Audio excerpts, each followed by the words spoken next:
LA Galaxy. They're trying to fight for those top spots in the Western Conference standings.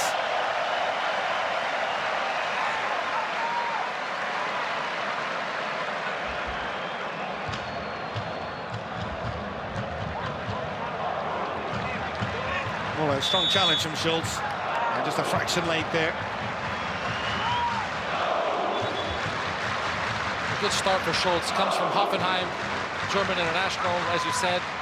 Has a tremendous engine and played a wing back. Now it's a little bit different, but they want him to bomb up, just as we saw. They want him to get forward.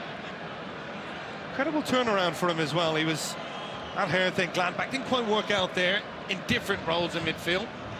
Julian Nagelsmann knew exactly what he was doing when he signed him. That's going to be another compelling storyline this year in the Bundesliga, how Nagelsmann does with a little bit more at his disposal at Leipzig. Looks like we're about to see Alphonso Davies coming on. Witsel goes down. Anybody who saw him midweek, he scored a stunning goal against Tottenham in the Audi Cup. You see Witsel with a clever play using his body well. And it's going to be for Thomas Muller. 18 years of age, Alphonso Davies. These are big minutes for him. I think it's interesting as well. It's a different kind of player, a real pacey, fast winger. Muller more of a scorer out wide, a simple passer. Now we have two wide players who can really take on players one against one with Coman and Davies.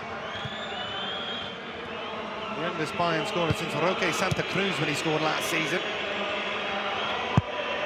And again, he'll be looking over his shoulder, Johan, hearing the stories about Leroy Sané and co coming in. That's one of the perils of playing for a big club like Bayern. And it's important when you get to these opportunities, he shows, he produces, whether it's goals, assists. He's at a big club. It's not about age, it's about performing. Kimmich driving forward, still Kimmich, still Joshua Kimmich, still Joshua Kimmich, and he almost rounded the goalkeeper as well. Some players would have gone down in that situation. Stead on his feet, and it's cleared. Well, Joshua Kimmich could have the goal of the season, driving through, just couldn't get the shot off. And as I said, Keith, a lot of players would go down in that position. He beat the goalkeeper, maybe a little bit of contact, just couldn't get that shot off. Ball caught in between his feet. He's gone a little bit more central here, leaving Davies out wide. And now Bayern pushing people forward. They're going to take more risk. So when they lose possession, there'll be loads of space for Borussia Dortmund. Alaba pulls it back for Coman. Alisa, who can shoot from distance, instead he tries for that little chip towards the far post, and Coman might have been blinded by the initial pass, and the touch just comes off his foot too quickly.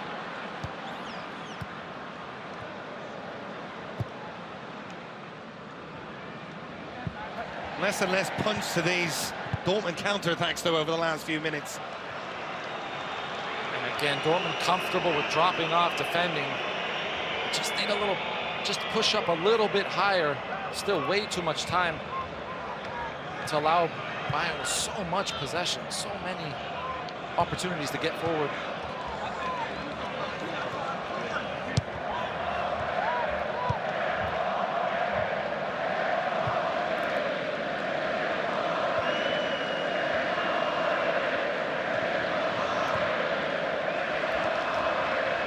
And Alaba getting a good run forward, gets his cross in. Toprak with the interception, only as far as Kimmich. Tries to pull it back, Thiago, and again it's given away, and again a chance to counter, although good read from Boateng. And loses it right back for Guerrero, and Sancho in a lot of space with two inside of him. Jadon Sancho, direct line to goal, Jadon Sancho goes for goal! 2-0 Dortmund! He set up the first, he scored the second. Sancho has come to life in the second half. Dortmund are on the way to a Super Cup for now, 2-0. And it's again Sancho. This initial ball was excellent. It's Guerrero with this outside of the foot. He knows he can see it over. He knows he doesn't have time to play it with another touch.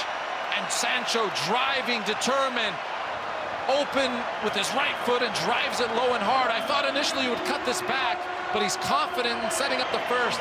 And that's textbook, low and hard on the ground to that far post. And he just drives it. And this is the build-up from that last season. So good. And he continues his run of form.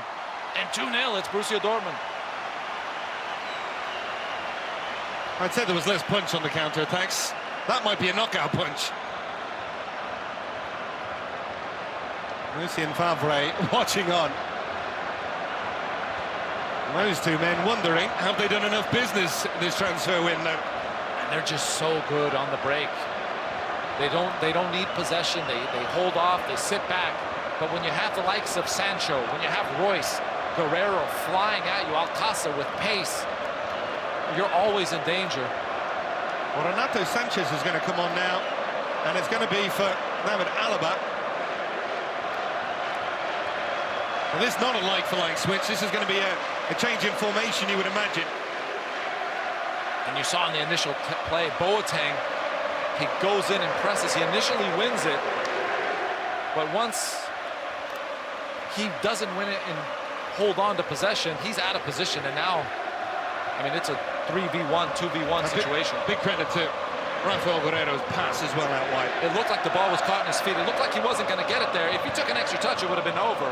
He had to clear that line. But we talked about him having an ineffective first 45 minutes. He's now got a goal and an assist. Jadon Sancho. I mean, where does he rank for you, Jovan, in terms of some of these world stars that we talk about right now? Well, he's one of the top young talents in the world. He had a breakout season last season, a full season. Let's say how he does this season. He started tremendously well, but he's one of those players that can change a game. He's quick, he's fast. The first half, we didn't see him, but now he gets the ball in those positions. Those are the kind of players that are exciting and fun to watch, and he has class. Come on with the cross, the header towards goal from Lewandowski, held on to by Marvin Hitz. Final 20 minutes.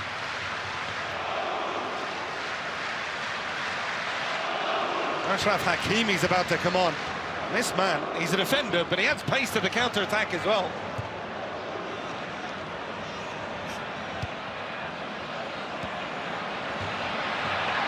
Toprak put in the pressure, and that one's out for the corner kick. He knows so much pressure on. Sometimes you have to hit the front. Really couldn't do much there. Kimmich with the delivery. And it was Lewandowski waiting for the acrobatics. And again, every time they lose it here, they look vulnerable. Alcácer. Good pressure from Davies to win that one back.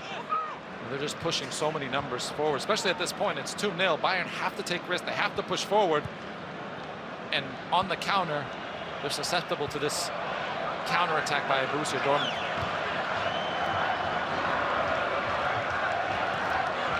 Come on. Throws it back to Tolisso. Sanchez was out wide looking for it. Actually is Alphonso Davies who's gone back to that left-back role, hasn't he? Long ball in, the cross. Goretzka's got come on the far side. Sancho coming back in and helping out defensively again.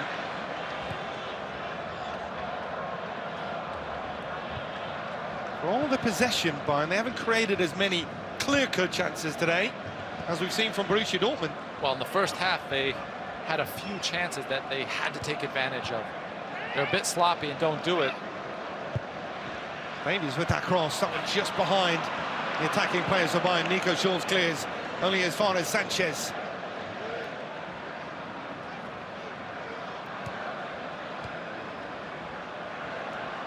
Davies back for Sanchez. Boateng.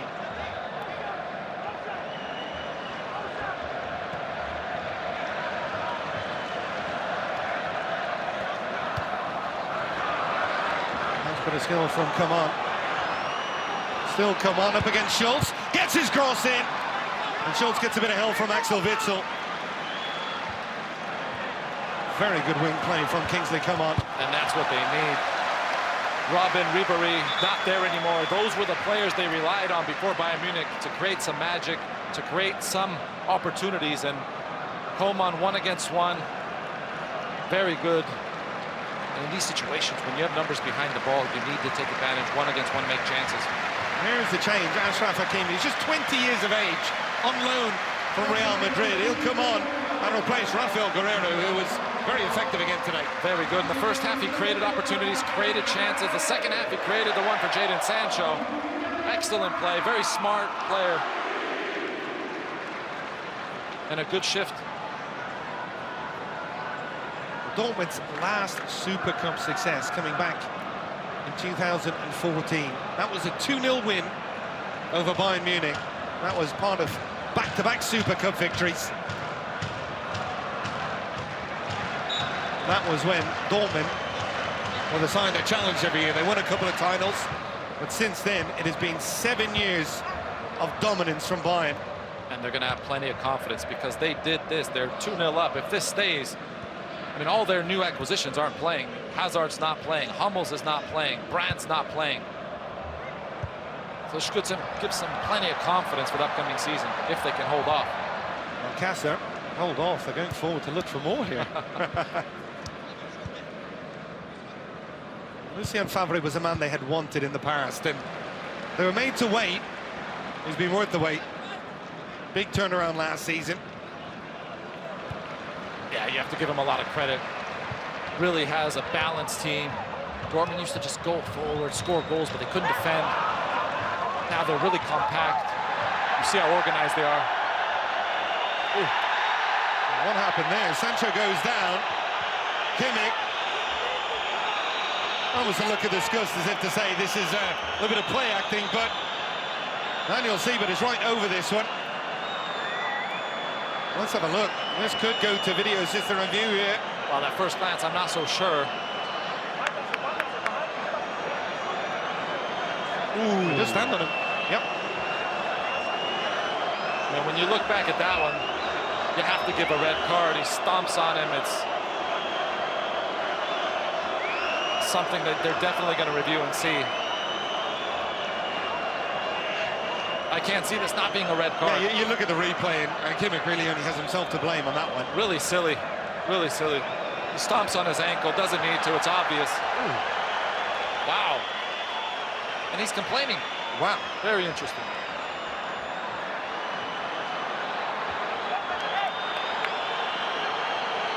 It's hard to imagine what exactly his argument is right now. I don't understand how they didn't give a red card. I wonder if that's what Karl-Heinz Rummenigge is saying right now, too. How did we get away with that one? Yep. When you see it again, I mean, it's obvious. He stomps right on him. It's dangerous. Nothing to do with the ball. Interesting.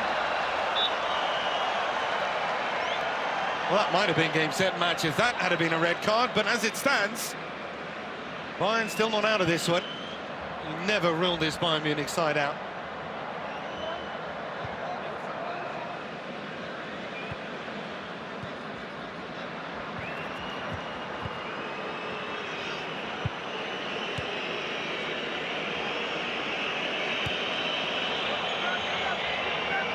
Just a couple of weeks away from opening weekend in Bundesliga action. Bayern, the champions, will kick things off on Friday against Hertha Berlin on FS2. And then Dortmund at home to Augsburg the following day on FS1 at 9 AM Eastern. Follows with the cross. And again, good defending. Piszczek. Zula. Inside for Thiago.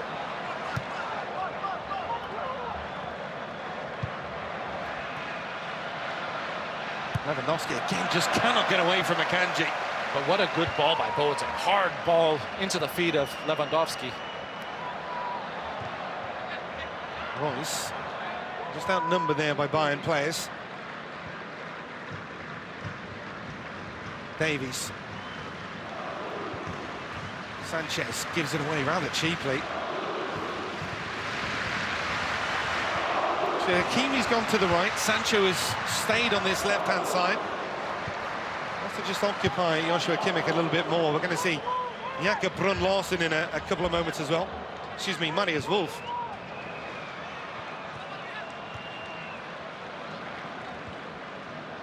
Scored a lovely goal against Seattle Sounders in pre-season, Marius Wolf. Hence the break here, a little bit of space to run into for Achraf Hakimi. Hakimi trying to get away from Davies. There's a real battle of pace between those two. And that initial ball by Weigl was excellent. Just finding Hakimi, trying to get him in position to go 1-against-1.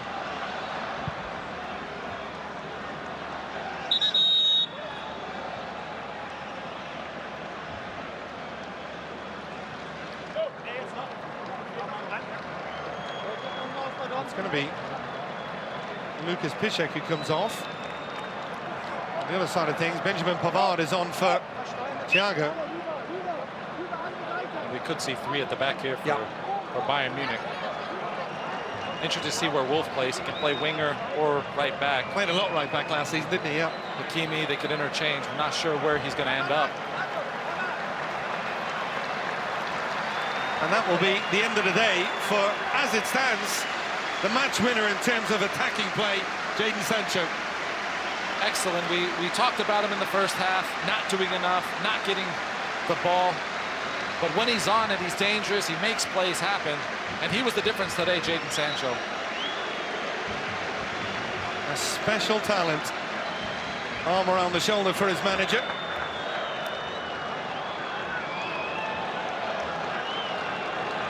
Jakob Brun-Larsen is a player that became one of the favourites for Lucien Favre, even at times ahead of Christian Pulisic last season as well. Another young player coming from their academy. He's had his ups and downs, but it's interesting with Sancho, that stomp on the foot, that injury, made this decision for Favre.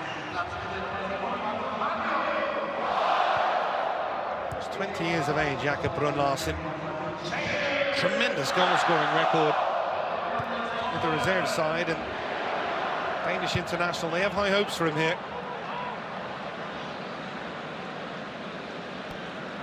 But when you look at the likes of Thorgan Hazard and Julian Brandt to still come in as well. Marco Reus. Brun-Larsen making a good run ahead of him. Reus holding on to it. Still Reus. Excellent play from Reus up against Kimmich. So calm, cool, good technique. And again, we didn't see this the first half. Get the ball. If it's not on, you keep it. Hold possession. Get some rhythm.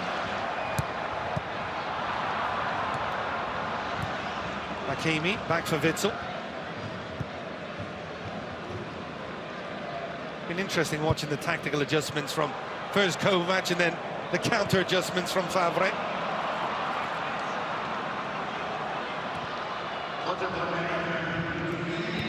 Davies.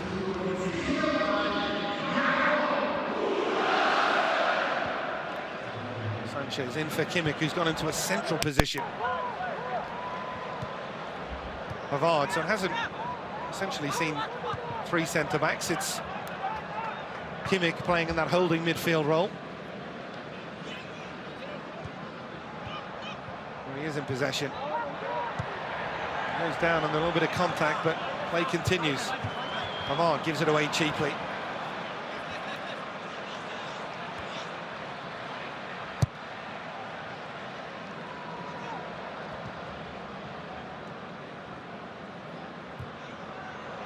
Again given away, and another chance to break here. Reus, ball out wide for Wolf. Hakimi, well, that's gone to right back.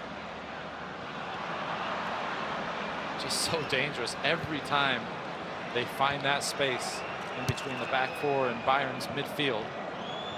They're still worth pointing out, Lucas Hernandez is to come into this back 4 or 5 or whatever Niko Kovac is going to play. Pavard, you'd imagine, with time will be in as well. So it's a defensive unit that's a work in progress right now for Bayern. Yeah, they'll be a bit quicker, more dynamic than Sula and Boateng. But still, they're pushing numbers forward. They have possession. They've been on the front for most of this game. And Dortmund's happy. They take the pressure. But they're going to have to find ways next time they play how to stop that.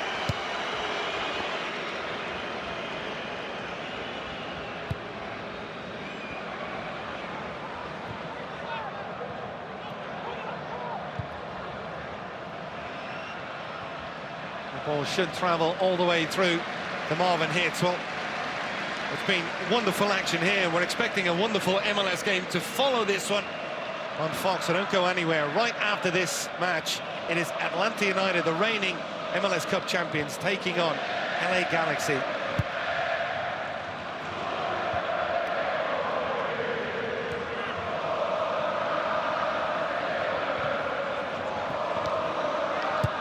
finding Pavard. Kimmich. Back for Davies. Sanchez.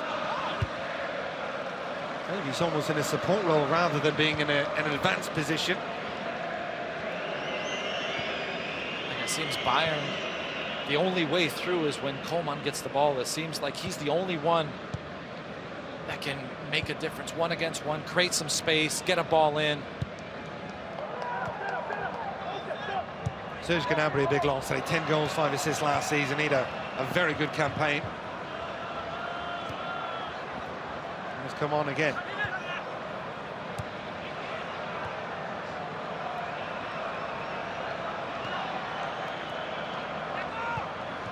Tolisso. Redirected in, and Hakimi connected defensively with the clearance. You mentioned it earlier, Keith. Toprak, Akanji, been very disciplined, very tight, compact, defended well. When they needed to, they threw their body in front of that ball. They had a couple chances where you looked like Bayern was going to score. It was well defended. And they conceded 14 in the final 7 games last year. They were really leaky defensively, so to start the season this way, I think is a massive plus for Lucien Favre. Especially without Hummels, who essentially is a starter. It's brought in to play next to Akanji. One of those guys is enjoying his day out, the other isn't. I'll let you guess who.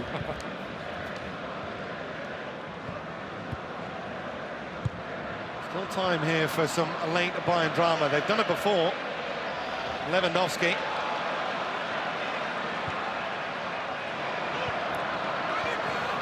All out wide for Pavard.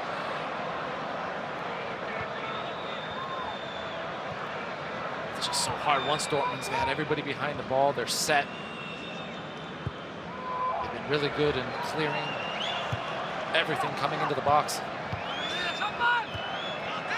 Nice ball in behind here for Pavard, who's in a very advanced position. Can he deliver? That cross takes a deflection, could fall at the edge of the box. Goretzka couldn't redirect it on target. Boateng at the far end, under pressure from Royce. That's a good defensive header back from Manuel Neuer. Well, those are the moments Bayern have getting their most chances from. Once they get down to that end line, just have to pick somebody out. Lewandowski, a bit of space for him to attack into, again up against Akanji. And again, Akanji does well.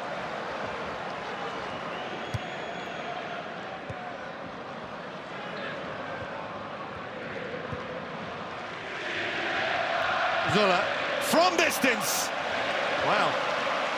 That was speculative, wasn't it? Well, we had a few of those last season towards the end that were so crucial. One was a deflection, I remember.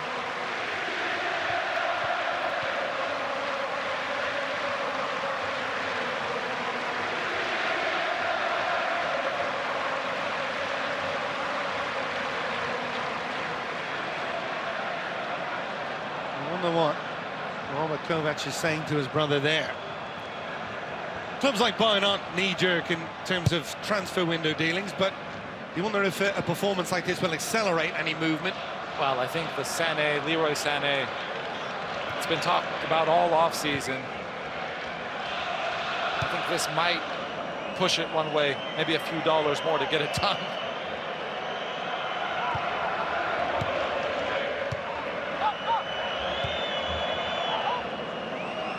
Just on that second goal for Dortmund, they had a tremendous record last season. The first team in Bundesliga history to score at least 2 goals in every home game over the course of the campaign. Another double here today. Now a fun side to watch going forward.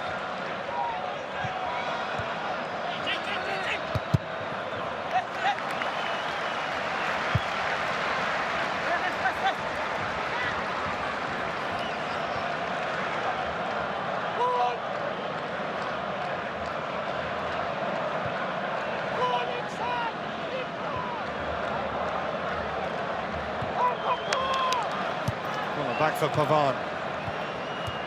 Tolisso, come on. Pavard. Little.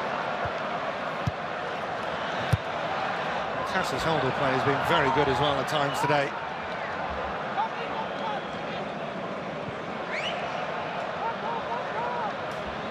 And now especially Dortmund just happy to sit. You see this picture here. They're 2 blocks of 4. Compact, they're tight. Moving in unison. Very organized.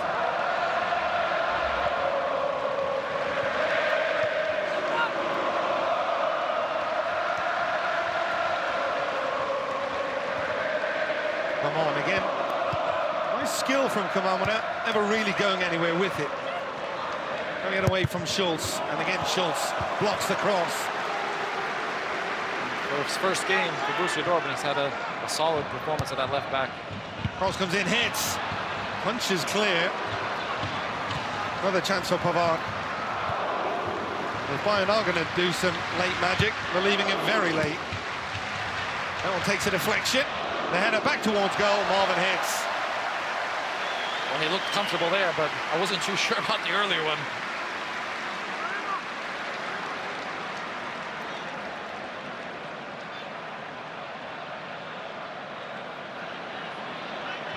We're going to have a minimum of 4 additional minutes. Karl-Heinz Rummenigge perhaps wanted a couple more as he looks at his watch.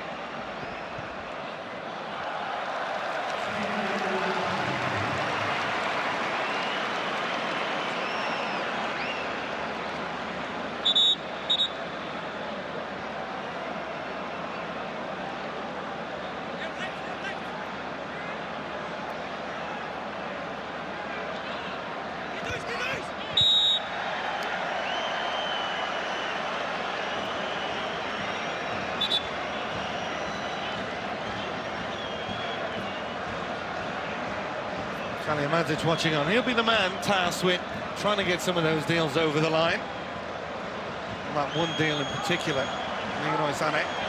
It's such a big move. It would be such a huge impact player for Bayern Munich, Leroy Sané. Good play from Hakimi, and Royce getting in behind, gets the cross in! And it's cleared for the corner. And Royce wanted Witsel to make that run towards the ball.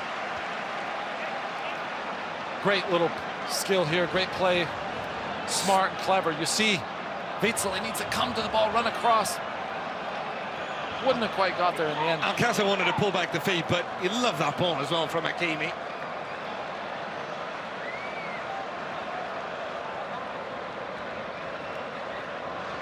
There's Witsel, scored a couple of goals early on in his career. He's inside the area again. Hakimi goes down on the contact with Renato Sanchez. No penalty given. And the referee's going to stop this one. Again, it was a short corner, a good ball, and he's driving through. And I'm not sure how, from that angle where the referee is, he's coming in from behind. Does he make contact? He does. That's a penalty for me. Let's see if it's given. Oh, there you go. You've been off twice today, Johan. I know. Well, they keep the game going. They keep it flowing. They keep it going. Well, the key words, aren't they, are clear and obvious, and if it's not absolutely abundantly clear... Yeah, the yellow card. That one is a little bit more of a head scratcher. That was a little bit different. But to be fair, they got on with it.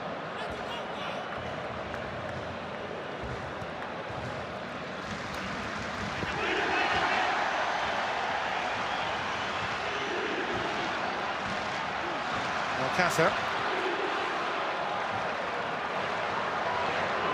Schultz, there's a little bit of space, he drives into it. Jakob Brun Larsen, back for Weigl. Loses out, maybe a chance to counter here for Bayern. Look at that tracking back in from Jakob Brun Larsen.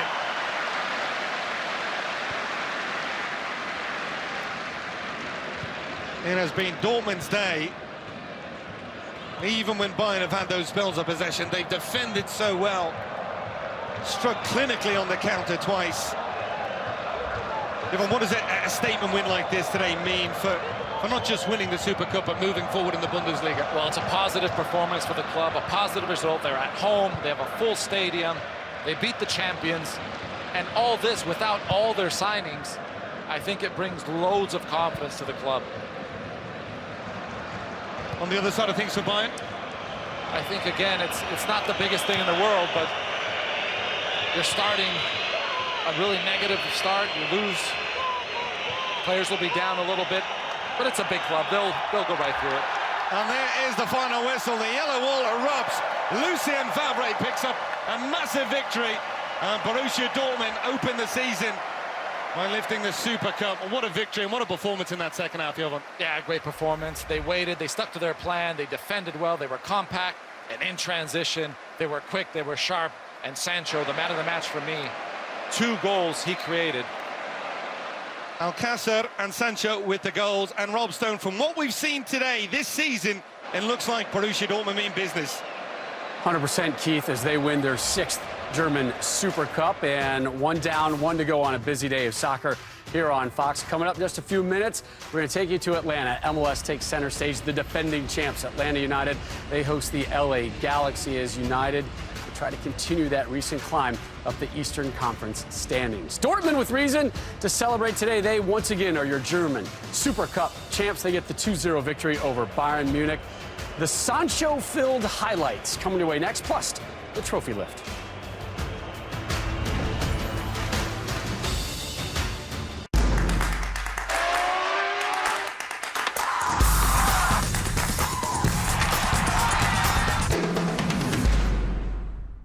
Bear presents Tough as Walls.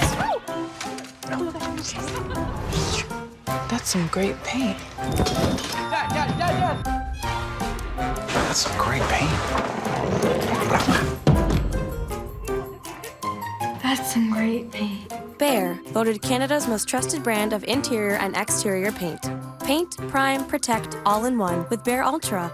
Right now, get incredible savings on Bear paints, stains, and primers, exclusively at the Home Depot. Just when you thought you were done painting, you discover paint bleed under your tape. Not with Frog Tape. Frog Tape is the only painter's tape treated with patented Paint Block technology. Paint Block reacts with the water in latex paint to form a micro barrier against paint bleed, giving you the sharpest lines possible. Get professional results with Frog Tape. No messy lines, no paint bleed. For sharp lines, every time, Frog it. Who's there? Sandy! Sandy who? Sandwich with barbecue pulled pork. No joke. Subway now delivers. Try the barbecue pulled pork sandwich.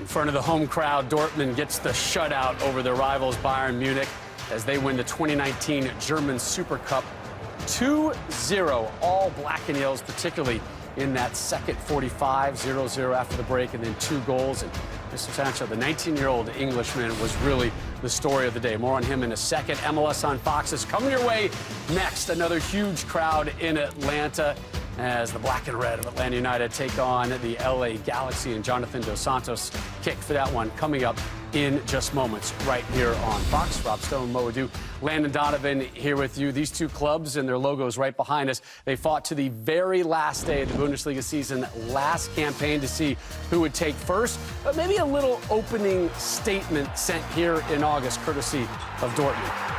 Jadon Sancho. We talked about him at halftime. We know he has all the skill in the world. Here you see him taking on 3, 4 defenders, slips it, the little nutmeg over to Alcácer, going away from goal. What a finish. That's a striker's finish, Landon. Very good. Double nutmeg there for the goal. Joshua Kimmich with the cross. Kingsley Coman, header, rebound. You know, if that ball goes in, obviously, we're looking at a different second half. But Dortmund, although they were under a lot of pressure today, never conceded. Never conceded. They showed a lot of last-ditch tackles, especially on that play there. 69th minute. Sancho did everything right on this play, including this opening touch going right to goal. Yeah, very dynamic, very aggressive with his touches, calm in the final third, picked his head up, little nutmeg. But even with that, the beginning of that play, you got to give a lot of credit to Guerrero with that ball outside the left foot, finds Jadon Sancho in space. And then this, Landon, is this a red for you? Absolutely. I think if this is not a quote-unquote preseason match, it's absolutely a red card. Just rub this a little bit. Can't figure out how he got a yellow for that. I'll tell you what, that would have been nice to get away with a yellow for that. in your career, right? You would have done a lot of that. Actually, you did do a lot of that. So I want two sides to this conversation. We'll do the Dortmund side with you and then Bayern Munich. How do they use this going forward? And they were missing a lot of their key talents as well due to injuries. You know, I look at that and I say that gives them confidence because majority of that team, like you said, aside from Schultz, were the same team that they had from last year. So now they've kind of overcome one of the first hurdles, which is a mental battle. Bayern's won 3 Super Cups in a row. They've won 7 or 8 Bundesliga championships in a row. So it's that mental hurdle, knowing that you can beat them. So as we talked about before the game, going into this season confident, knowing that you have the ability and you have talented players coming into that team. Hummels to shore up that back line, Brandt, Hazard as well. So from the Dortmund side, this is a big step for them, winning in front of their home fans and taking that first little jab at Bayern Munich. Yeah, you know, sometimes losing might end up being a win down the road. And if you're Bayern Munich, one of your questions was, hey, they need more depth, right? And now there's certain individuals at Bayern Munich can probably go to the front office, go to the guys who write the check saying, hey, guys, here's that confirmation. These guys just surpassed us. Yes, it's a preseason game, but a preseason game that means something. This might give them a little more drive to make those late signings.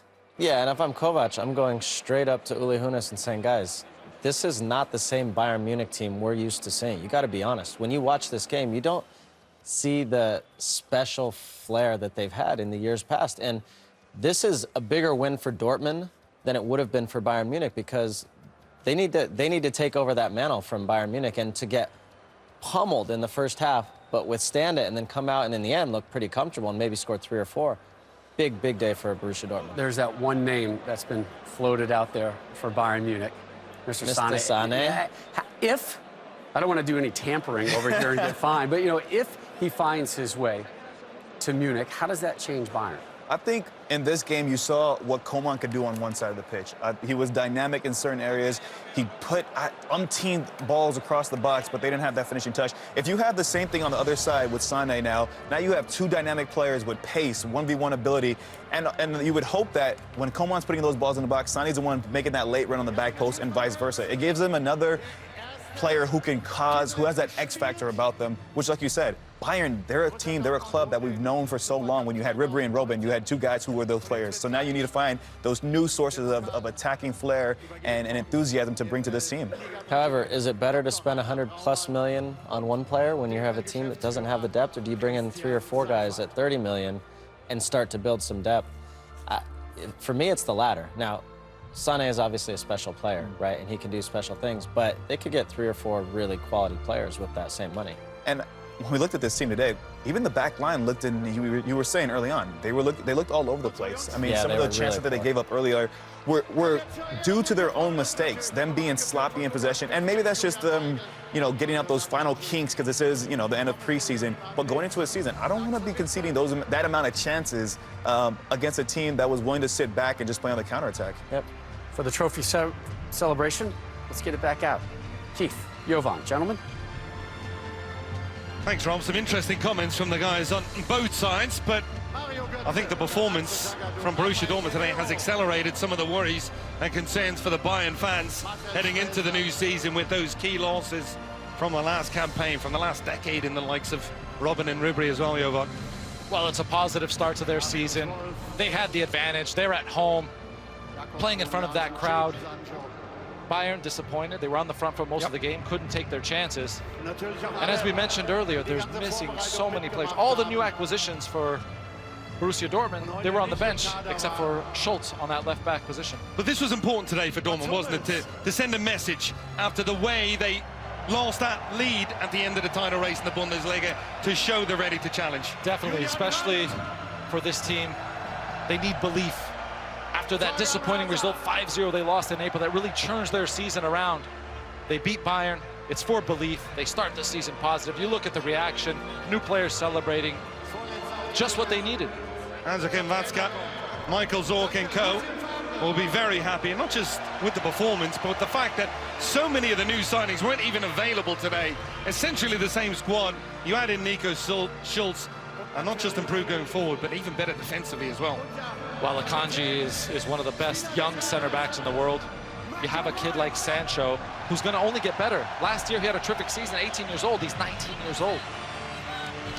And the German player of the year, Marco Reus, the captain, getting ready to lift the first piece of silverware of the season. Is Bayern's dominance at the top of the Bundesliga standings about to end? We wanted Borussia Dortmund to make a statement today. The statement has been made. Borussia Dortmund are your 2019 German Super Cup champions.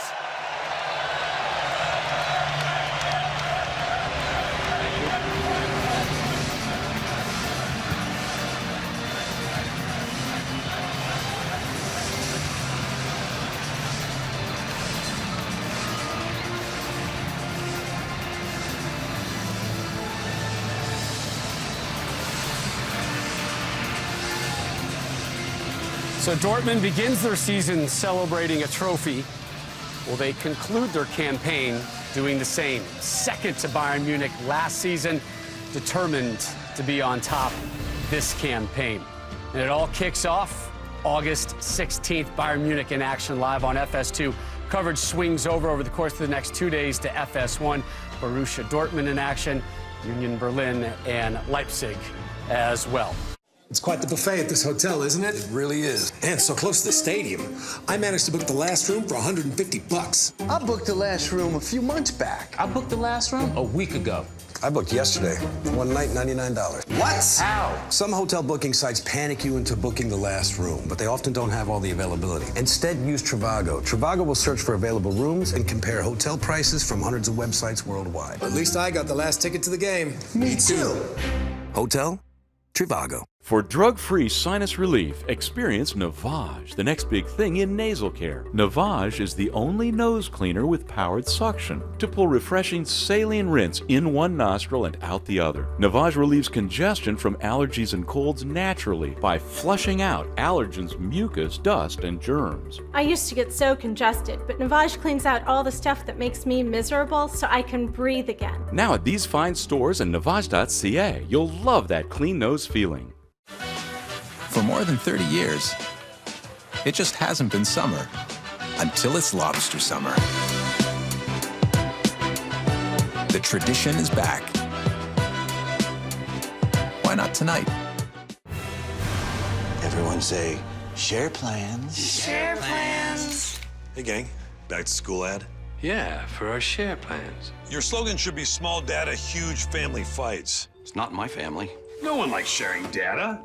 That's why Freedom has Big Gig Unlimited, Canada's first unlimited data plan that gives everyone the data they need, starting at only $50 a month. It's time to join the millions who've switched to Freedom. Hey, do you guys see that family you hired? They told me they were going to Freedom. There they are. Sorry, I gotta go. Here's to all the party hosts whose homes and pubs we frequent most. Here's to spending time with friends, to sharing stories, tracking trends. No matter where it all begins, if you go out or just stay in, please plan ahead and choose your ride so we can all arrive alive.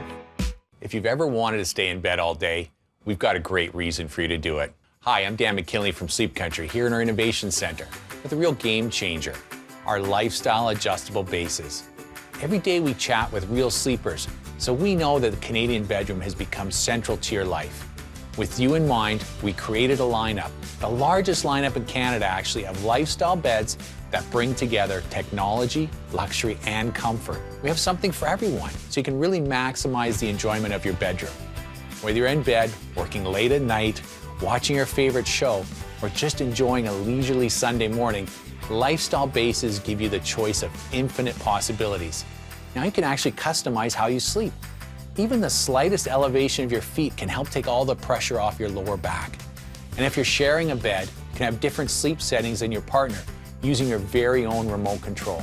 It's perfect. You can enjoy one-touch memory settings for your favorite sleeping and sitting positions, built-in massage features, an app for your phone, underbed lighting, alarm settings, and USB ports for charging your devices. There's even a special quiet mode which tilts your own or someone you love's mattress to an anti-snore position. If you've never experienced a lifestyle base, I personally invite you to come and try them out.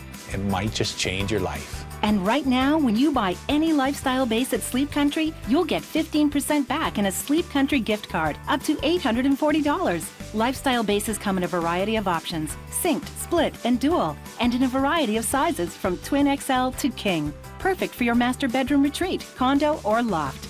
Don't miss your chance to customize your sleep with a lifestyle base from Sleep Country. Plus, get 15% back up to $840 in a Sleep Country gift card when you buy any lifestyle base. This is a limited time offer, so visit any Sleep Country location today.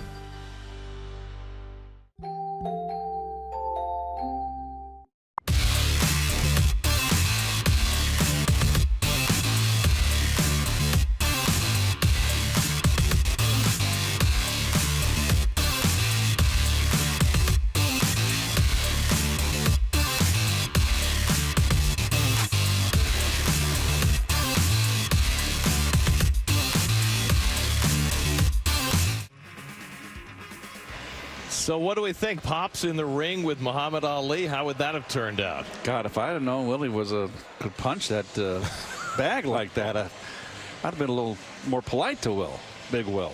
He might have said, "Here's your trophy. I'm not worthy of sharing it with you." That's right. I'm 25. I'll get another one. New York Mets baseball on SNY is brought to you by Geico. 15 minutes could save you 15% or more on car insurance. Visit geico.com to see how much you could save. By Citi, proud partner of the New York Mets. By Altice One, enjoy the ultimate all-in-one entertainment experience only at Optimum. And by Nissan, choose Nissan today for great offers on our most exciting lineup ever. Shop ChooseNissan.com. Goes 7 for 7 for New York's own Marcus Stroman. All fans can enjoy $7 Promenade outfield tickets for the upcoming homestand August 5th through the 11th. To purchase tickets, visit Mets.com/Stroman. And Mr. Stroman himself strolling in, getting ready for his first pitch as a Met. Mets and Pirates. First pitch is coming right up.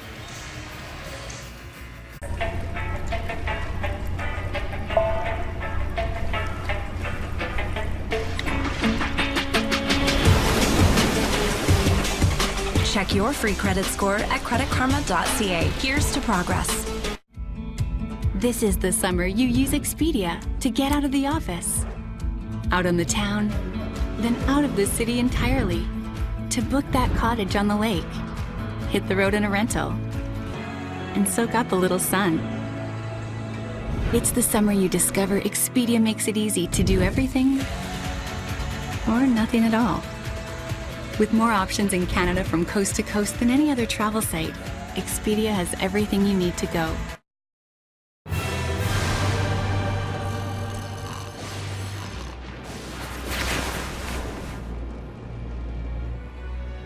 Another nightmare. The one where your customers get fed up with the overage fees and leave for freedom. How did you know? Because it's actually happening. Get Freedom's Big Gig Unlimited, Canada's first unlimited data plan starting at only $50 a month. It's time to join the millions who've switched to Freedom. Check out this pack job. DQ packs all the treats into the new Drumstick Aero Caramel Blizzard. Crunchy waffle drumstick pieces. Bubbly Aero milk chocolate. And caramel.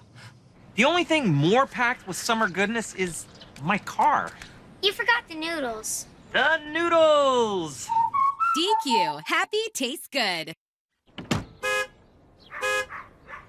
Love the Blizzard? Try it as a Blizzard cake. Schweppes. Ginger ale, club soda, and tonic water. 3 refreshing beverages to enjoy any way you like. Schweppes. Refreshing your get-togethers since 1783. New Schweppes Zero Sugar Sparkling Soda. 0 sugar, 0 calories. Available in grapefruit and blood orange flavors. Try it now. Schweppes, refreshing your get-together since 1783. Behr presents Tough as Walls. That's some great paint. That's some great paint. Behr, voted Canada's most trusted brand of interior and exterior paint. Right now, get incredible savings on Behr, exclusively at the Home Depot. You know, every starting pitcher has his own routine to get himself ready for a game. When we walked in the Mets clubhouse today, Marcus Stroman was reading a book. It may be the first time in 31 years of being in major league clubhouses that I've ever seen a starting pitcher reading a book on the day that he was scheduled to start. But Marcus has put the bookmark in, and he's ready for his first start as a Met. Gave a little tap to his battery mate tonight. He's going to be a challenge for Ramos first time around with Stroman, figuring out how to get in sync. Always a novel thing for a catcher with a new pitcher. Plenty of traffic out on the Allegheny River. It's not quite like McCovey Cove waiting for home runs out there. Not too many land in the drink. But they look friendly out there. Where's the tiki bar? Very close by. Let's take a look at the Roberto Clemente Bridge.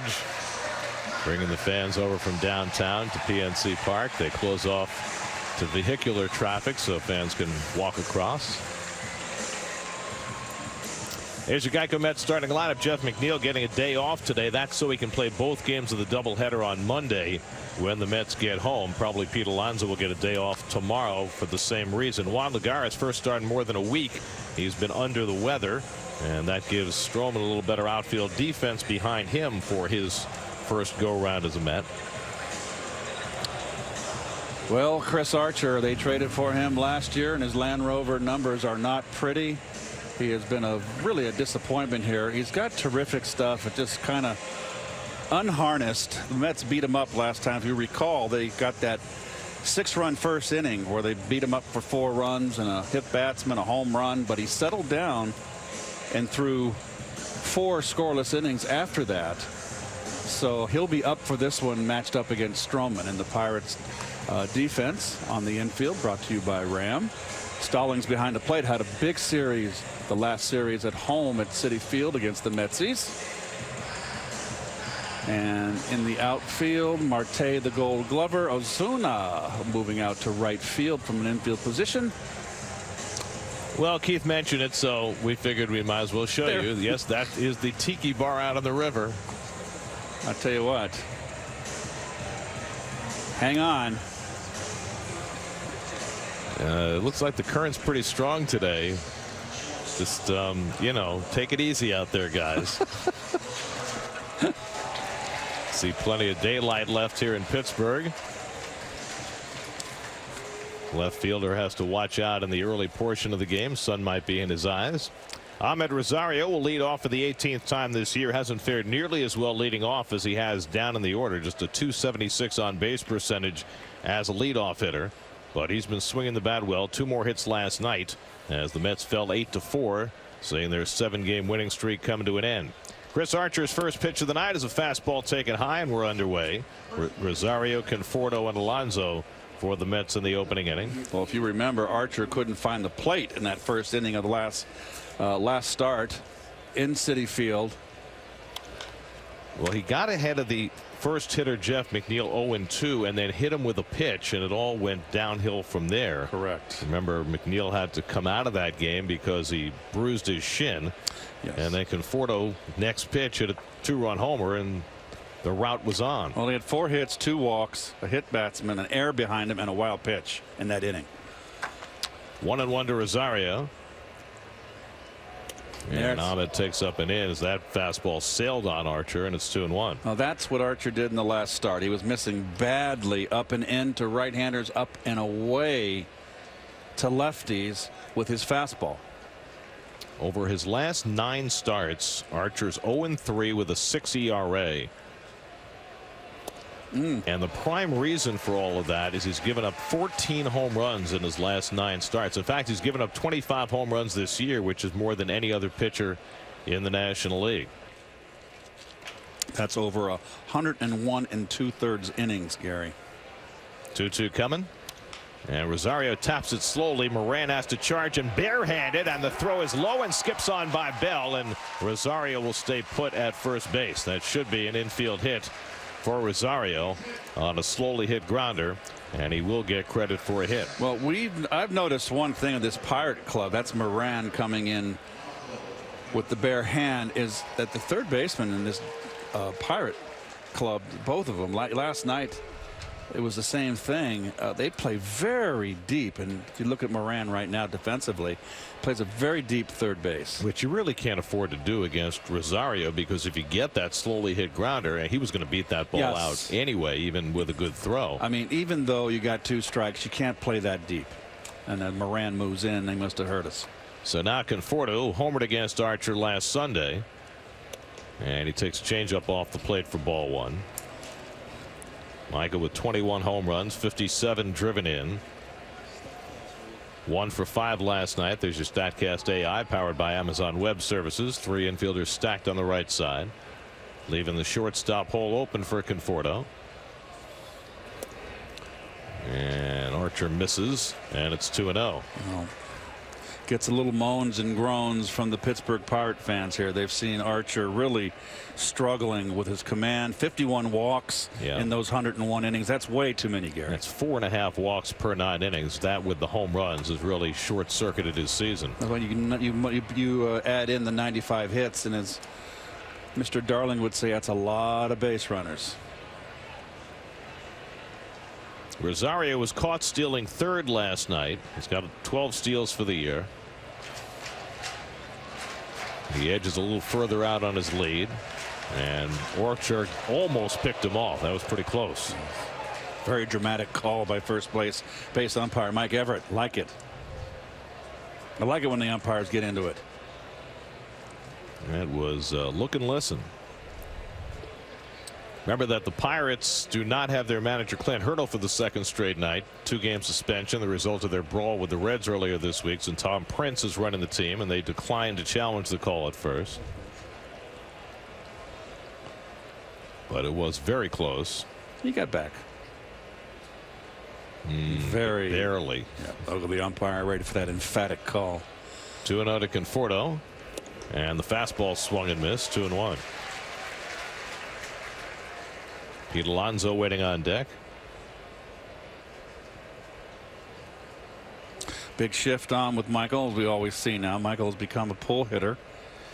Basically, you can overload the right side of the infield with him. And with 1 strike, they moved the third baseman over to the shortstop position, leaving about 60 feet from the line unguarded. Last night, Conforto got a base hit through the left side with a similar positioning. Well, it looks so far early. Remember, Archer couldn't get anything over in that last start, particularly in that first inning. But he's getting his slider over, and he's always had a wicked slider. Yeah, that's his go-to pitch. He throws his slider 36% of the time. That's a big number. 2-2 coming. Rosario runs. The throw by Stallings to the wrong side of the bag, and Rosario steals the base. A strong throw, but a little bit wide from Stallings, and Rosario has his 13th stolen base of the year. Well, leadoff spot. Rosario, that's what he brings to the plate when he leads off. I mean, you don't get that from McNeil. McNeil, you get offense. You get a quality at bats, but the Rosario, he adds another dimension. Clearly got the hand in ahead of the tag. Lance Barrett with the call, so the Mets have a runner in scoring position with nobody out. 3-2 to Conforto with Alonso on deck. And Michael just got a piece of the slider to stay alive. It's a really good pitch for Archer against left-hand hitters, that back foot slider, and it's one of the reasons why right-hand hitters hit Archer better than left-hand hitters. Lefties hit just .215 against him, the righties .270. But he's given up some bombs against left-handers. I mean, there's less hitters up there. There's more right-hand hitters. He's given up 12 against the lefties, and Conforto's one of them. Again, the 3-2, and Conforto got a piece of that fastball. But that makes sense too, right? Because if you make a mistake with that back foot slider and leave it low and in, that's a pitch left-hand hitters love to golf out of the ballpark. Gary, you're learning. You're learning about hitting. Eventually, you know, something rubs off after all these years of working together.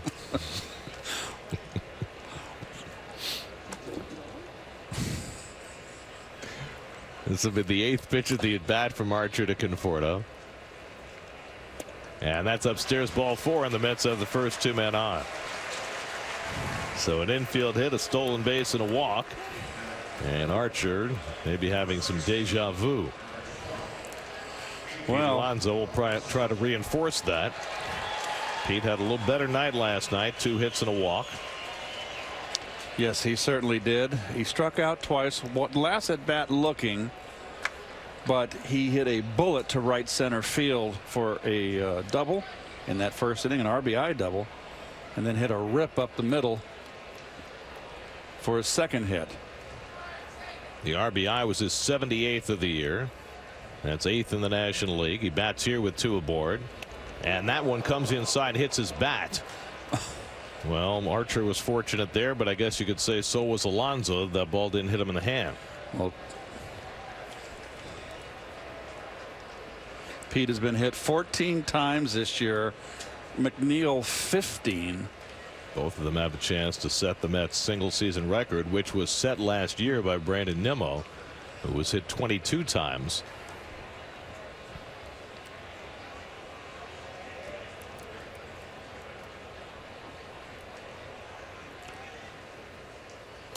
And Archer pops the inside corner with a fastball and gets ahead 0-2. Well, they're pitching Pete more inside. They're popping him in. They're making him aware of that inside corner. And this is Pete's rookie year. It's a learning process. And they are pitching him much more carefully but aggressively.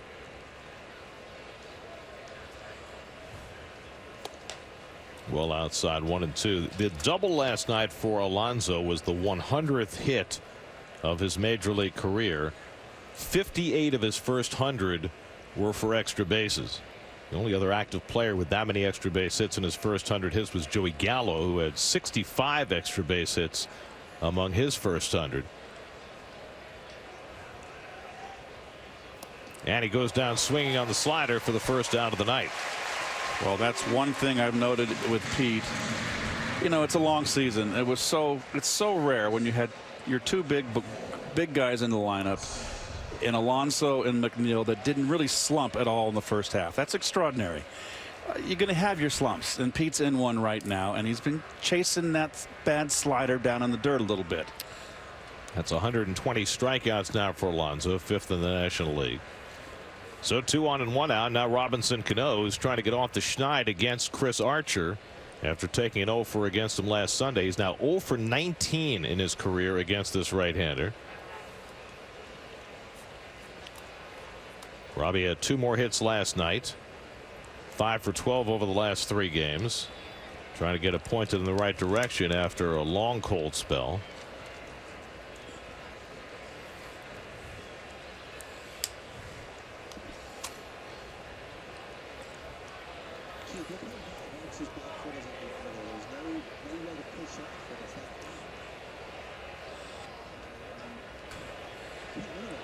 Archer's really kind of in front of that mound, isn't he? Doesn't really have much of a hole he dug there. It'd be tough to push off, but he's not really a drop and drive guy. Where those drop and drive guys, like DeGrom, we always show DeGrom leaning forward as he's delivering, and that's driving off that back foot. Archer's more of an upright pitcher. Doesn't really push forward. Those shoes look very comfortable. How about the socks? Ball and a strike to Cano. We'll take a look at Archer here, and you'll see and watch the toe drag. It's not really a whole lot of push off there at all. And that's why they have the toe plates for the pitchers, folks. You can go through shoes. At least he doesn't bang his toe the way Pedro Martinez used to. And get painful after a while. Working deliberately here in the first inning, trying to work out a first inning trouble. 1-1 to Cano, and he lines one into right field for a base hit. Rosario to third. He'll be held up there as Osuna gets it in quickly, and the Mets have the bases loaded. Gary DiSarcina being conservative and holding Rosario at third on that base hit to right. And Cano finally has his first hit against Archer after going 0 for 19. Cano has been hitting the breaking ball all year. What kind of break did Rosario got? He got a good break on that ball. Really charged well by Osuna. First start of the year in right field for Osuna, who had a couple of nice plays at third base last night. Guy can play both corners on the infield and the outfield. So now a chance for Wilson Ramos with the bases loaded and 1 out. Wilson drove in a run with a ground out last night, hit the ball on the ground 4 times. He is a predominant ground ball hitter, and That's what Archer's hoping for here. A ground ball at somebody to get him through the inning. And they're playing Ramos, the shortstop, up the middle. And again, Moran very deep at third base. With Ramos, yes, but not that deep, Gary. And he goes after a high fastball and misses. 0-1. Saw those numbers on Ramos. Over 400 in his career with the bases loaded. Well, he's been hitting in the hitting in the clutch well all year for the Mets, particularly with 2 outs too.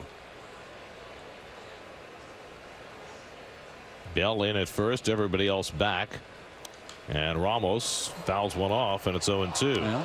Archer just said, okay, I'm going to come after him. 2 fastballs, he gets ahead.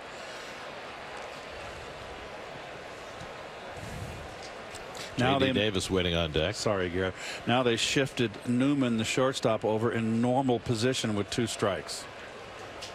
It's a normal infield right there. I don't know what Bell is playing in for. He can play back. You give a run away here and take the double play, Garrett.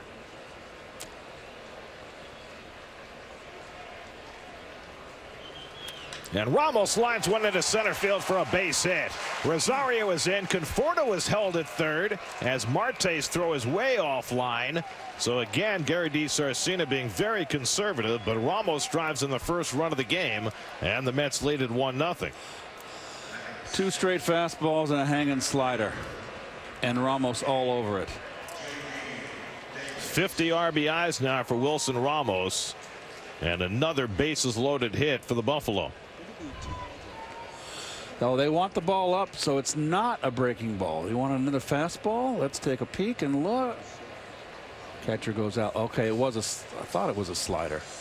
So he tried to deke him, but they think that Ramos is peeking, or maybe getting a sign from the runner on second base. I don't understand not sending the runner here, Keith. Well, I don't either, and I think as a back runner, that would be Cano. You know, you can read the throw and maybe draw a throw to get that second run in, third run in, actually. So the Mets, who put up a 6 spot against Chris Archer last Sunday at Citi Field, have a run home in the first inning tonight and a chance for more with J.D. Davis coming up.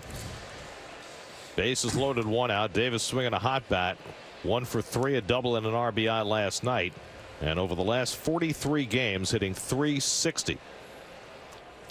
He's been good. There's no doubt about it.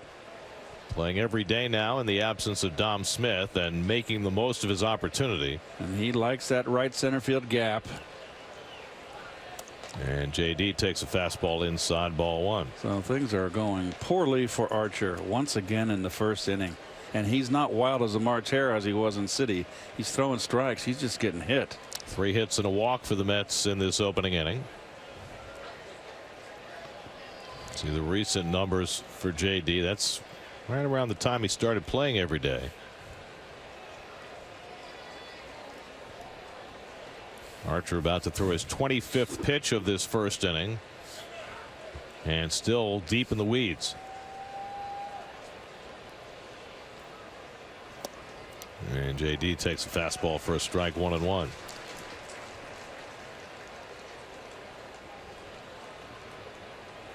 Todd Frazier hitting 7th in the order, waiting on deck.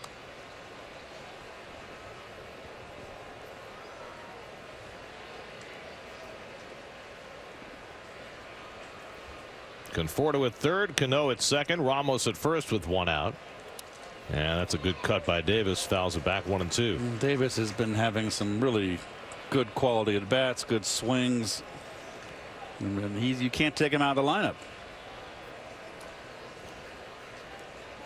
Mickey Callaway was asked today whether he thought that Davis was going to be this good. He said, you know what? He always was in AAA, never had much of a chance in the big leagues with Houston.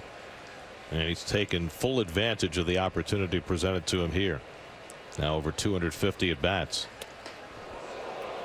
2-2 now to Davis. Sometimes it's good to get into a new uniform, a different uniform. We got certain eyes on you and the organization you're at. They've maybe lost faith in you, and you go somewhere else where they want you. I think it was more just about there was so much talent in Houston. He couldn't crack the lineup. Yep. Marcus Stroman having to cool his heels, waiting to take the mound. The long first inning here. 2-2 coming. And he struck him out with the fastball. So Archer has his second strikeout in this opening inning. Boy. And now a chance to limit the damage with Todd Frazier coming up. Well, you can't let Archer off the hook here.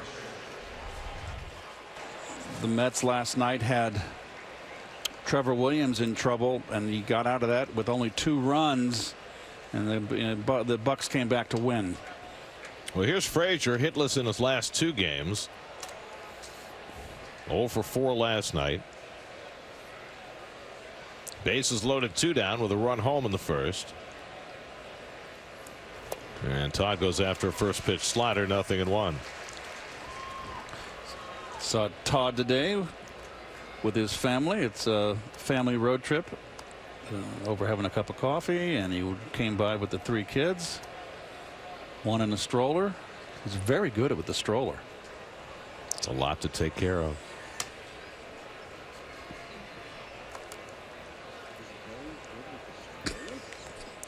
Three infielders on the left side against Frazier. And he lays off that slider, a ball and a strike.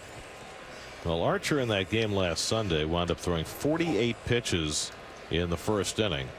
He's already thrown 30 in the first inning tonight. The plus side for Archer was that he pitched very well after that and kept his team around. Wound up being an 8-7 Mets win. Well, if he can get out of this with 1 run. Up and in to Frazier, 2 balls and a strike. Todd 3 for 13 in his career against Archer. And Todd also hitting .338 with runners in scoring position this year. Remember, he got off to a really rough start when he came back from the oblique injury from spring. Marcus looked a little antsy. Here's the 2-1. Fastball in for a strike, and it's 2-2. Todd's mad at himself there. That was a fastball in, and I don't know what his thought process that was, but maybe he was looking for something different. Maybe he wanted to look in and then change gears. 2-2 coming, and Frazier hits it right back to the mound, and Archer makes the play to retire the side, and the Mets manage just 1 run. Marcus Stroman to the mound when we come back. Let's face it, life is messy. There's always a mess somewhere in the house and someone who gets to clean it up. If that's you, just reach for CLR Bath and Kitchen. Its powerful foaming spray works fast, tackling everything from grimy kitchen counters to dirty faucets to what just happened over there. Without the scrubbing, without the stress. In the bathroom, CLR penetrates deep, cutting through buildup on shower doors, making dingy tiles shine, and leaving every surface with a clean, fresh scent. A scent that really is clean. CLR Bath and Kitchen contains no bleach, so you know it's safer for your family and the environment. And a reason why, once again, CLR has been named a Safer Choice Partner by the EPA. So make life a little easier with CLR Bath and Kitchen. At Canadian Tire, Home Hardware, Home Depot, Superstores, Loblaws, Rona, Sobeys, Safeway, Shoppers, Co-op stores, Lowe's, Ace Hardware, Walmart. This is the summer you use Expedia to get out of the office, out on the town, then out of the city entirely. With more options in Canada from coast to coast than any other travel site, Expedia has everything you need to go. Discover a world of betting at Spin Palace. With all your favorite casino games, including roulette and blackjack, and over 400 amazing slots, including the progressive jackpot slot Mega Moolah. Join now and get the VIP treatment only at spinpalace.net.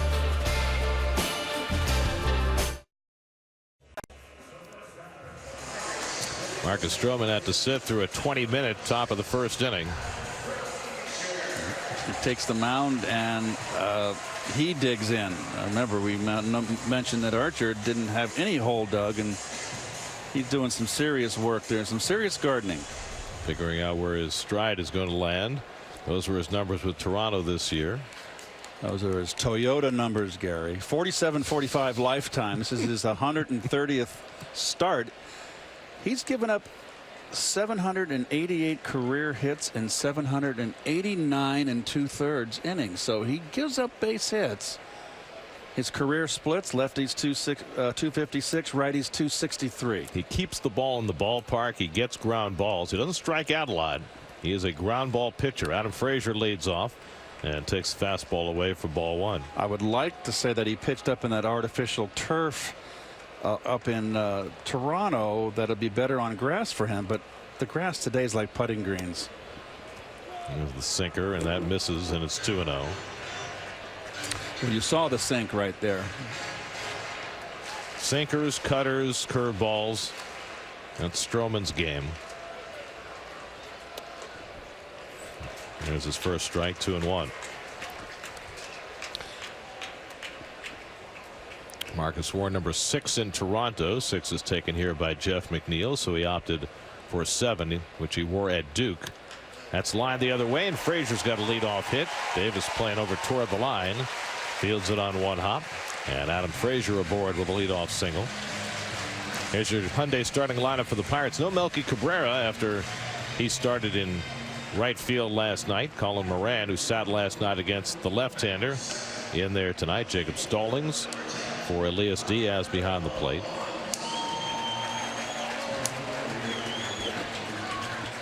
Now Brian Reynolds, the rookie switch hitter. Now, there'll be 4 left-hand hitters in this lineup, 2 switch hitters. Reynolds was on base 3 times last night with a single and 2 walks. He's riding an 8-game hitting streak, batting .324 in his rookie year, and leads all National League rookies in on base percentage at .399. Ironically for Stroman, he had his major league debut right here in this ballpark back in May of 2014, a relief appearance for the Blue Jays. That's the only time he's pitched here. He had 1 start against Pittsburgh in Toronto. He needs that low strike. Thought he was going to get that call from Bill Welke and didn't. A ball and a strike. That's a borderline knee. He just didn't get the call. Could have gone either way. I like the gray shoes. Very sleek looking. Don't often see pitchers with the pants over the cleat. Yes.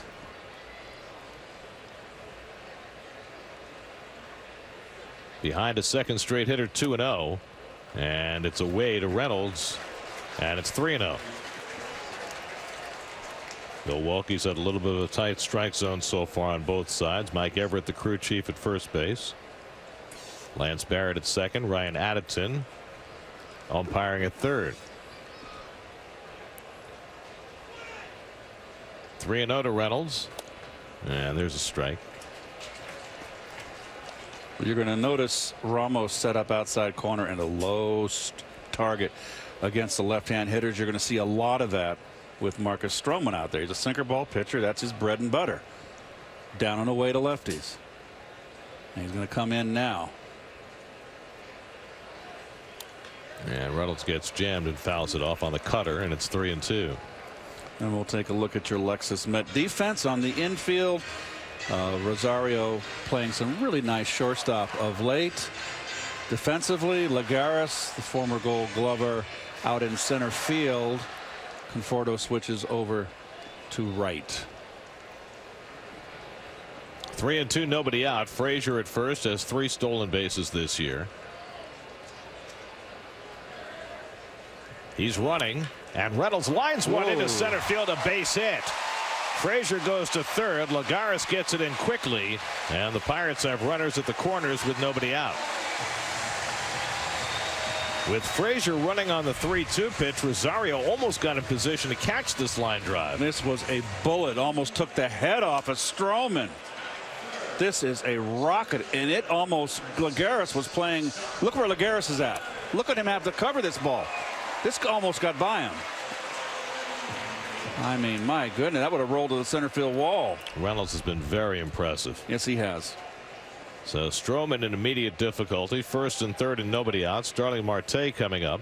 Marte hit a 3-run homer off Tyler Batchelor last night to put the game away for the Pirates. His 19th home run.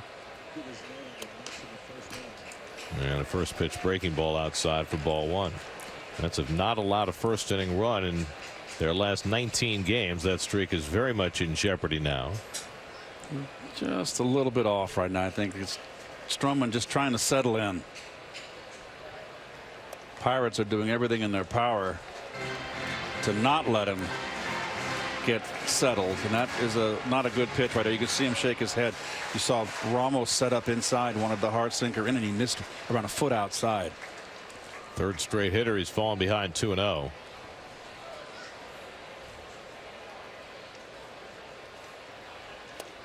And the curve swung and missed. 2-1. Well, there's your difference right there. Good slider, not a strike.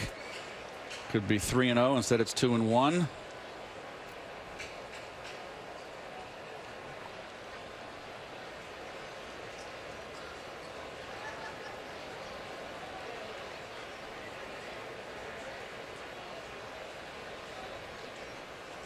And Marte takes fastball for a strike, and it's 2-2. Marte hitting .337 with runners in scoring position. He's hit 7 of his 19 home runs since the All-Star break. He has been very hot. That's cooled him off last weekend, but he had a big game last night. Frazier at third, Reynolds at first with nobody out. And the breaking ball off the plate, 3-2. Well, here's the long ball last night off Tyler Bachelor. That ball was supposed to be on the outside corner. It was down and in, and that was a no-doubter 2-iron. It was a blind drive. You can hang laundry on that line drive. That got Bachelor sent back to the minor leagues. Jacob Rame was called back up today as the Mets continue to shuffle the back end of their bullpen. I do not think that Tom Prince, the interim manager here for the Pirates, is going to send Reynolds here. Not going, and it's lined over the head of Cano and into center field, and the Pirates tie up the game. Frazier comes in to score. 3 straight hits against Stroman to start his night, and it's 1-1. Well, good hitting. That's a good slider right there, but he was just covering the plate with 2 strikes, and the back runner had to freeze here. You remember Mr. Freeze, Gary, from Batman, Otto Preminger? Well, Phil Regan's going to take a stroll out to the mound to talk to Marcus Stroman, who has been greeted rudely in his first inning as a Met. It's a good visit right there. Stroman's a very competitive guy, very animated, and just have to give him a breather, a deep breath.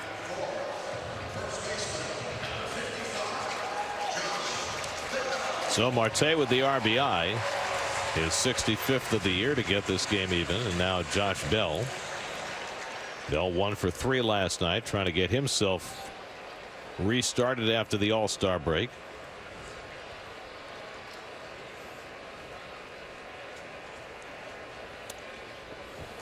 Well, he's shaking his head here. He just can't find it right now. You can just see the expression. He's looking for it. He's, where can I get it here? Talking to himself.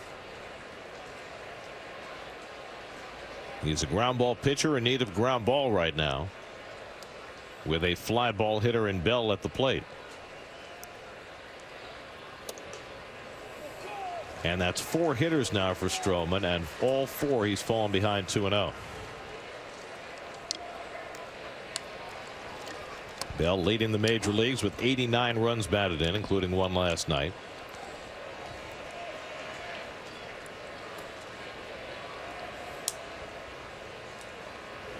And now 3-0. You can't, even though this is the big fella here, hasn't hit a home run in the second half. Josh Bell, you got to give him the take sign, Gary. You can't give him a 3-0. Really? Well, you know what? I keep forgetting. You know this game. I'm sorry. Forgive me. I think they all have green lights, and Bell did, and he fouled it back. Okay. I think that we've evolved to the point where the red light on 3-0 is rare, as opposed to the other way around. Well, yeah, you're right. I wish I'd had a lot of 3-0 hit signs. Yeah? Oh, yeah. Did you enjoy hitting 3-0? Yes, I did. Not when I was younger. When I was mid-stride, yes. sinker. And that's hit hard and into right field, a base hit.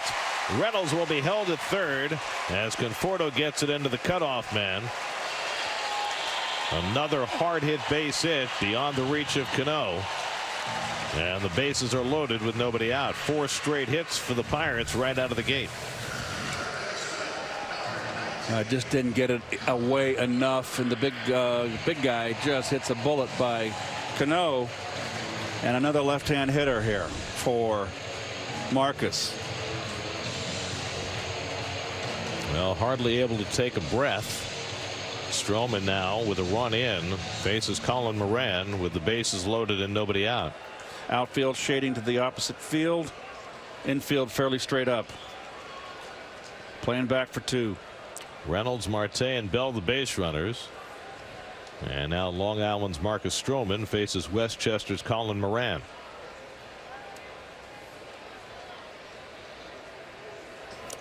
And Moran foul tips the first one, 0-1.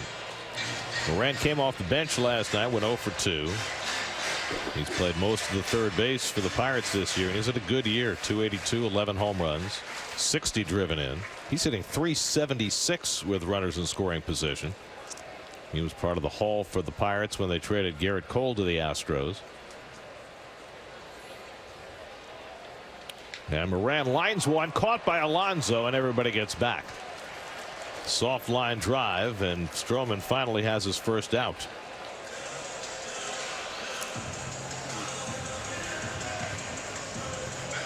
So now 1 out with the bases full. And here comes Jose Osuna, who had a big night last night, went 2 for 3, drove in a run, played good defense as well. And the Pirates are in a similar situation as the Mets in the first inning. A chance to really put a hurt on the starting pitcher. Mets let Archer off the hook. Let's see if Stroman can pitch out of this.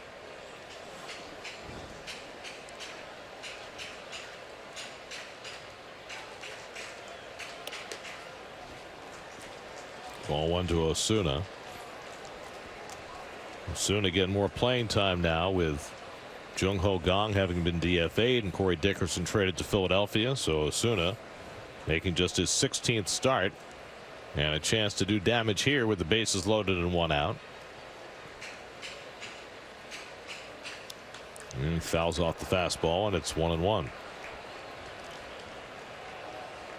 Really has been a mirror image so far, right? Archer Certainly. 33 pitches in the first inning. Faced this very situation, a run in, bases loaded, 1 out, and got through it without any further damage. And Stroman hoping to do the same. Reynolds at third, Marte at second, Bell at first with 1 out. And Osuna takes a rip and comes up empty. And it's 1-2. It was a hanging slider right there that Stroman got away with. Kevin Newman batting 7th in the order, waiting on deck.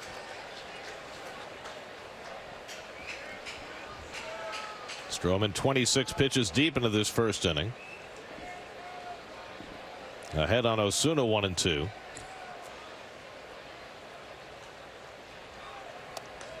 And that just missed the outside corner. Boys, you can tight strike zone right here from Bill Welke, the home plate umpire. I mean, our center field camera is a little off center, so he's got a better view than us, that's for sure. But boy, they're awful close.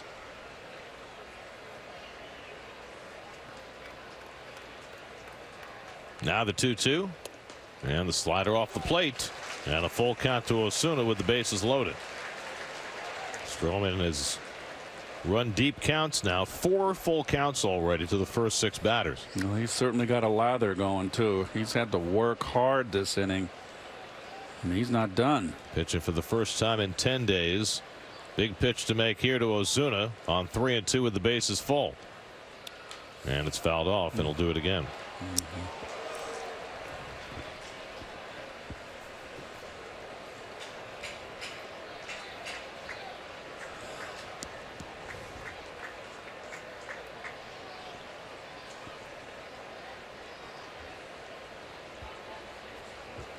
Very shallow outfield by the Mets. Osuna's got power. 7 home runs in 92 at bats this year. And he takes it just outside, ball 4, and that forces in a run, and the Pirates take the lead. Oh, he got a little. Ramos has given Welke a little bit of a. He turned his head and said something to him. That was a strike. He is really squeezing Stroman. Previous one was close. This one was closer. So it's an RBI for Osuna. And it's 2-1 Pittsburgh. And the bases remain loaded for Kevin Newman.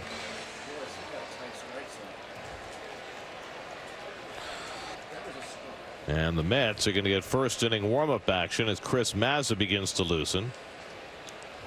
Newman led off last night, went 2 for 4, batting 7th in the order tonight.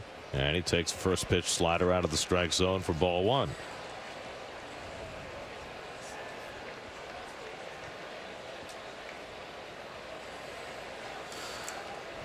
Marcus Stroman having trouble getting himself acclimated in this first inning. Well, I say one thing for Marcus out here is that he is comporting himself professionally, because there's been around 5 pitches that could have gone either way in this inning, and he didn't get the call, and he's kept himself very poised. Ball and a strike to the rookie shortstop Newman, who's hitting .315 on the year. And he breaks his bat, rolls one to Stroman, barehands and fires home. A brilliant play for the second out. Marcus Stroman, who won a Gold Glove 2 years ago, makes an outstanding play, barehanding and throwing in one motion to get the force on Marte for the second out. This is as good as it gets from a pitcher right there. That is just a fabulous play. Well, maybe that gets his feet on the ground under him. The former high school shortstop making a brilliant defensive play. I haven't seen a pitcher make a play like that in a long while. That is as fine a play as you're ever going to see by a pitcher. Now Jacob Stallings, the number 8 hitter, with the bases loaded and 2 out. And he fouls back the first pitch changeup, 0-1. Well, as Gary mentioned, he won a Gold Glove. And no glove necessary here. That's right. Just a bare hand. That is like a third baseman on a swinging bunt. That is just a brilliant play. And for all the trouble we see some pitchers have throwing to bases, he threw that in one motion and threw it as perfectly as you can. Now his 35th pitch of the inning coming to Jacob Stallings. And it's popped up. This should get him through the inning. Alonso waiting for it to come down. And that retires the side. So a rough first inning for Stroman, but maybe pointed himself in the right direction with that fielding play. Centrum contains micronutrients to help nourish your body at the cellular level. So when your cells work, so do you. Centrum, help feed your cells, help fuel your life. Now try Centrum Multi-Gummies Multi-Plus Antioxidants. I'm dying. Oh, we're dying. If you can hear us, honey, your father and I are dying. I'm dying. I'm dying. I'm dying. Does anyone have a charger? Yeah, just down here. I'm here. Sorry, I'm dying. I'm dying.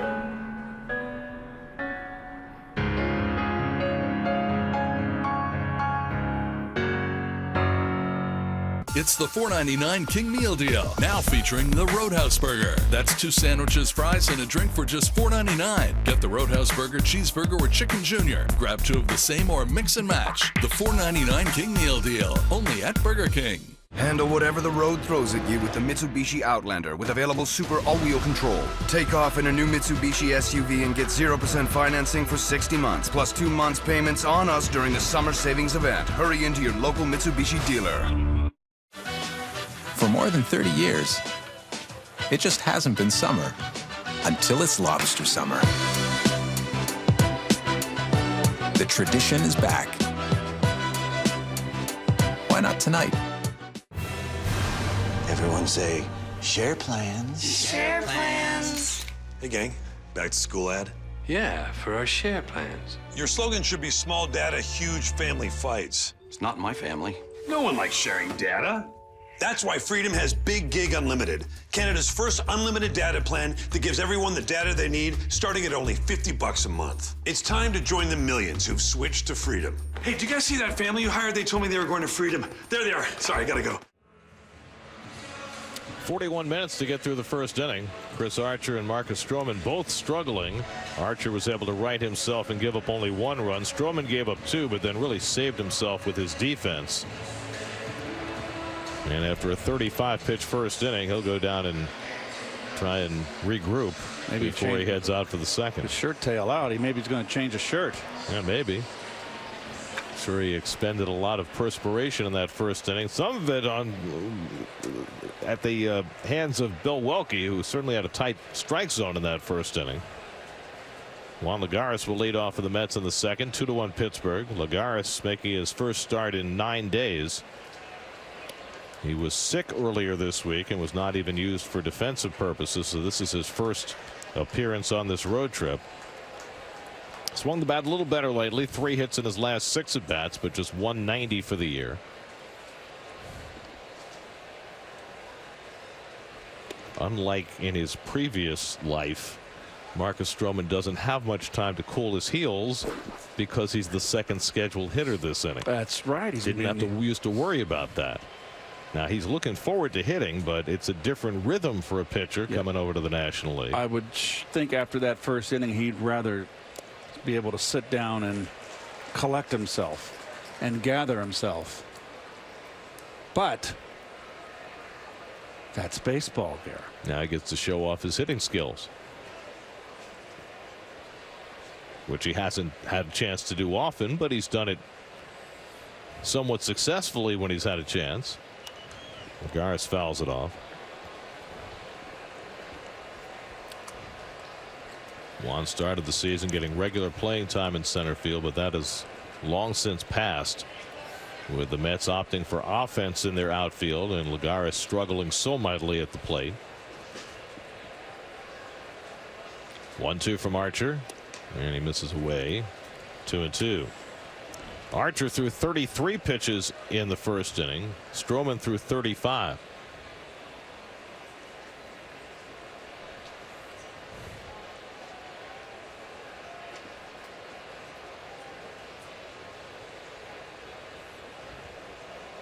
That's hit on the ground at the second baseman Frazier, and he throws out Lagares one away. The difference with those pitch counts is that Stroman is going to be on a much tighter tether tonight, having not pitched in 10 days. Mickey Callaway said probably 90 pitches max tonight for Stroman. Wouldn't you think that he would be strong and you would go the other direction here, Ron? Well, if you go back, Gary? if you go back and look at Stroman's numbers, his pitch counts have never been extraordinary. They don't often push him past 100, even when things are regularized. Nice swing right there. 3 for 17 in his career, including a home run. He homered against Julio Teheran in Atlanta 2 years ago.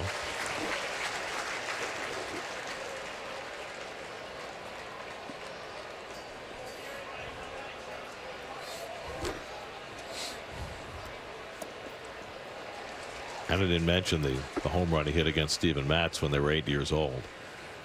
Oh, well. It's not on his, on his major league dance card, but they both remember.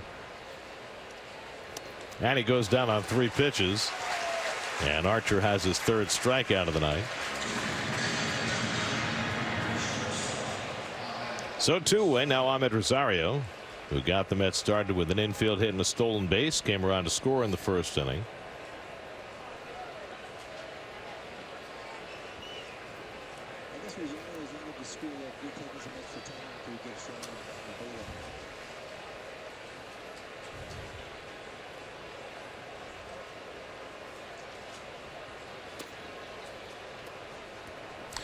We've got 2 very athletic pitchers out there.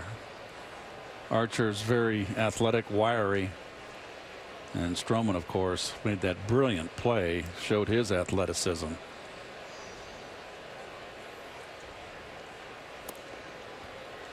Chris Archer acquired from Tampa Bay last year at the trading deadline.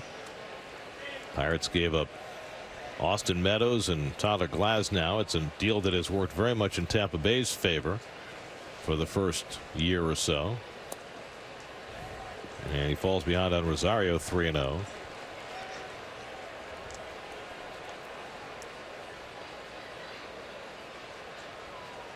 Meadows was an all-star this year. Glasnow got off to a great start, then got hurt for the Rays. Taking all the way, a call, strike 3-1. And Archer still trying to find his footing. Now I see a good strike zone for Archer, and if I'm Ramos, I'd go back, warm up. Stroman, I would tell Bill Wilkie, hey, I want it from my pitcher too. That's outside ball 4, so that tight one went in the Mets' favor, and Archer has issued his second walk.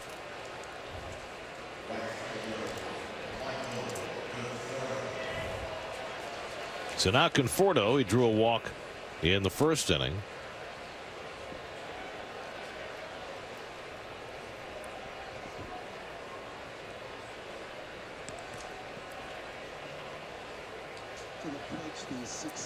Plenty of daylight left. The gleam off some of the buildings across the river from PNC Park. And now a quick message from Citi.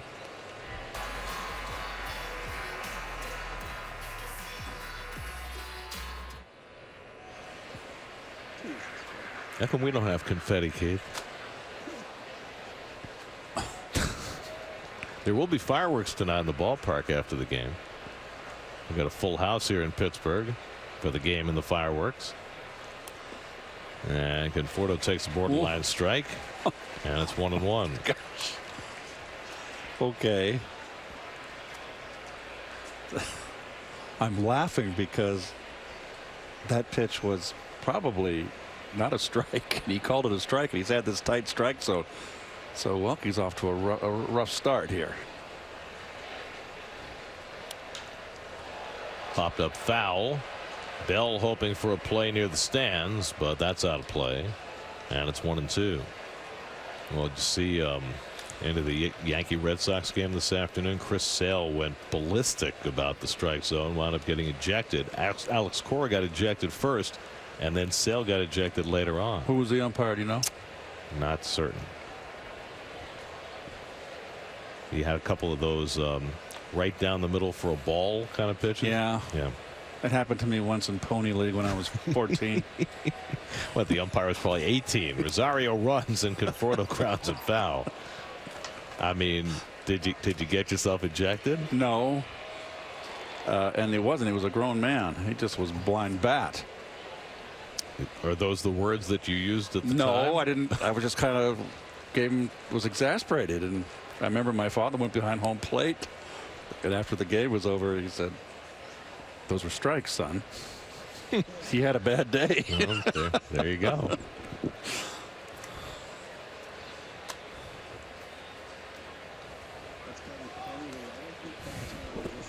Okay, Pony League, so you know, was after Little League. It was for 13 and 14-year-olds, and it really wasn't a full major league distance. It was a little bit closer. The distance of bases were the same, but the mound was a little bit closer. So what, like 55 feet? I forget. Like Rosario running, Conforto flying one out to left, and Reynolds circling toward the line. He puts it away to retire the side. A walk in one left. Stroman back to the mound. 2-1 Pittsburgh.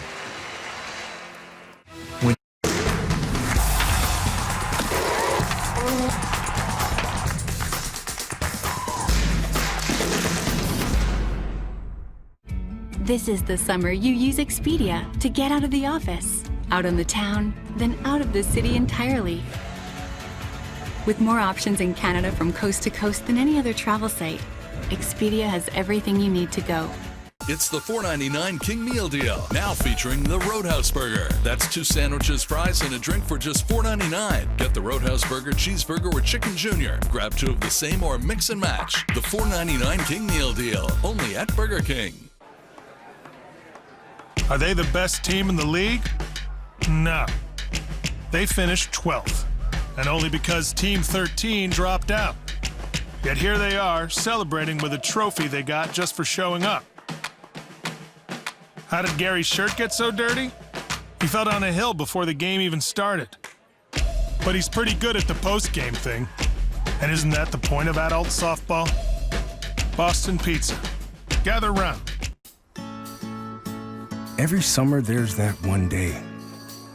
Perfect company and conversation, perfect weather, and perfectly crafted Gold Peak iced tea. That taste, perfectly delicious every time. Good friends and Gold Peak. Now that's what I call peak summer. Gold Peak iced tea. Reach for the peak.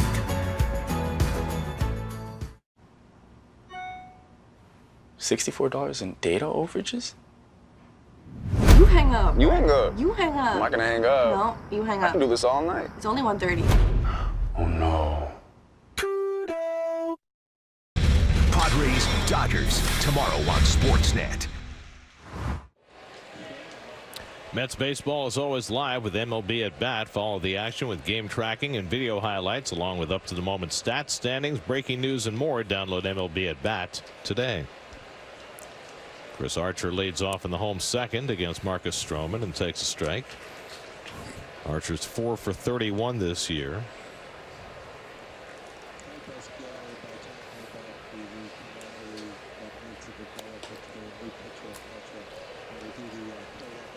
Stroman faced 8 batters in the first inning through 35 pitches.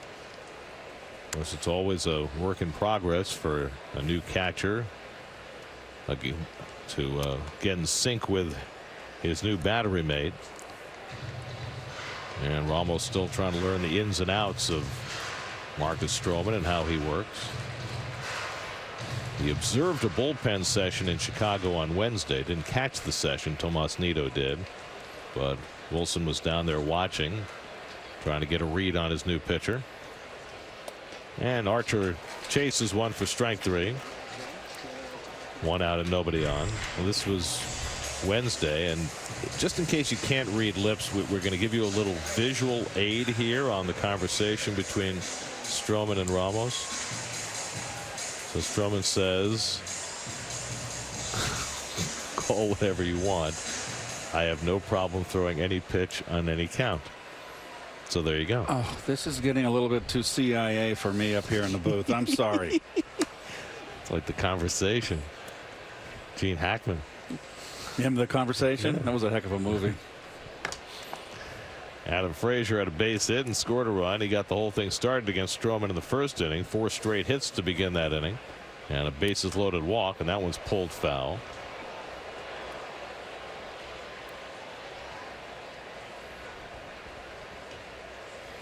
Marcus Stroman is the first Met pitcher ever to wear a single digit.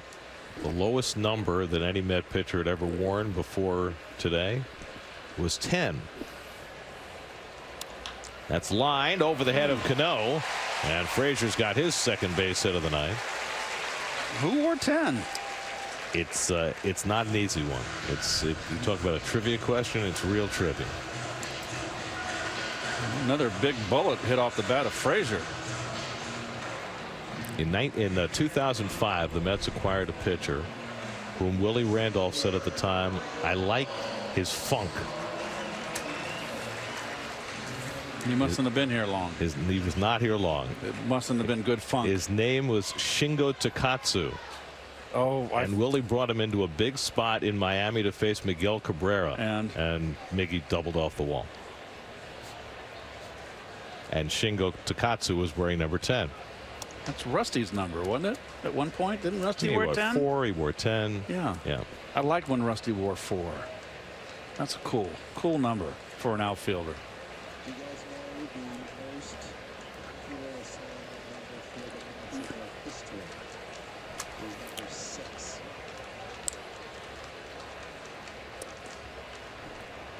Reynolds takes a cutter for a strike, and it's 1-1. Well, Stroman would have liked to have had his Toronto number 6, but Jeff McNeil has that, and 6 happens to be the most assigned number in Mets history. Really? So he settled for 7, which has a pretty good lineage in Mets history, from Ed Kranepool to Jose Reyes. So Stan Musial still lives on. How he used to kill the Brooklyn Dodgers. Number 6. What does that have to do with the Mets? Just roll with it. Roll with it. I mean, I'm thinking Al Weiss. He wore number 6. I'm kind of bringing in a Cardinal side to it because Musial killed the Timo Perez. He wore number 6.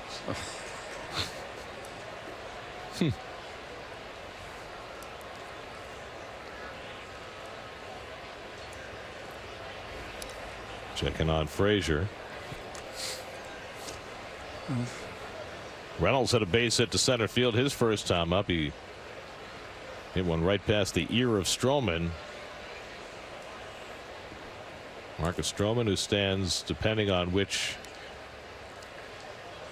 That's a pitch out and a throw down to first by Ramos, and a good pick by Alonso to keep that from going down the line. Yeah, and Conforto playing a little bit over in the gap for that ball. Got by Alonso. Frazier winds up on third base. No way that Conforto can get to that ball. Pete's good at that pick, let me tell you. That was a big one right there. What's in his back pocket?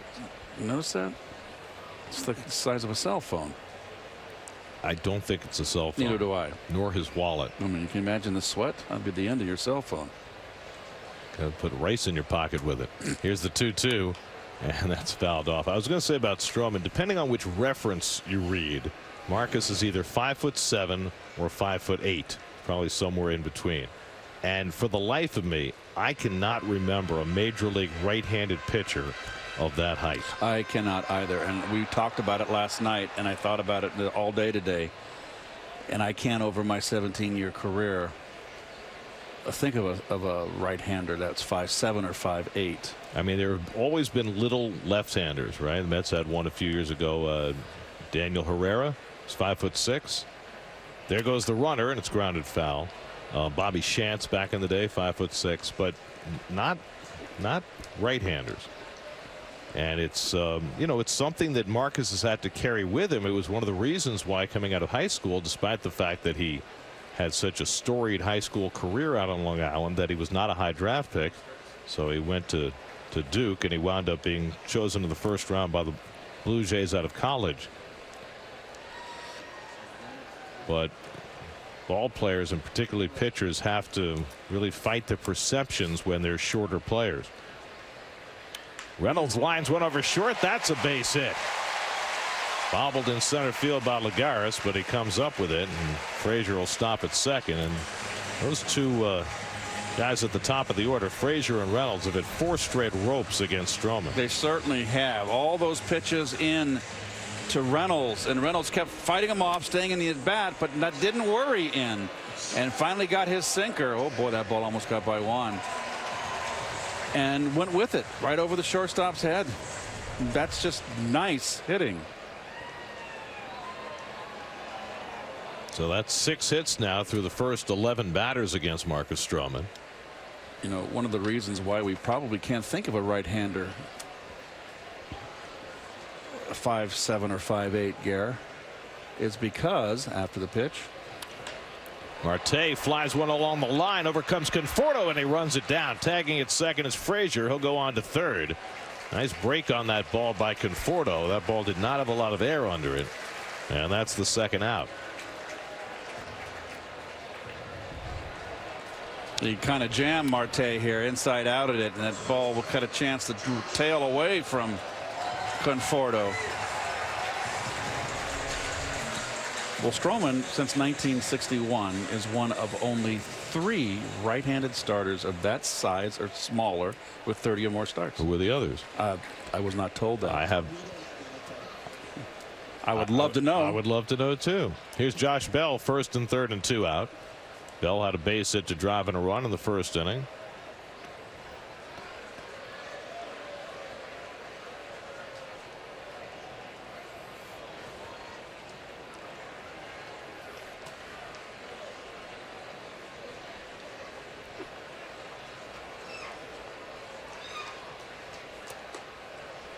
And the fastball away to Josh Bell, ball one. Bell's RBI in the first inning was his 90th of the year. First big leaguer to get to 90 RBIs this season.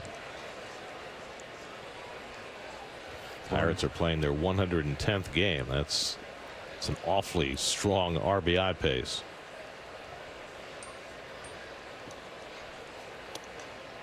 And the cutter misses inside. That's a pace for 133 runs batted in. Yeah, but the rate he's going in the second half, we'll see what happens.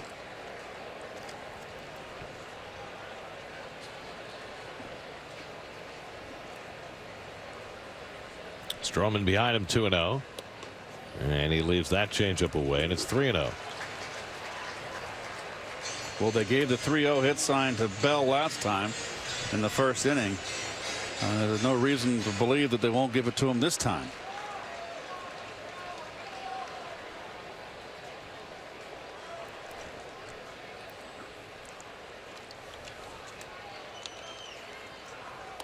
And he takes a rip and comes up empty, 3-1. And that was a big lift swing right there. That was for the downtown. It was for the Allegheny River. It was for the Allegheny River, Yeah. yes.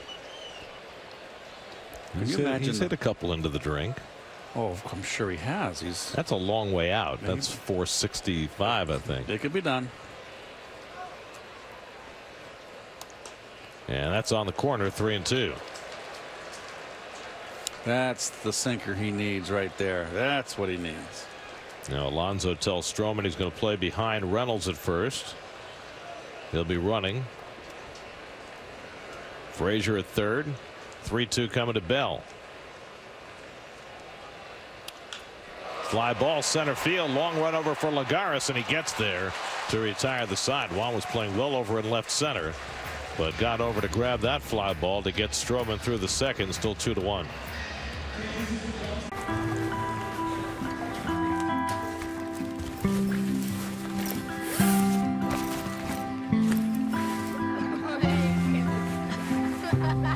When kids in need are given the chance to play sports, what you're really equipping us for is life. Support the future of your community. Support Jumpstart. Because we all play for Canada. Hold out your hands. Make two fists. What you're looking at is the approximate size of your heart. 100,000 times per day, it pushes blood into every cell of your body. But this isn't romantic. It's what separates champions from the competitors.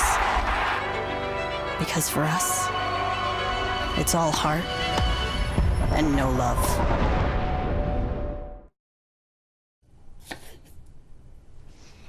Hey, Mom, is it okay if Sarah comes over for dinner tonight? Yeah, as long as it's okay with her mom. Can she?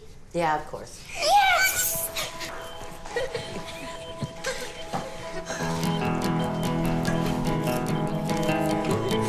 At Ronald McDonald House, we give families a home away from home, close to their sick children.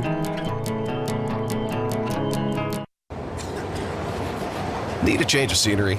Kayak searches hundreds of travel sites and filters by cabin class, Wi-Fi, and more, so you can be confident you're getting the right flight at the best price. Kayak. Search one and done. Raw plus SmackDown Live, the WWE on Sportsnet 360.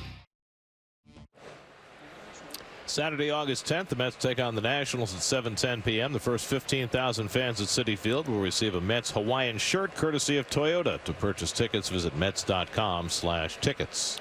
Pete Alonso hooks one foul as we start the third inning. Pete struck out his first time up against Chris Archer. Archer's thrown 52 pitches. Stroman's thrown 56. That's 108 pitches in the first two innings.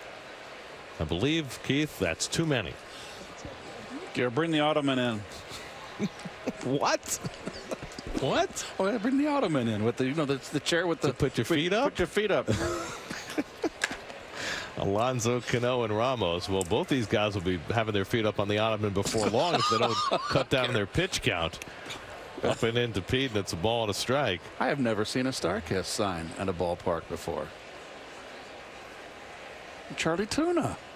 Sorry, Charlie.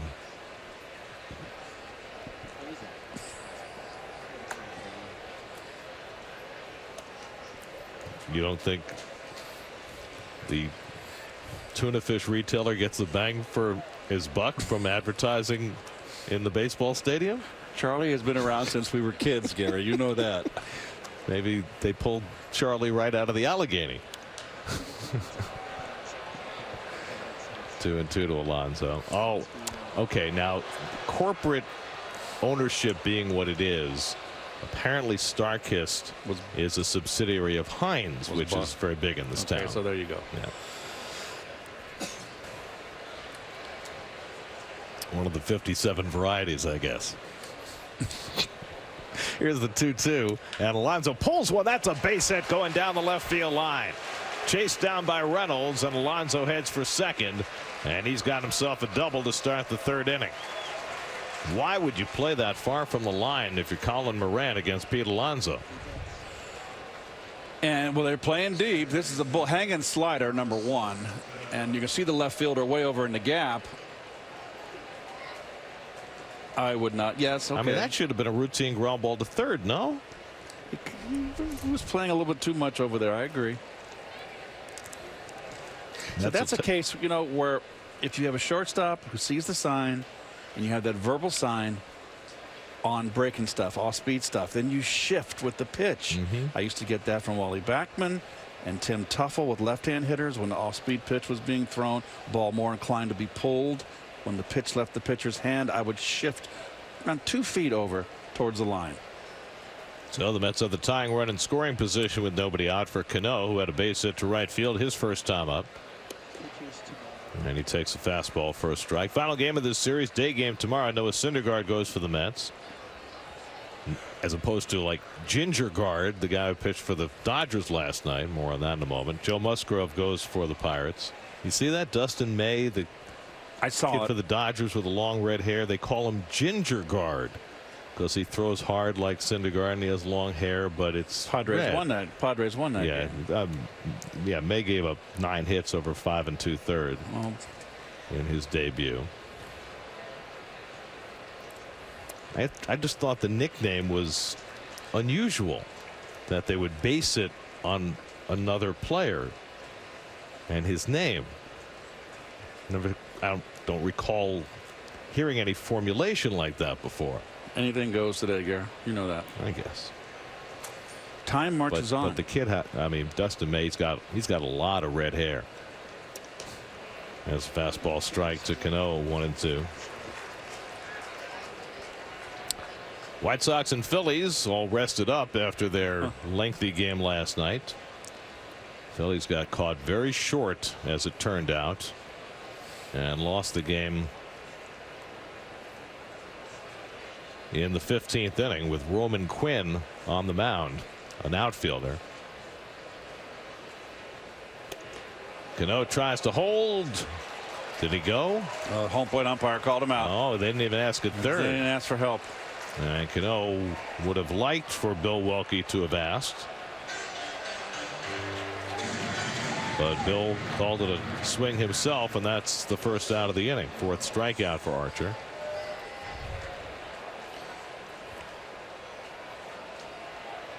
That is not a swing. I'm sorry. Well, it's certainly not one that the home plate umpire should be calling himself. Well, that's just not right.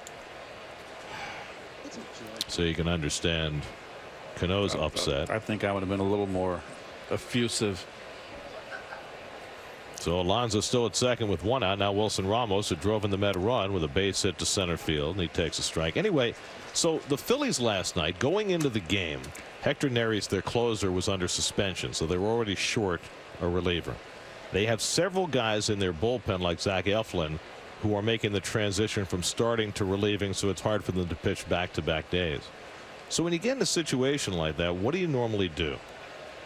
Normally, your starter who has his throw day that day will wait and not throw his bullpen session before the game, just in case maybe you need help later on. Vince Velasquez was that guy for the Phillies yesterday, and he threw his bullpen session before the game, which is why when they needed help in the 14th inning, they put Velasquez in left field and not on the mound. Now Velasquez made 2 fantastic plays in the outfield, but he's a pitcher in the hole and no chance, I wouldn't think, to throw out Ramos. Wow. And Newman puts it in his pocket. How rare is that? So Ramos has himself an infield hit with Newman playing well up the middle. By the time he got to that ball, he had no play. And Alonso held at second. So where is the burden of I mean, not the burden. I don't know. I don't know. Blame. I don't know whether that's bad communication with between the manager and the pitching coach, or the pitching coach and the pitcher. I don't know how that works exactly. This is crunch time. But I mean, that's an important game for the Phillies, and to have to bring an outfielder in a tie game in the 14th inning. When you're fighting down, we're in August. Now, of course, the other option that you have in a situation like that is that you can go with your next day's starting pitcher and put him on the mound and then figure out tomorrow. Fly ball out to center field off the bat of Davis. Room for Marte to make the catch, tagging at second Alonso, but he's not going to go anywhere. Look at that throw in. Strong throw from Marte. Wise choice, Mr. Alonso. He has no chance to get in front and get his momentum forward. That is just a powerful throw and accurate. So Alonso wisely staying put. Now there are 2 out for Todd Frazier. Anyway, Quinn pitched a scoreless 14th. Was he right-handed? Yeah. Well, then there's your guy, 5'8", maybe shorter. Another one. I don't think he's that short, is he? He was throwing like 78 miles an hour. He's not a big guy, Quinn. No, he's not. But he threw a scoreless inning in part because Velasquez from left field threw a guy out at the plate, and he nearly threw out another one in the 15th when the White Sox got the go-ahead run. Abreu. And he made a sliding catch in shallow left. Abreu got the game-winning hit, he correct? did. He had drove in 3 last night. He had the 2-run homer off Vargas. That's all Vargas gave up in his first start for the Phillies. Archer now with a chance to get through this inning after the leadoff double. Frazier was retired on a comebacker his first time up. And he smacks one to left field. Reynolds coming over and makes the catch. A bullet off the bat of Frazier, and Reynolds did very well to run it down and get Archer out of trouble in the 3rd.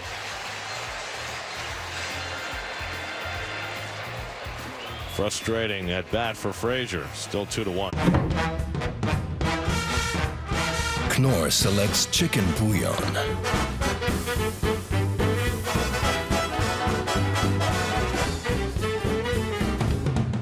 Made with natural chicken stock. I know you want me, you know I want you. I know you want me, you know I want you. I know you want me, you know I want you. Knorr selects chicken bouillon.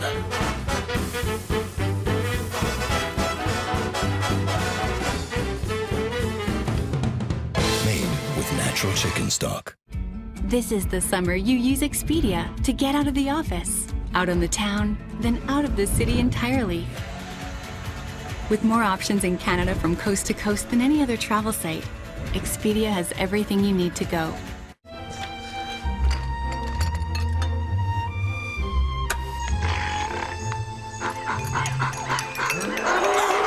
If you can poker face through that, you're poker ready. Download the PokerStars.net app and play.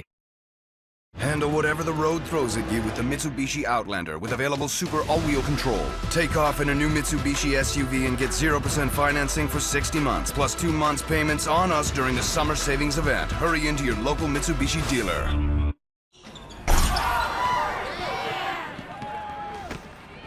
I know you want me, you know I want you.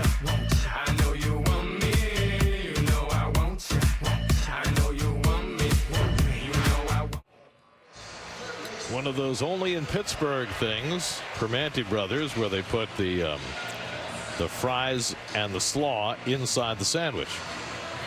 And that is very good. It gets you iron in your blood. You know, if you're iron deficient, let's just say it's not the highlight of a low-carb diet, but it is a thing unto Pittsburgh by itself for Manti Brothers.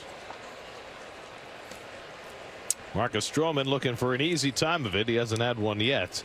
As he takes the mound for the bottom of the third, Colin Moran leads off and takes a fastball for a strike. Well, Moran was a big out for Stroman in that first inning. He made the first out. He jammed him up and in with a fastball and hit a soft liner to Alonso.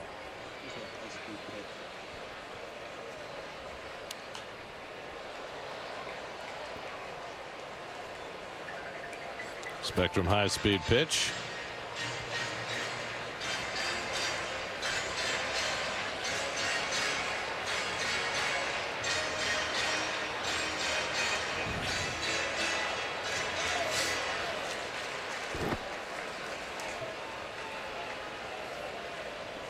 (0-2) coming to Moran, and he hits a comebacker, and Stroman makes the toss. 1 out.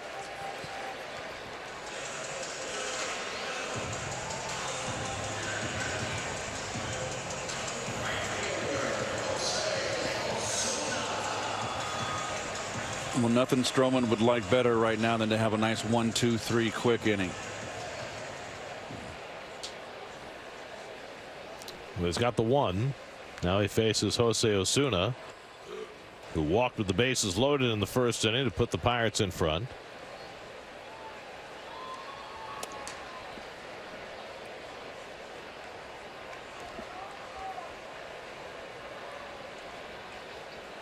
We talked earlier about how Stroman, as a shorter athlete, has had to battle perceptions his entire career. He even came up with a motto to express that. It's called "Height Doesn't Measure Heart." Right. And that's HDMH. Yeah, that's become his trademark, his nickname. Right. He started a clothing line with that phrase, and I think it really bespeaks who he is and how he's accomplished what he has. Sure. He went back to Duke. He was an academic All-American at Duke, and you see HDMH on the glove.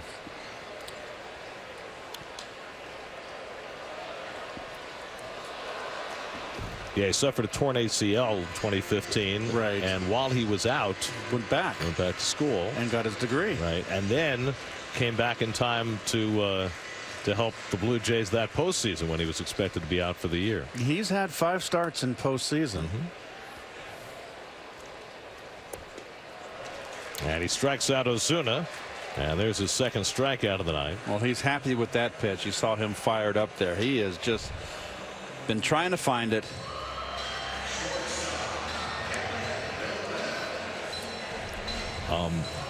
There was a fantastic profile of Marcus Stroman yesterday in the New York Post. Howie Kasoy wrote it. He talked to a lot of people from Marcus's life, his family, his coaches, some Little League teammates. Really gave a sense of just who this guy is. I recommend it highly. It's a really well written and well researched profile of a pretty special guy.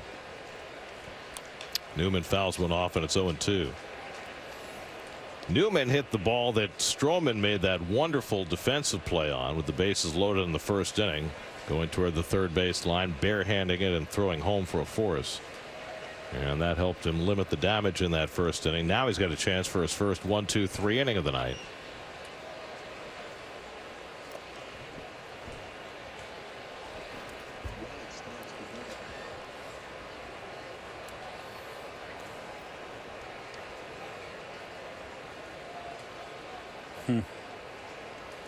Pair of right fielders.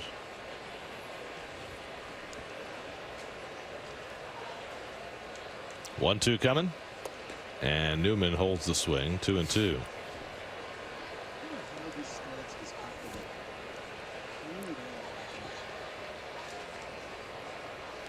Very widespread. And he grounds one out to Rosario. He wasn't ready for that pitch. A little quick pitch from Stroman, who has his first 1-2-3 inning. Not only making the call, but catching the helmet. Nice job by Mike Everett. 2-1 Pirates. For more than 30 years, it just hasn't been summer until it's lobster summer. The tradition is back. Why not tonight? Need a change of scenery? Kayak searches hundreds of travel sites and filters by cabin class, Wi-Fi, and more, so you can be confident you're getting the right flight at the best price. Kayak. Search one and done.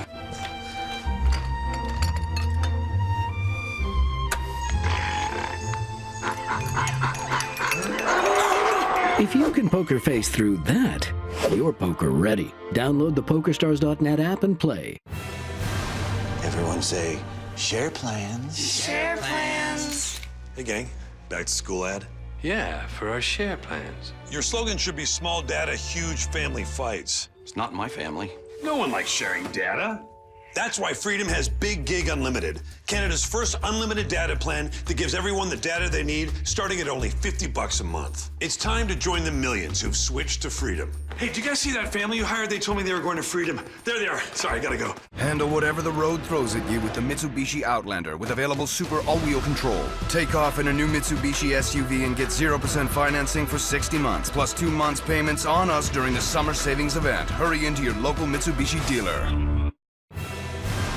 Everyone say, share plans. Share plans. Hey, gang. Back to school ad? Yeah, for our share plans. Your slogan should be small data, huge family fights. It's not my family. No one likes sharing data. That's why Freedom has Big Gig Unlimited, Canada's first unlimited data plan that gives everyone the data they need, starting at only $50 a month. It's time to join the millions who've switched to Freedom. Hey, do you guys see that family you hired? They told me they were going to Freedom. There they are. Sorry, I gotta go. Fourth inning, Juan Lagares leads off against Chris Archer and takes a slider for ball one. Lagares grounded out to second base his first time up. Lagares, Stroman, and Rosario for the Mets in the fourth. Mets have left 6 runners on base in the first 3 innings. Lagares lines one, but right at the second baseman Frazier, and that's the first out.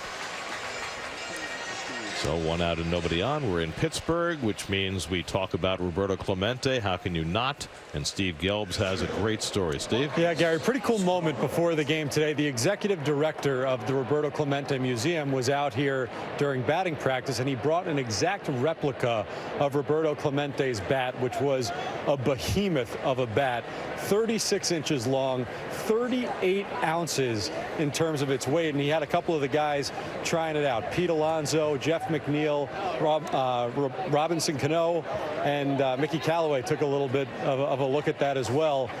Now, Robinson Cano, he looked at me, he said, nobody could hit with this bat today. Absolutely nobody. Pete Alonso, same deal. But we know Jeff McNeil pretty well. I asked him if he thought he could hit with that bat. He said, absolutely. I can hit with anything. I said, how much are you going to have to choke up? He looked at it and said, you know, maybe 6-8 inches on this thing. But I tried it out, too. It was, I mean, it was like a brick dropping down when it was put in my hands. Well, Steve, the heavier the bat, the better the wood. Dick Allen used a very heavy bat. I played with Bobby Bonds, the father of Barry Bonds, and Bobby used a 38-ounce bat, and there was no way. I put that bat in my hand, and there was no way I was going to ever be able to hit with that kind of a heavy bat. The last Met that I can remember using a really heavy bat like that, as Stroman strikes out for the second time, was Lance Johnson. Lance back in the 90s. Remember, he had that one year he had 227 hits and 21 doubles. He used something like a 38 or 39 ounce bat. And of course, the handle on the Clemente bat is similar to the handle that McNeil uses. Yeah, and guys, Dwayne Reeder, that's the executive director holding it. That's the reason he brought it out here, to give it to Jeff McNeil, because McNeil uses that similar knobless bat. The thing that Dwayne Reeder was telling me, though, is that he often challenges major league players when they come through that museum to try and use that bat. He said one person that he knows of has ever actually taken him up on using that type of a bat, and it was Manny Ramirez. He tried it one time, and Reeder says he struck out on 3 straight pitches, didn't even foul a ball off. Rusty Staub used a very big barreled bat, almost like a bowling pin, Rosario cracks one out to center, but Marte going back, and that retires the side. So Archer has his first 1-2-3 inning, and these two pitchers sort of getting settled in now. Still 2-1. Hey, the mountains are calling. Namaste. Namaste to you. Coors Light. The mountains are calling.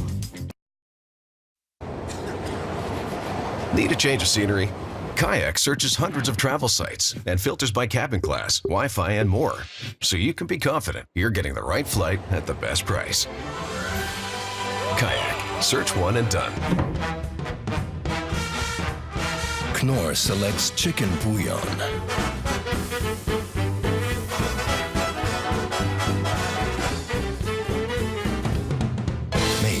Natural chicken stock. It's the $4.99 King Meal Deal, now featuring the Roadhouse Burger. That's 2 sandwiches, fries, and a drink for just $4.99. Get the Roadhouse Burger, cheeseburger, or chicken junior. Grab 2 of the same or mix and match. The $4.99 King Meal Deal, only at Burger King. Handle whatever the road throws at you with the Mitsubishi Outlander with available Super All-Wheel Control.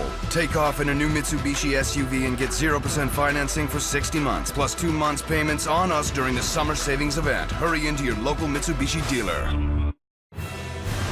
Everyone say, share plans. Share plans. Hey, gang. Back to school ad? Yeah, for our share plans. Your slogan should be small data, huge family fights. It's not my family. No one likes sharing data. That's why Freedom has Big Gig Unlimited, Canada's first unlimited data plan that gives everyone the data they need, starting at only $50 a month. It's time to join the millions who've switched to Freedom. Hey, did you guys see that family you hired? They told me they were going to Freedom. There they are. Sorry, I gotta go. It's the $4.99 King Meal Deal, now featuring the Roadhouse Burger. That's 2 sandwiches, fries, and a drink for just $4.99. Get the Roadhouse Burger, cheeseburger, or chicken junior. Grab 2 of the same or mix and match. The $4.99 King Meal Deal, only at Burger King. Watch SNY Mets games on the go on any device. Just visit SNY.TV or download the NBC Sports app today for live streaming coverage of every SNY Mets game. Jacob Stallings takes a strike from Marcus Stroman as we start the bottom of the 4th. Stallings popped up with the bases loaded to end the first inning. Another inning for Stroman to get a rhythm going. 1-2-3 last inning. Now 8-9-1 in the order. So Marcus Stroman was not the only Toronto pitcher traded right before the deadline. It kind of went under the radar because the Astros got Zach Greinke, but Houston also acquired the talented but erratic right-hander Aaron Sanchez from the Blue Jays. Well, Sanchez is pitching for the first time for Houston tonight, and he's got 5 no-hit innings against Seattle. Of course, right? You know, some people were saying about Sanchez that the Astros would do with him what they did with Charlie Morton, take a sinker baller and turn him into a more of a 4-seam curveball guy. Well, it's working so far tonight. Foul back by Stallings, 2-2. I mean, what an embarrassment of riches they have on that pitching staff now. Verlander, Cole, Greinke. If they can get Sanchez righted. Yes, I agree. They're hungry for another World Series championship. 2-2 to Stallings, and it's grounded down to third. 2 hopper for Frazier, and that's the first out in the bottom of the 4th. 6 in a row now retired by Stroman, so he's starting to get it rolling. Here's your Lowe's Mets starting rotation with Marcus Stroman added to DeGrom, Syndergaard, Wheeler, and Matz. That's a nice rotation. Wheeler just brilliant in that getaway day in Chicago against the White Sox. Noah's been on top of his game for the last 4 starts, and Jacob's been solid but unlucky all year. Mets had a streak of 17 straight starts where their starters gave up 3 earned runs or less. That was broken last night when Steven Matz had an instant implosion in the 4th inning.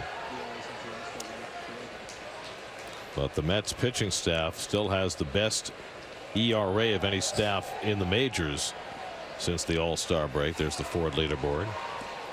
Mets will see the Indians in a few weeks. There's a call strike, and by the time they face the Indians, it's possible that Cleveland could have Corey Kluber back in their rotation. Broken arm earlier this year, but he's starting a rehab assignment now, and it's going to be tight, but by the time the Indians get to Citi Field, he might be ready. 1-2 coming to Archer, and that's fouled away. Cleveland 3 games back of Minnesota. Yeah, they made a rush on Minnesota, but Minnesota seems to have righted the ship and has kind of held its own there, but Cleveland certainly got back in it. But I'll tell you what, if they get Carrasco and Kluber back, now that they've added a couple of bats for the middle of their order as Archer strikes out for the second out. I mean, Yasiel Puig made his Indians debut, had a couple of hits, 2 RBIs last night, and they said the crowd was just eating it up, loving every minute of their Yasiel Puig experience in Cleveland. It's going to be a very interesting race going down the stretch. I don't think anybody expected the Twins to be the home run barraging team that they've been, and they had issues to address in their bullpen, and they tried, but we'll see whether it works out for them. Here's Adam Frazier, who's 2 for 2. Just don't know if Minnesota has the pitching to hold up over the last 50-odd games.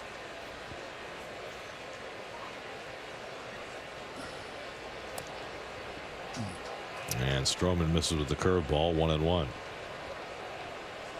Marcus required 35 pitches to get through the first inning, so his pitch count is up. And this might be his last inning. Fly ball out to left center, and easing over is Lagares. Makes the call and the catch. And that's 8 in a row retired by Stroman after 4, 2-1.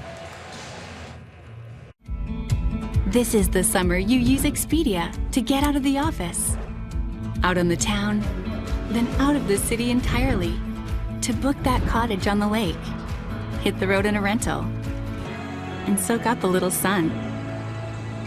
It's the summer you discover Expedia makes it easy to do everything or nothing at all. With more options in Canada from coast to coast than any other travel site, Expedia has everything you need to go.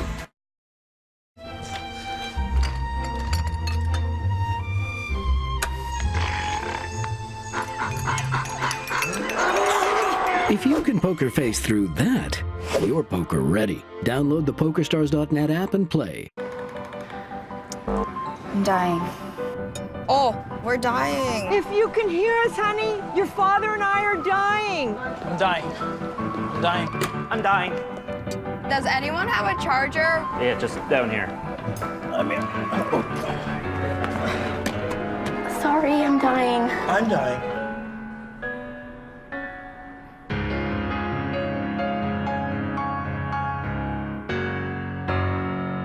Handle whatever the road throws at you with the Mitsubishi Outlander with available Super all-wheel control. Take off in a new Mitsubishi SUV and get 0% financing for 60 months, plus 2 months payments on us during the summer savings event. Hurry into your local Mitsubishi dealer.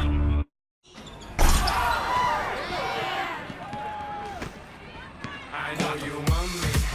You know I want you. I know you want me. You know I want you. I know you want me. You know I want. Everybody knows Pittsburgh's the city of champions, but you may not know about its 2 champion beers, Iron City and Iron City Light. When you want to give your thirst a workout, Iron City's got a super taste that just won't quit. And when you want something lighter with real taste that scores time after time, Icy Light's just right. Pittsburgh brews winners. Iron City. Hey, join the team. Come on, pumping iron. Oh, I can't help but smile at that. That is the great Bob Prince, the voice of the Pirates from 1948 to 1975, better known locally as the Gunner. He was unique. He was an institution unto himself. Yes. And he was beloved here in Pittsburgh. I had the great fortune. I came up in '74 to meet Bob, and he was a character, a funny man.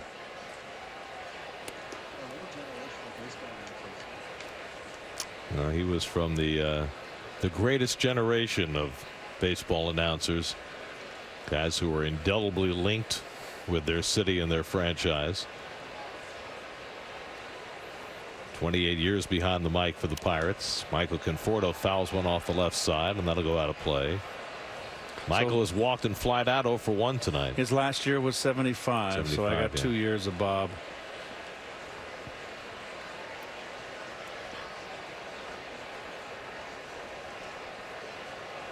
Worked with Jim Woods, I think, for the latter stages of his tenure here. Pete Alonso on deck, and then Robinson Cano for the Mets in the 5th. And that one hit him in the foot, I think. Sure did. Conforto goes down to first base. So Chris Archer hits a batter. Slider. And just only the 4th batter Archer's hit this year. And the Mets have the tying run aboard with nobody out. Speaking of Pittsburgh institutions, on the left is the great Steve Blass. 60 years with the Pirates as a player and a broadcaster, and this will be his final season behind the mic. And that's the famous pose of photograph of Steve, who was really the star in that 71 World Series when they beat the Orioles. And just a wonderful, wonderful man, and he's been linked with this franchise for 6 decades now, and he said that he's just ready to hang him up, but he will be missed greatly. Did you ever watch that game he pitched that he won in this, what was it, the 7th game? 79 in 71. Yeah. Slider, slider, slider, slider. I mean, wicked and hard. Alonso doubled down the left field line his last time up.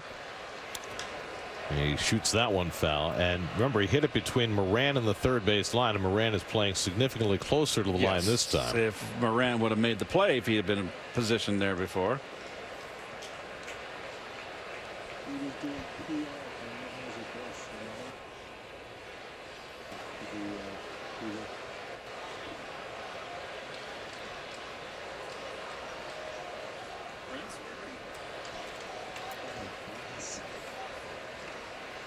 Archer ahead 0-2, and Alonso grounds one down to Moran at third, gets the out at second, the turn, and Frazier gets the double play. 5-4-3, 2 out and nobody on.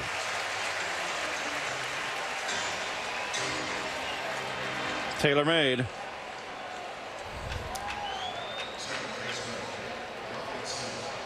Good turn by Frazier. So Steve Blass was, when he retired, Garrett, was in St. Louis working for Anheuser-Busch in the PR department and had no experience in broadcasting like most players. Right, and was brought over. Pirates brought him back. Here's Robinson Cano. At one point I had no experience. I was just going to say, and you've done okay. Well, I had Bill Webb to help me out, and I love Webby saying, "Now you know you always got to watch the monitor. You got to follow me." Well, that had more to do with Webby than I it understand. did making you a great broadcaster. So when I first heard it from Bill, I figured, okay, I've got to follow the camera. When really, and someone told me, no, when you're talking, Bill follows you. Remember that, Dan Barr? The complete opposite. So I learned on the fly, and I had great people that helped me along the way, for better or worse. Cano pops it up. Should be easy for Moran, and that retires the side. We've come halfway in Pittsburgh. Pirates 2, Mets 1.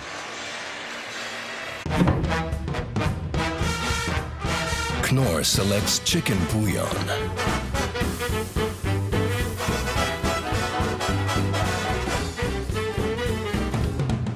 Made with natural chicken stock.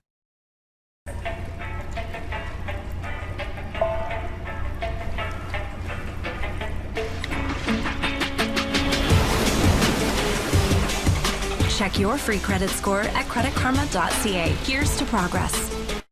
This is the summer you use Expedia to get out of the office, out on the town, then out of the city entirely. With more options in Canada from coast to coast than any other travel site, Expedia has everything you need to go.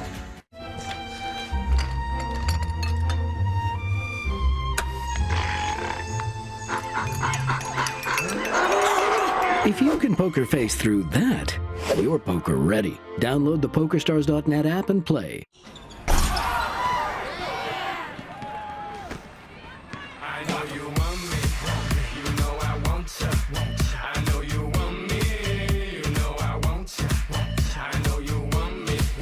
You know I want.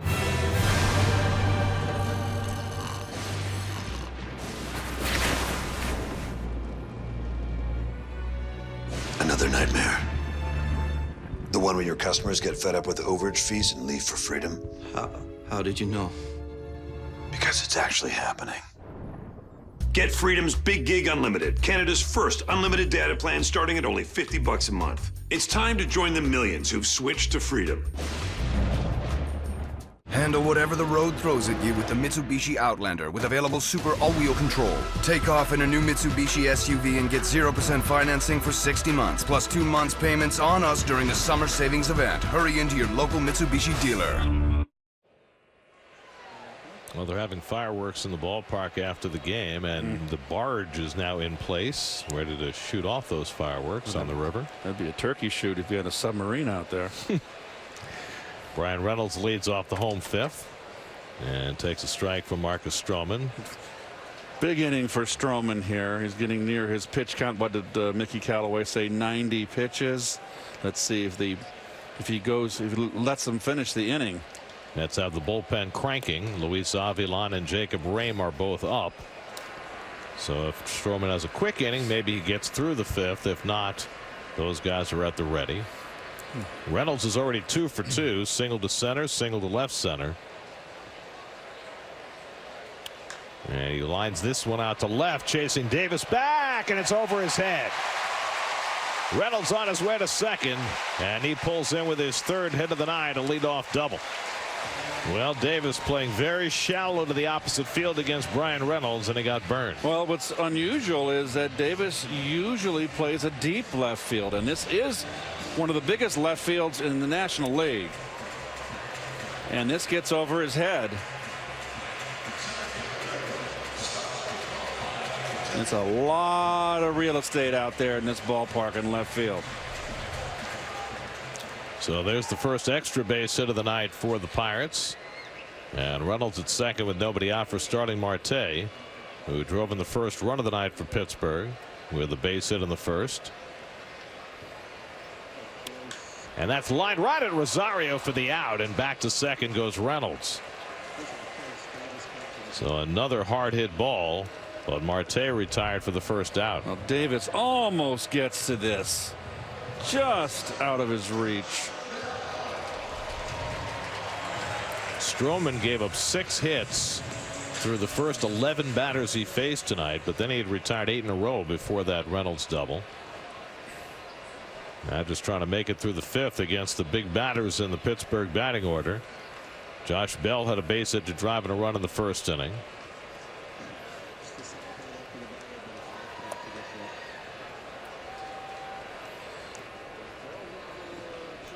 We got the left-hand hitting Moran on deck. With Avilan ready in the bullpen, this could well be the last batter for Marcus Stroman.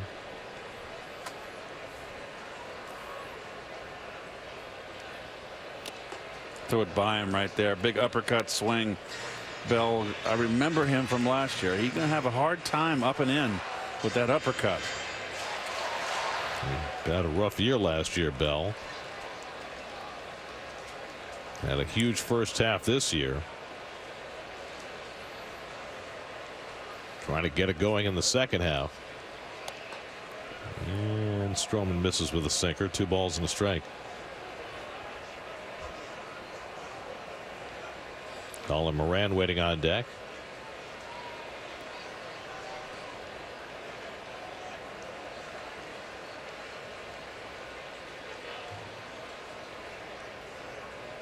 Ramos requesting time.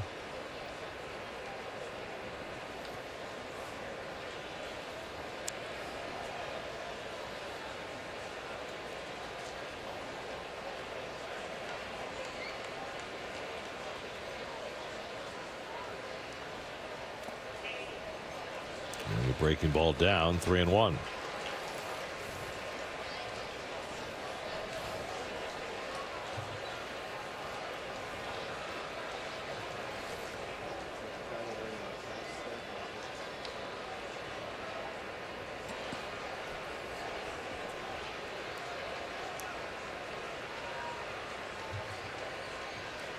3-1 to Bell.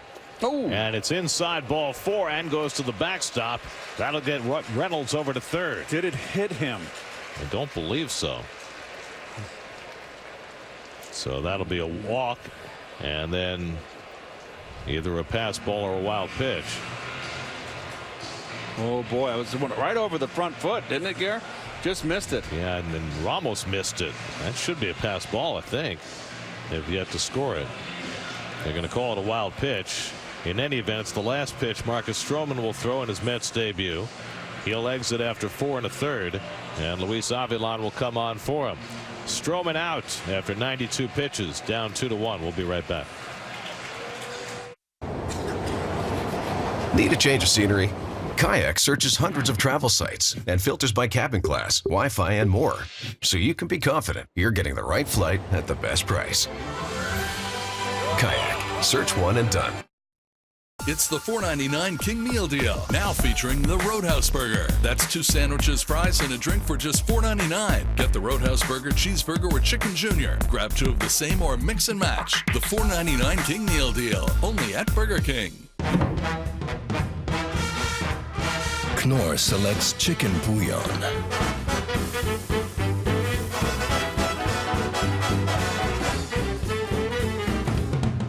Made with natural chicken stock. Everyone say, share plans. Share plans. Hey, gang. Back to school ad? Yeah, for our share plans. Your slogan should be small data, huge family fights. It's not my family. No one likes sharing data. That's why Freedom has Big Gig Unlimited, Canada's first unlimited data plan that gives everyone the data they need, starting at only $50 a month. It's time to join the millions who've switched to Freedom. Hey, do you guys see that family you hired? They told me they were going to Freedom. There they are. Sorry, I gotta go. Are they the best team in the league? No. They finished 12th, and only because Team 13 dropped out. Yet here they are, celebrating with a trophy they got just for showing up. How did Gary's shirt get so dirty? He fell down a hill before the game even started. But he's pretty good at the post-game thing. And isn't that the point of adult softball? Boston Pizza. Gather round.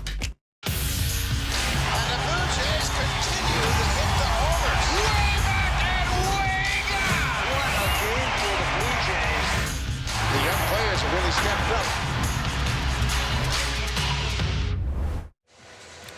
Not quite the outing Marcus Stroman would have hoped for in his Mets debut. Done after 4 1/3, 2 runs and responsible for 2 more. Out after 92 pitches in favor of Luis Avilan.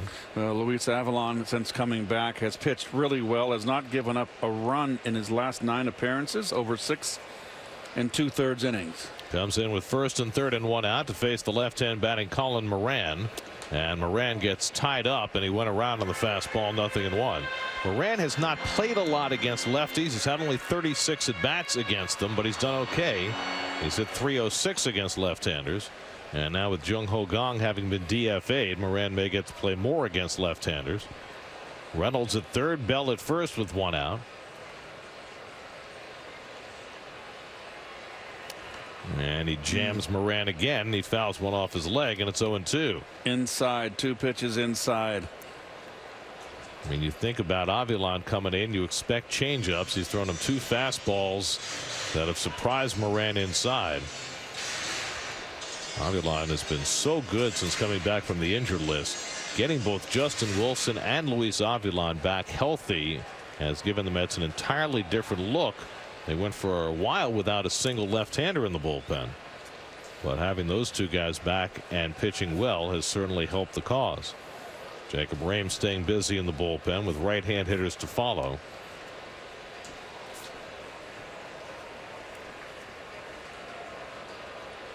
Oh, 2 coming. And the changeup misses down, 1-2.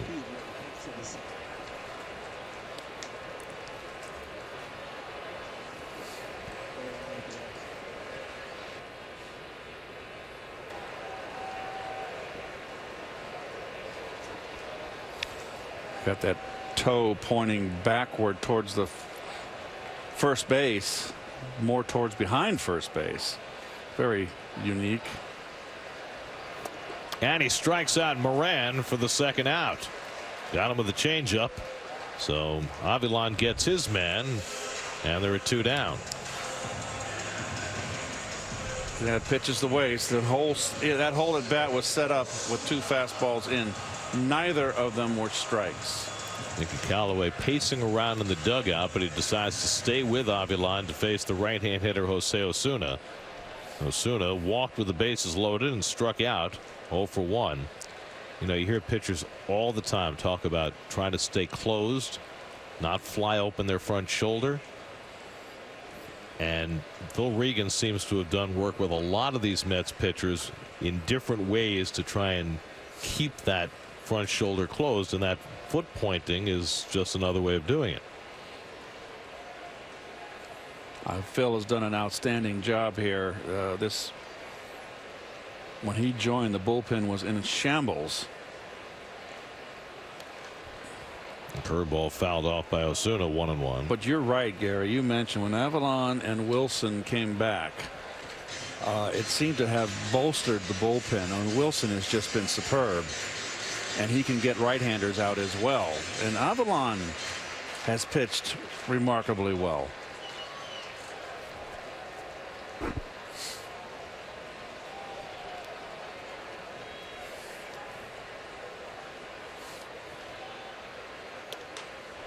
Change up off the plate, 2-1. Speaking of the Mets bullpen, Seth Lugo today was named National League Reliever of the Month. I did not know there was an award. I didn't know there was an award either, and Seth Lugo did not know there was an award. And you know why you didn't know there was an award for Reliever of the Month? I'll tell you in a sec. Because they started the award in 2005, so that's 15 years. And in that 15 years, only once before had a Met reliever been named Reliever of the Month, and that was Billy Wagner back in July of 2007. So of course we didn't know there was an award, because no Met had won it in 12 years. But congratulations to Seth Lugo, National League Reliever of the Month. There's ball 4 to Osuna, and the bases are loaded. So Mickey left him in to face the right-hand hitter. He walks him, and now he's got another right-hand hitter in Kevin Newman with the bases loaded. And it appears that Rame is staying put in the bullpen, and Avilan will get another right-hand batter. I don't think that Mickey wants to bring in Rame just up here. So why would you get him up? He doesn't want to bring him in a leveraged situation. He feels better with the veteran left-hander out there with the screwball that gets right-handers out. I don't disagree with you. I think Avilan's the better choice too. I just don't understand why you get Rame up if you're not going to bring him in. His fastball strike to Newman, 0-1.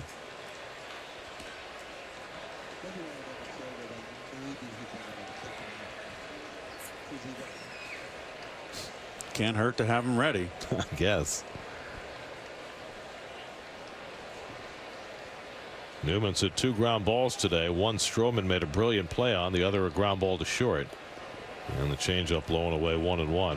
In Philadelphia, Bryce Harper and Rhys Hoskins with back-to-back home runs. Phillies have gone in front of the White Sox 2-1. That's in the 6th now, with Aaron Nola having allowed just 1 hit through the first 5.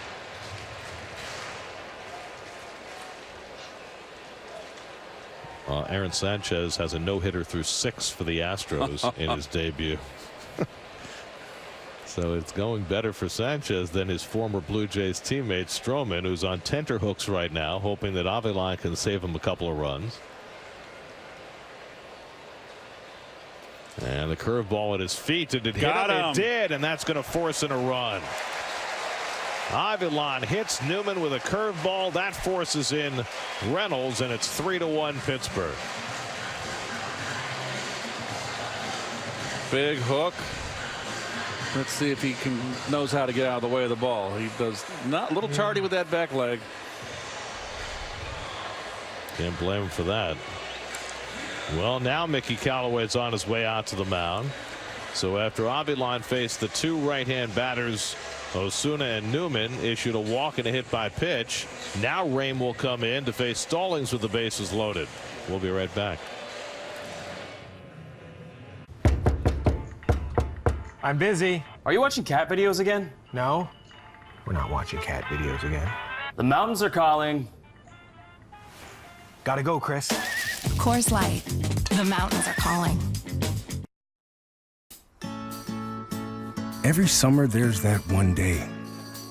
Perfect company and conversation, perfect weather, and perfectly crafted Gold Peak iced tea. That taste, perfectly delicious every time. Good friends and Gold Peak. Now that's what I call peak summer. Gold Peak iced tea. Reach for the peak. Centrum contains micronutrients to help nourish your body at the cellular level. So when your cells work, so do you. Centrum, help feed your cells, help fuel your life. Now try Centrum Multi-Gummies Multi-Plus Antioxidants. How do you say farewell to the time to play that slips away? How do you say goodbye to all the memories of the sunny days? Blink of an eye, years will pass you by. Watching time fly with you is a lesson. It's bittersweet every single second.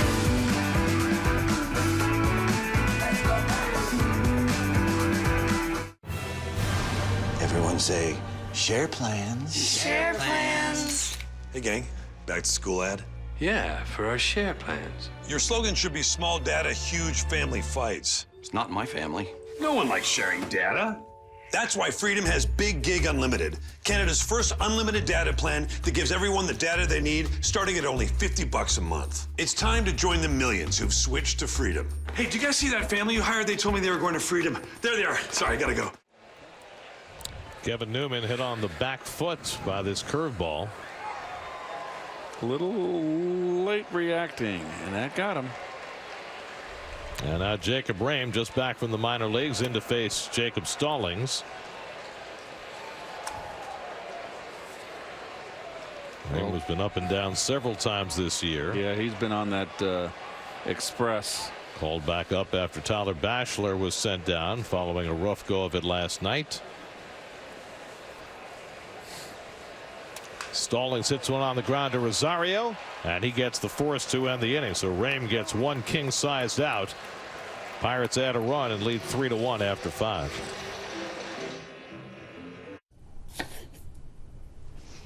Hey, Mom, is it okay if Sarah comes over for dinner tonight? Yeah, as long as it's okay with her mom. Can she? Yeah, of course. Yes!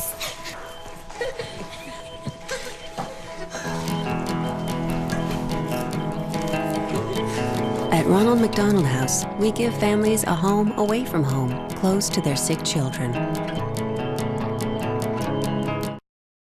Handle whatever the road throws at you with the Mitsubishi Outlander with available Super All-Wheel Control. Take off in a new Mitsubishi SUV and get 0% financing for 60 months, plus 2 months payments on us during the summer savings event. Hurry into your local Mitsubishi dealer.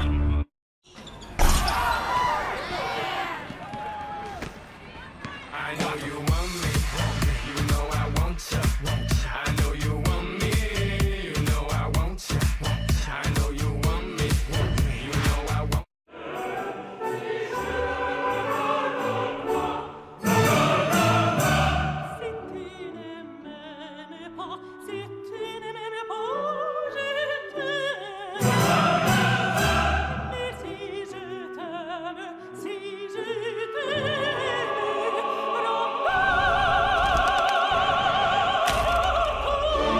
Kaboom, baby! PXG, nobody makes golf clubs the way we do, period. I feel crafty, oh so crafty.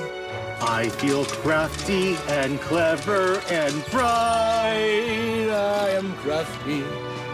Yeah, I'm crafty. Very crafty, so crafty.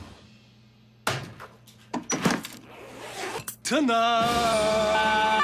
We salute the kind of thinking that's led us to brewing beer we're mighty proud of. Sleeman, here's to craftier thinking. We go to the 6th inning. Mets down 3-1. Marcus Stroman came out after 4 1/3. Luis Avilan came on for him, and Marcus was there to greet him. And same for Wilson Ramos. And then he seeks out Jacob Rame, who got the final out of the inning.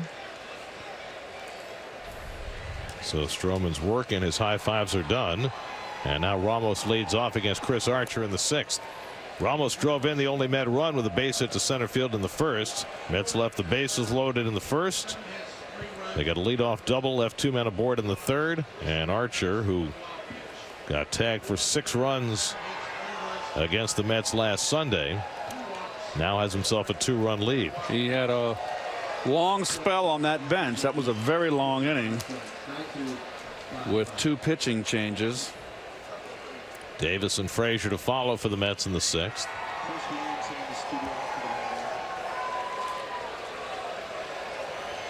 And Ramos hits one on the ground. Newman right near the bag takes care of Ramos for the first out. Let's check in with the studio. Chris Williamson has a game break brought to you by your local Honda dealer. Thanks, Gary. Phillies hosting the White Sox. Phillies trailing 1-0 in the 4th until Bryce Harper and Rhys Hoskins go back-to-back 19th and 24th of the season, respectively. Same score now in the bottom of the 6th. Back to you, Gary. All right, thanks, Chris. Now J.D. Davis with 1 out. J.D. has struck out and fly deep to center tonight, 0 for 2.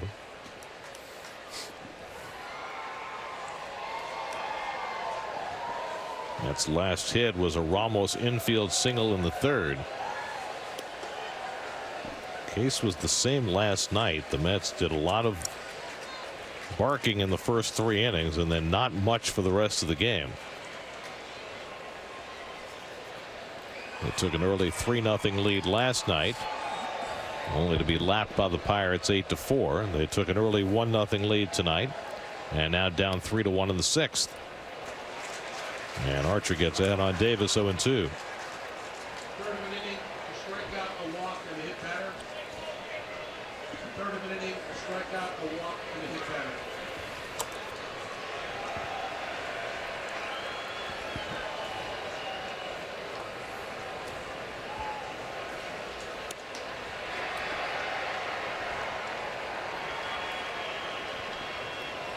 Archer up over 90 pitches for the night. He threw 107 in 5 innings against the Mets last Sunday. Of course, in that game, he threw 48 in the 1st inning. Today, he threw 33 in the 1st inning, but he's been fairly economical since.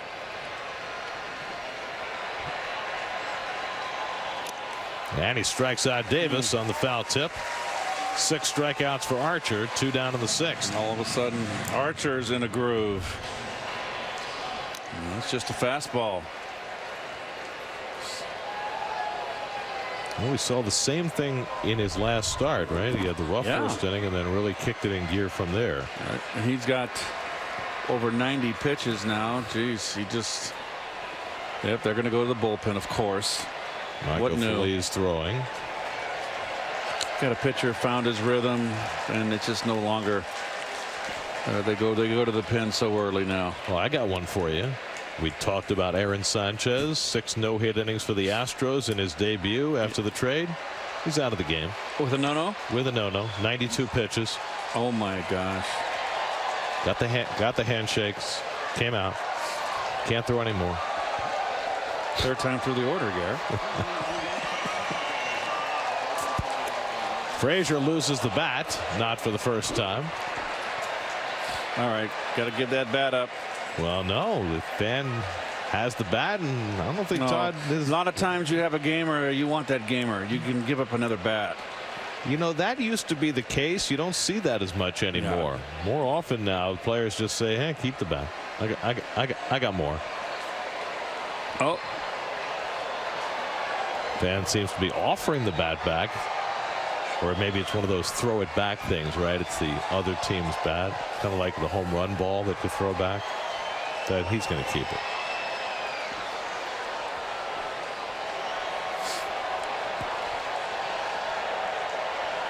Todd's 0 for his last 10, so he's probably due for a new bat. And he grounds this one down to 3rd. Moran comes in to get it. And that retires the side. 1-2-3 inning for Chris Archer. 3-1 in the 6th. Hi, can I take your order? Hello? Oh, hey.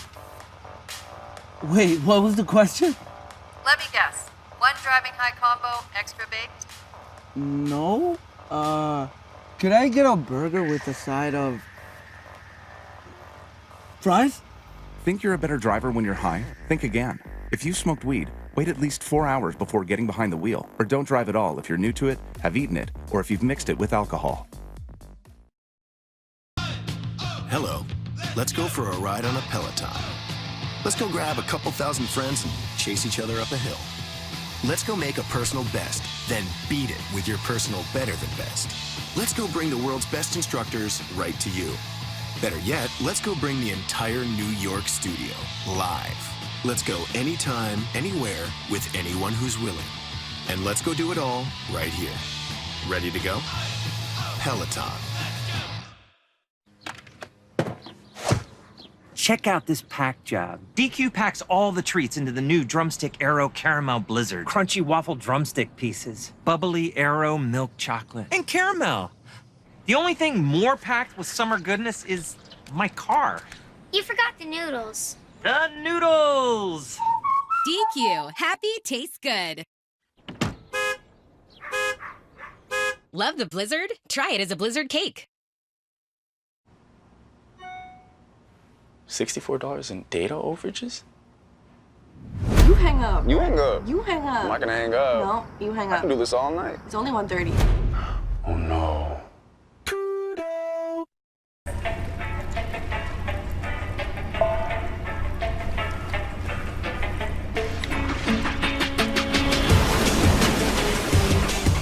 Check your free credit score at creditkarma.ca. Here's to progress. On the majors, brought to you by Cadillac. We mentioned Aaron Sanchez, first start after being traded from the Blue Jays to the Astros. 6 no-hit innings tonight. Pablo Reyes pinch hitting for Chris Archer. It's the first pitch on the ground to Frazier.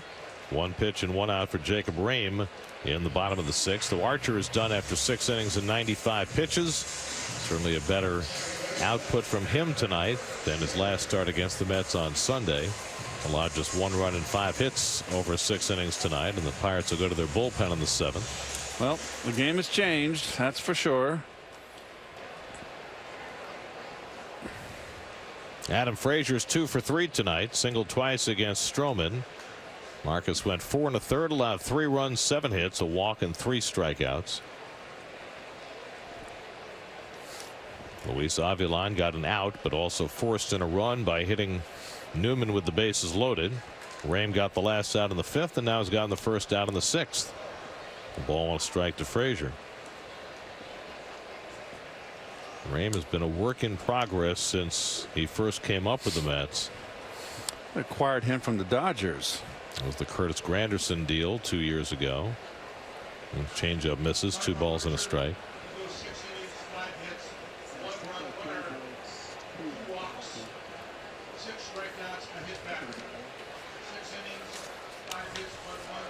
Fly ball out to right center field, and Lagares eases over. 2 out. New York Mets baseball on SNY is brought to you by Verizon, chosen by experts, chosen by you. By Aetna Better Health of New Jersey, healthcare provider of the game, Alliance Community Healthcare. For more information, visit alliancecommunityhealth.org. And by New York 811, be sure you call 811 before you start any digging project, big or small. Make the 811 call. Looking over the Roberto Clemente Bridge into PNC Park. Well, we were talking about the bridge last night, and the color coordinated bridges of the what would you call is it yellow in the Pirate and the Yellow Steeler gold. yellow gold? Yeah. It was 1988 those bridges were painted. So I remember when they weren't painted. So I can be forgiven last night. No, you were correct. You made the call. You said you didn't remember that they were always that color, and you were absolutely right. See, I didn't start coming here till '89, so I wouldn't have known that. Well, I got a few years on you. Yes, you do. You're an old guy. Taken low by Reynolds, 3-0. I've been in the big leagues a lot longer than you. Well, you've been in the big leagues, and I never have been. That's the difference.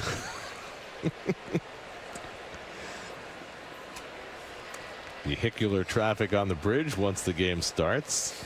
They close it off before the game so the fans can walk across from downtown. And it's quite a scene out there. Yes. And they'll be lined up on that bridge for the fireworks. Brian Reynolds 3 for 3 tonight, and he golfs that one foul, 3-2.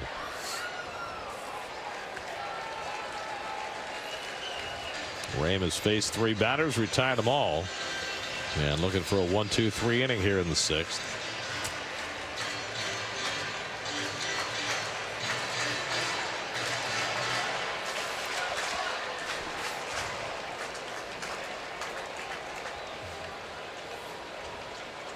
Three-2 to Reynolds, and it's just outside ball 4, and so Reynolds is on base for the 4th straight time. 2 singles, a double, and now a walk.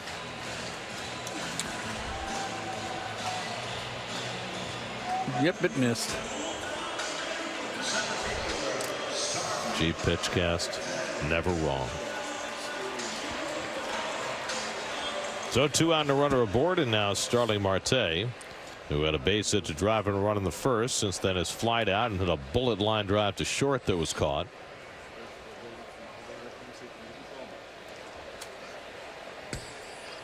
Reynolds at first and 2 out, and Rame bounces the slider. Reynolds takes off. The throw by Ramos, and he got him.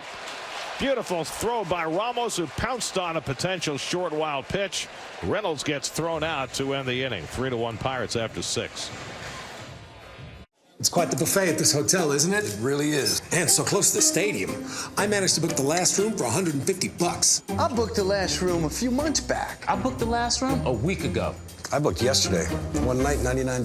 What? How? Some hotel booking sites panic you into booking the last room, but they often don't have all the availability. Instead, use Trivago. Trivago will search for available rooms and compare hotel prices from hundreds of websites worldwide. At least I got the last ticket to the game. Me too. Hotel Trivago.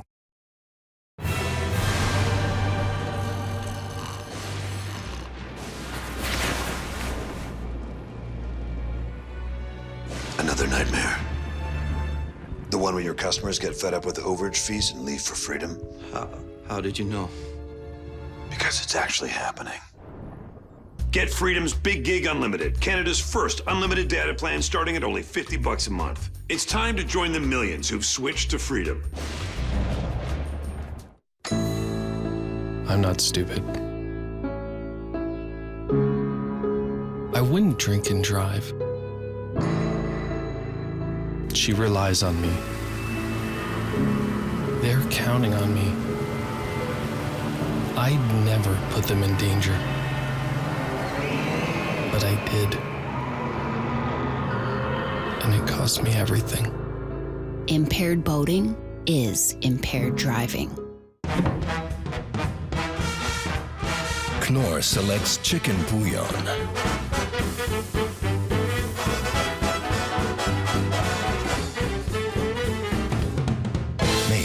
Natural chicken stock. $64 in data overages? You hang up. You hang up. You hang up. I'm not gonna hang up. No, you hang I up. can do this all night. It's only 1:30. Oh no.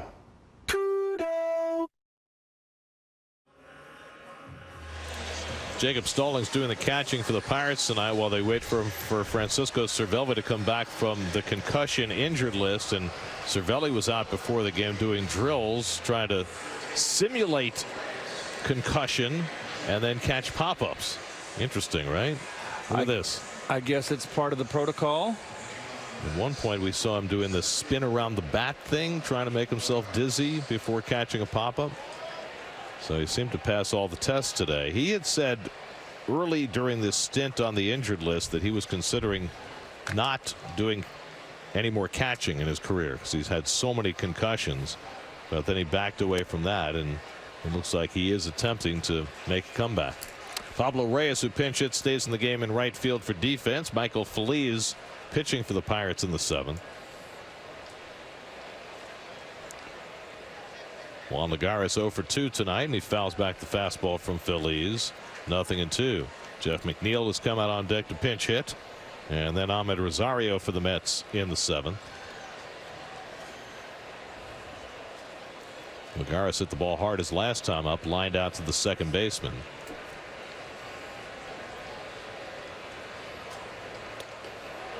Chris Archer survived a rocky first inning and pitched very well tonight. 95 pitches over 6.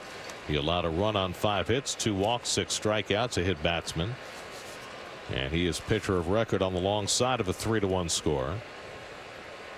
1-2 coming, and Lagares taps one foul. It's the third time Feliz has appeared against the Mets. He appeared in 2 games in the home 3-game series, and now this appearance. Justin Wilson getting ready to pitch the bottom of the 7th for New York.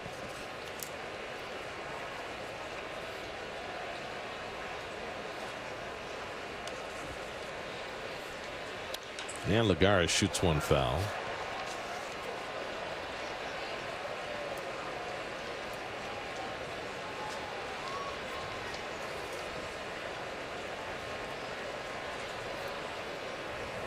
Just a sliver of a moon tonight over Pittsburgh. That's too high. There are so many great vistas in this ballpark with the bridges and all the buildings downtown and the river. And it's really a fantastic place to come and watch a ball game. Sold out crowd tonight. Lagares goes down swinging on the fastball, and Feliz has a strikeout to start his tenure. 1 out and nobody on. Let's check in with the studio. Chris Williamson has another game break. Thanks, Gary. Aaron Sanchez has been one of the baseball's worst pitchers this season, so of course he threw 6 no-hit innings in his Astros debut. The Houston bullpen trying to finish off the no-no as the Astros hold a 6-0 lead against the Mariners in the 7th. Back to you, Gary. All right, Chris, here's Jeff McNeil getting the night off tonight. Pinch hitting for Jacob Rame, who did a nice job in relief. McNeil 1 for 4 and a walk last night. And they put on a full shift against Jeff, and he clocks one to deep right field. Forget that. That is way out of here. And that goes over the stands out toward the Allegheny. Jeff McNeil clears the bleachers with a home run. A pinch hit home run for McNeil, his 12th of the year, and it gets the Mets back within a run. It's now 3-2. Now, we don't have a splash cam here like we do in San Francisco, right? We don't know if that ball went in the water. Let's see. Over the bleachers. And hard to tell from that angle whether it actually went in the drink. I think you have to hit it 465 to get it in the water. Boy, oh boy, they'll ever learn, these pitchers. First pitch to McNeil, and he was ready. Just too many raw pitchers in the game that just, you know, if you're going to run a fastball up at Jeff McNeil first pitch, you better run it away. 12 home runs now for McNeil, his first as a pinch hitter. And the Mets back to within a single run. And Rosario takes a fastball off the plate, a ball and a strike. Ahmed's hit the ball well tonight. Had an infield single, stole a base, scored a run in the first, walked in the second, drove one out to center field that was caught his last time up. And that's pulled over third. That's a base hit for Rosario. He could get 2 out of this. Reynolds scoops it up, and Rosario in at second base with a double. So back-to-back extra base hits for the Mets. McNeil a pinch hit home run, Rosario a double. And Rosario really keeps hitting a hanging slider from Feliz. Look at the third baseman. You're not guarding the line. 7th inning, 1-run game. And here you go again. How many times, and it's going to bring out Ray Serge, the pitching coach for the Pirates, but how many times do you have a pitcher that's dealing, a starting pitcher, taken out early, relief comes in and flushes it all down the toilet? Well, it's these 7th innings that really tell against the teams that don't have great bullpens. The Pirates have a great closer, Felipe Vasquez. He's as good as anybody in baseball. But getting to the 9th inning is difficult for most teams. The Pirates are certainly one of those. And while the Mets have tried to push their starters, get them through 7 on a regular basis, here the Pirates pulling Archer after 95 pitches through 6, and Feliz having trouble in the 7th. Give me one more inning. Plus, it's part of the order, even though it was 8-9-1. Give me one more inning. So now Michael Conforto with the tying run at second and 1 out. Michael's been on base twice tonight, a walk and a hit by pitch. Otherwise 0 for 1.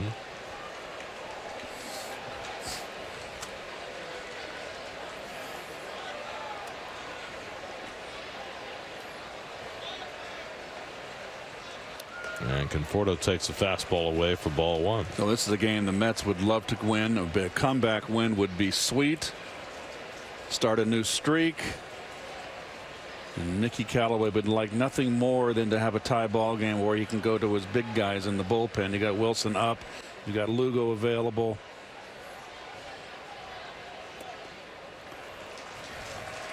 Two 2-0 to Conforto with Pete Alonso on deck.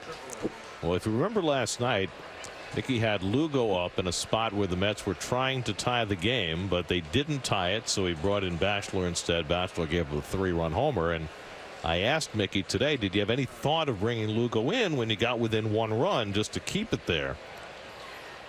And he said, no, we can't do that because we have to have him available if we have a lead or if we have a tie, because otherwise, if you waste him in that spot, you don't have him for this spot.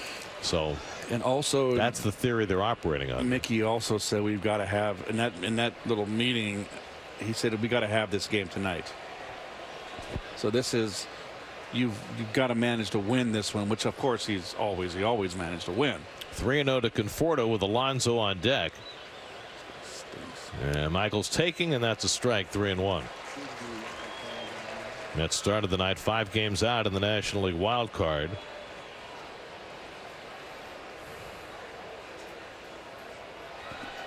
They had a chance to move ahead of Arizona. They lost last night, but so did the Mets. Fouled away.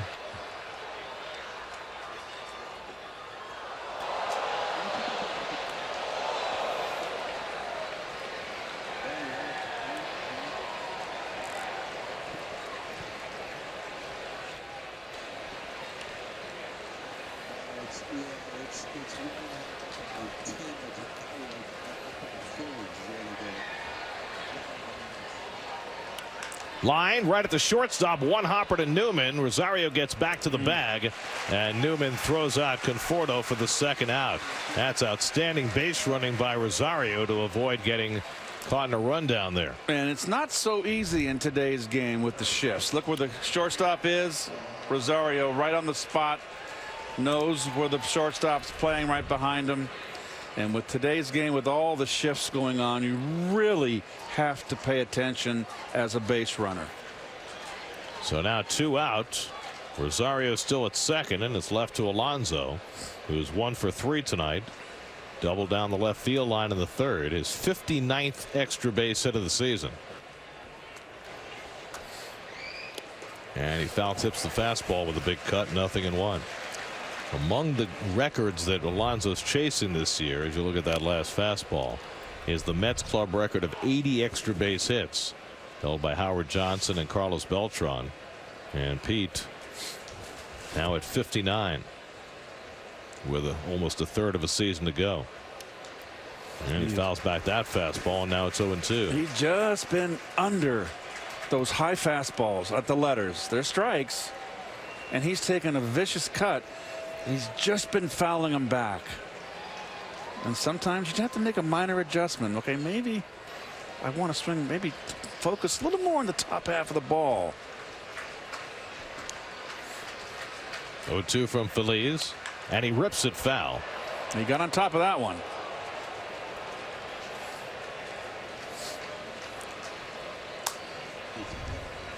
Another high target. And they're afraid to call a breaking ball with Feliz because he can hang it with the best of them. Well, he's a fastball pitcher, throws his fastball 75% of the time.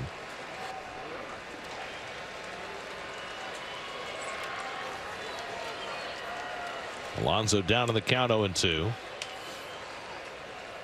And he strikes him out with a breaking ball, and that ends the inning. Well, he didn't hang that one. So Feliz a couple of strikeouts, gives up the McNeil home run. Mets still down a run. Y'all thought we were playing. I guess we got to show y'all. The biggest event of the summer. Here we go! Show them who we are. Centrum contains micronutrients to help nourish your body at the cellular level. So when your cells work, so do you. Centrum, help feed your cells, help fuel your life. Now try Centrum Multi-Gummies Multi-Plus Antioxidants. I just can't get you out of my head. Boy, your loving is all I think about.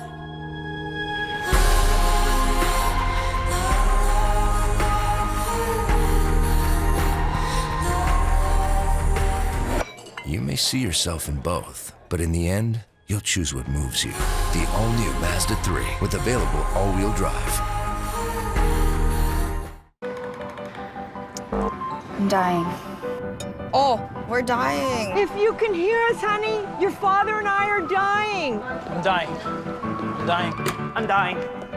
Does anyone have a charger? Yeah, just down here. I'm in. Sorry, I'm dying. I'm dying.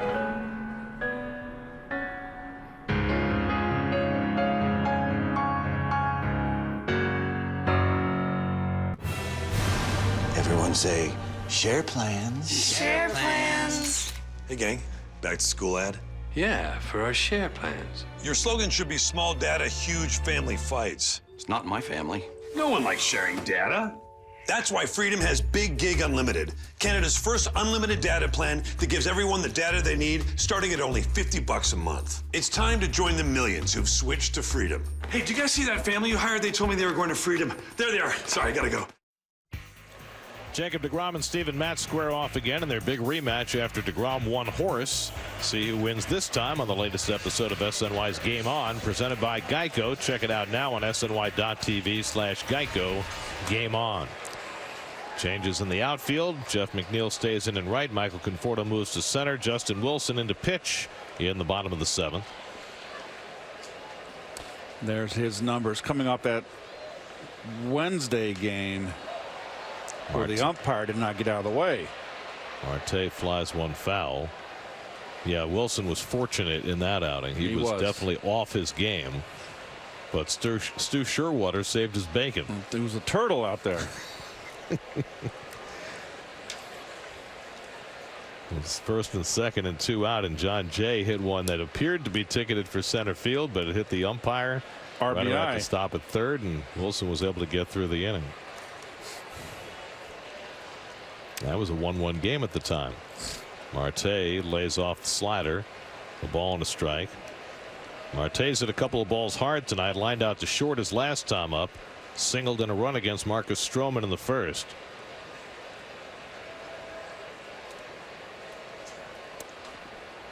And the fastball runs in. It's 2-1. Stroman went 4 1/3, 3 runs, 7 hits in his Mets debut. Luis Avila a third of an inning. Jacob Rhame impressive, an inning and a third. Came into a bases loaded jam, got out of that, then worked a scoreless inning of his own. So a nice return to the big leagues for Rhame. That's lined into left field, and Marte's got another base hit. Well, Marte did not swing the bat well at all in that series at Citi Field, but boy, he's found it. He's had a nice first 2 games here, swinging the bat good, aggressively. That's his second hit tonight and his 4th in this series. And now Josh Bell, who's been on base twice with a single and a walk. He's driven in a run. So he will turn around and bat right-handed for the first time tonight. His weaker side.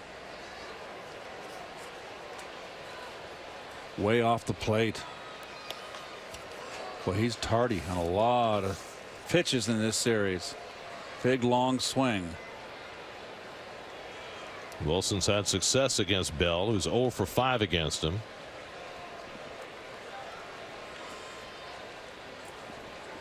Marte, who can steal a base on at first, and the slide step, and it misses inside. A ball and a strike.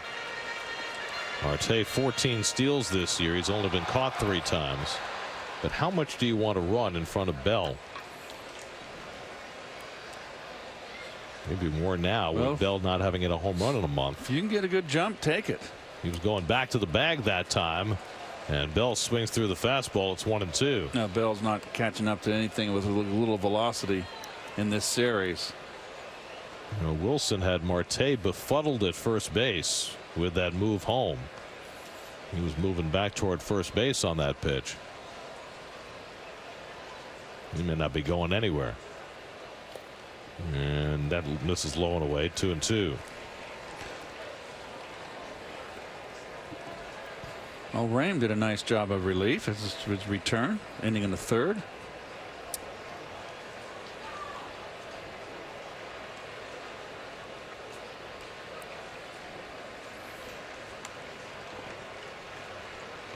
Two to Bell, and he fouls off the fastball. Everybody's in their seat in this ballpark. This is a sellout here. What a nice crowd. Fireworks after the game, prompting the huge crowd, but they had a good crowd last night. Yes, they did. Friday night without the fireworks promotion. Hey, it's a great venue here. A lot of New Yorkers here to catch PNC Park and the Mets. And Wilson strikes out Bell with a fastball away for the first out. Nice job by Wilson to take care of Bell. 1 down. Yeah, he didn't waste any time. They knew a little tardy on the fastball, just kept pumping him with the heat. Well, you hope you can get out of town before he gets right. Yes, and this has been, you know, he's kind of like in the same boat that Alonso is, although Pete's hit 4 home runs since the break. Bell's hit none. Here's Colin Moran, his second straight at bat against a lefty. Avilan struck him out in the 5th inning. Moran is 0 for 3 tonight. And he takes the fastball outside. Wilson throwing his fastball more today than he has been lately. Final game of the series tomorrow. Noah Syndergaard, who's been on a roll, goes to the mound. Joe Musgrove faces the Mets tomorrow. 1 o'clock the coverage. 1:35 first pitch. Another nice matchup, Gare.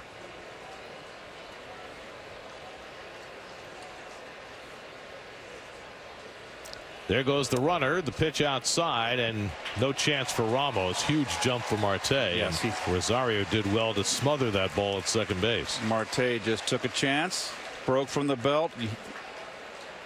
You're not throwing over here. I'll take a chance here. Watch, he just breaks. Wilson had been using the slide step earlier in the inning, but he did the full leg kick there, and Marte was off to the races. Fortunate for him that the ball was on the bag with the overslide. And nicely done by Rosario, knowing the throw was short and came and got the ball so it didn't go into center field. 15 stolen bases for Marte, so he's at second with 1 out. A 2-0 count to Moran. Melky Cabrera has come out on deck to pinch hit with the pitcher's spot due up next. It was Melky who started last night and had a big 2-run double that almost went out of the ballpark.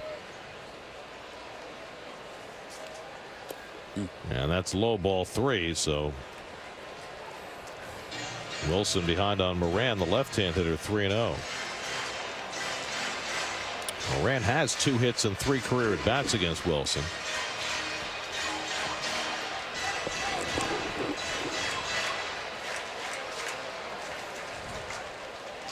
Wilson, who battled elbow problems through the first half of the season. Well, he came back off the IL and went right back on. Right. They're trying to be judicious with his use right now, much as they do with Lugo. Trying not to pitch him back-to-back days unless absolutely necessary. Well, he can piggyback and share the load for that 7th inning with Gazelman.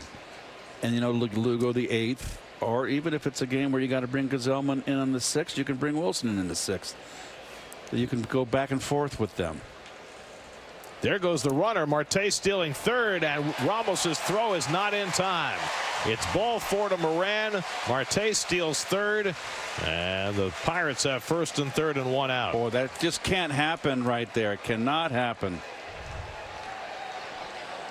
Boy, oh boy, sacrifice fly. That's a big run right there.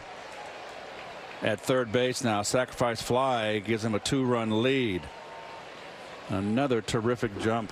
A nice pickup by Frazier to keep that ball from going into left field. Now he may not be on the bag when he tags the foot.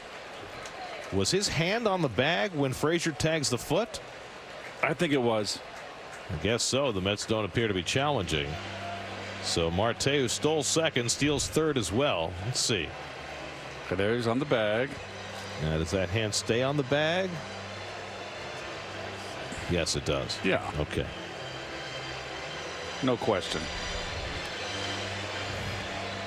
Bill Regan out to talk to Wilson before he faces the pinch hitter Melky Cabrera. Well, Cabrera a better left-hand hitter, but he got a big hit the other night, last night, off the 410 sign over there in that little odd little corner out there in left center field. Yeah, Melky thought he had it. He went into a home run trot, but it hit near the top of the fence at the deepest part of the ballpark. Well, this is the job you want. You want a veteran in this spot here, coming off the bench. Well, Cabrera just 4 of 12 getting a runner in from third with less than 2 out, well below the league average. Wilson looking for a double play grounder with Marte at third and Moran at first and 1 out. Well, Cabrera's 8 for 21 as a pinch hitter with 5 RBI. And he grounds one down to third. Frazier a chance for 2. Cano with the turn in the dirt. Scoop by Alonso. Double play. Side retired. Justin Wilson gets just what he needed. The 5-4-3 double play. Alonso with a beautiful scoop at the back end. And that gets Wilson through the bottom of the 7th. Still a 1-run game. Schweppes. Ginger ale, club soda, and tonic water. 3 refreshing beverages to enjoy any way you like. Schweppes. Refreshing your get-togethers since 1783. New Schweppes Zero Sugar Sparkling Soda. 0 sugar, 0 calories. Available in grapefruit and blood orange flavors. Try it now. Schweppes. Refreshing your get-togethers since 1783. Knorr selects chicken bouillon.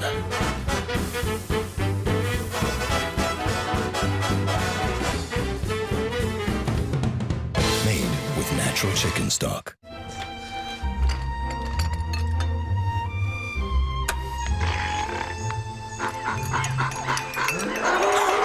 If you can poker face through that, you're poker ready. Download the PokerStars.net app and play. For drug-free sinus relief, experience Navage, the next big thing in nasal care. Navage is the only nose cleaner with powered suction to pull refreshing saline rinse in one nostril and out the other. Navage relieves congestion from allergies and colds naturally by flushing out allergens, mucus, dust, and germs. I used to get so congested, but Navage cleans out all the stuff that makes me miserable so I can breathe again. Now at these fine stores and Navage.ca, you'll love that clean nose feeling.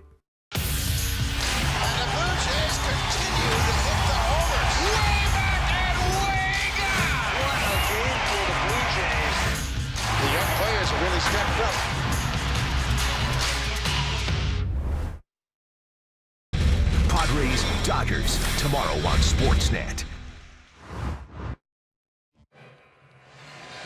On to the 8th inning. Mets still down by only 1 run because of this 5-4-3 double play. Well, Frazier, number 1, does a terrific job he's really good at getting rid of the ball fast. And Cano gets rid of it fast, but boy, he gives Alonso a really difficult pick. And look up from the bottom up. What a great angle that was. Oh, gosh, beautiful. Very nice scoop. And Pete, very emotional. That's a big out. Yes, it is. And saved a run with that pick. Now Kyle Crick comes on to pitch the 8th inning for the Pirates. He had a 1 inning last night. We got him from the Giants. Struck out 2. Gave up 1 hit. He's got good stuff. Robinson Cano leads off and swings through the first fastball from Crick. Cano 1 for 3 tonight at a base hit back in the first. Cano, Ramos, and Davis for the Mets in the 8th. Mets were down by 2 when they came to bat in the 7th. Jeff McNeil hit a pinch hit home run. Rosario doubled, but he was left stranded. And Cano drives one to the gap in right center field, and that's going to go up the alley and all the way to the wall. And Cano cruises into second base with a leadoff double. Second hit of the night for Robinson Cano, his 21st double of the year, and the Mets have the tying run in scoring position with nobody out. Well, Cano threw the fastball by him first pitch, but not this one, second pitch. He just covers this fastball right down the middle on belt high. Bullet into right field.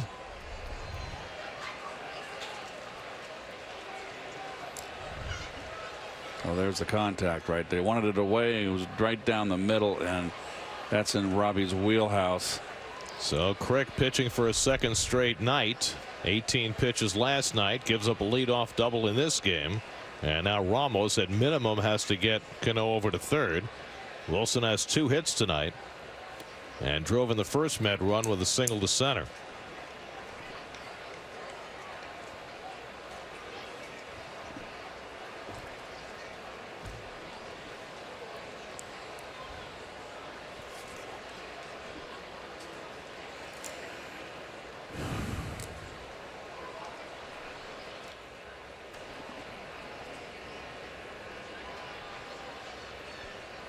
And Ramos shoots one out to right field. That's deep. Back goes Reyes near the wall. It's out of here. Wilson Ramos puts the Mets in front with a 2-run opposite field home run. Number 11 for Ramos, a 2-run shot, and the Mets lead 4-3 in the 8th.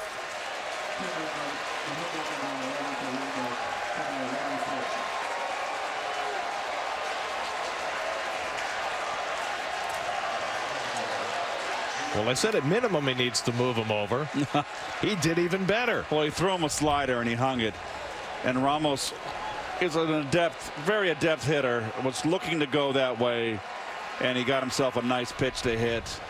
So the Mets with home runs from McNeil in the 7th and Ramos in the 8th has stormed from behind, and they lead for the first time since the first inning. Now J.D. Davis, who's gone 0 for 3 tonight. Well, that sets up for Mr. Lugo. And there's the home run. Slidered out away. He was looking to go that way. Very clutch. 3rd hit of the night for Ramos. He's driven in 3 of the 4 Met runs. And a big one there to put the Mets in front. And now Davis grounds one into the shift. Newman runs around it and throws out Davis for the first out. Wilson Ramos now with 52 runs batted in for the year. He's driven in 4 runs already in this series. And now the Mets have this game set up the way they want, with Lugo fully available tonight. Pirates is going to have the lower third of the order coming up in the 8th. And you don't want to get too far ahead of yourself as Frazier stands in. But if Lugo is able to negotiate the bottom of the 8th against the lower third of the order without too much trouble, would this be a night when you think about letting Lugo pitch 2 innings and finish the game? Well, it would be very interesting to see what Mickey Callaway decides, because you don't. It would be a real slight, or not a slight. It's not the right word. It would be a no sign of confidence for Diaz if you don't bring him in to save it. So it's a dicey situation from a psychological standpoint. I mean, there have been a couple of situations recently where Mickey has had that option, where Lugo had a fairly easy 8th, but he's chosen not to go to him in the 9th. And on those occasions, I've asked him, are you tempted to leave Lugo in? And every time he said, yeah, but. And the but is always, well, if I pitch him for 2, then I lose him for a couple of days. You know what? Maybe with the doubleheader coming up on Monday, he's more reluctant to do that. You got Diaz here to save ball games. You got a day game tomorrow. I want you got Syndergaard going red hot. I want Lugo available for tomorrow. I'll tell you what would be an unconventional move that might be the right move. Let Diaz pitch the 8th against the bottom of the order, and then let Lugo pitch the 9th. Well, that's not happening. Well, with other ball clubs, it might. And I understand Diaz was brought here to close games, but he hasn't been doing that very well. Well, I just said that because you just saw the strike 3 to Frazier. You just saw Lugo up. Right. He's coming in. No, I understand. But I wonder if at any point, especially if this team is in a race and you have to do everything necessary to win games going down the stretch, would they consider doing things a little differently? And again, based on where you are in the batting order, right? You got the lower third coming up. That would be an easier spot for Diaz to maybe get some confidence going. And then you let Lugo face the top of the batting order in the 9th. I just think psychologically it's dicey right now. Okay, if got 2 months left of season, a third of the season, Lugo's my man, and then you give the ball to Diaz. Aaron Altair pinch hitting with the pitcher in the 8 hole. McNeil is batting 9th. And Diaz still cool in his heels, just doing a little hydration right now, knowing that Lugo has the 8th. And Altair takes a strike, 1-1.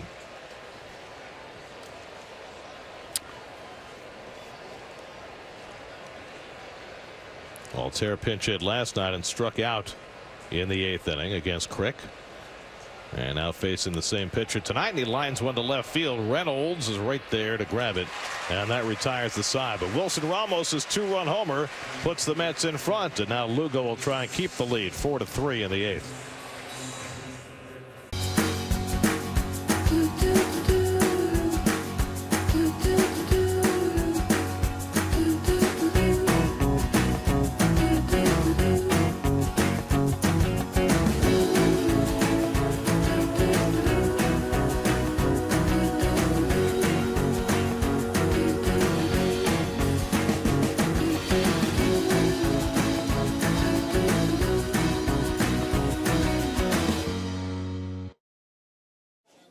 I managed to book the last room for $150. Me too. Some hotel booking sites panic you into booking the last room. Instead, use Trivago. Trivago will search for availability and compare hotel prices from hundreds of websites worldwide. Hotel Trivago. Kick off your week with the greatest superstars in sports entertainment. What a match to kick off Monday Night Raw. Raw Mondays, SmackDown Live Tuesdays, Sportsnet 360, your home for the WWE.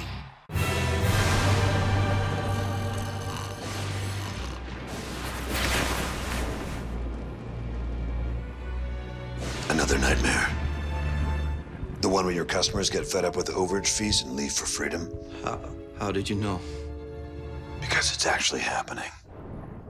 Get Freedom's Big Gig Unlimited, Canada's first unlimited data plan starting at only $50 a month. It's time to join the millions who've switched to Freedom. This is the summer you use Expedia to get out of the office, out on the town, then out of the city entirely, to book that cottage on the lake, hit the road in a rental, and soak up a little sun. It's the summer you discover Expedia makes it easy to do everything or nothing at all.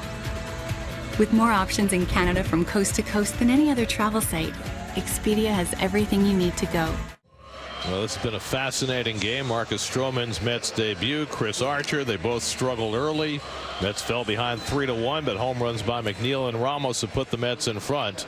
And now the Mets will realign their outfield again. McNeil goes to left. Aaron Altair stays in center. Conforto moves back to right.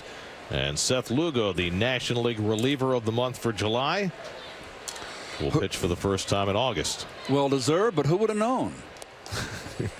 Kevin Newman leads off and takes ball 1. Newman was hit on the foot by a pitch to drive in a run in the 5th.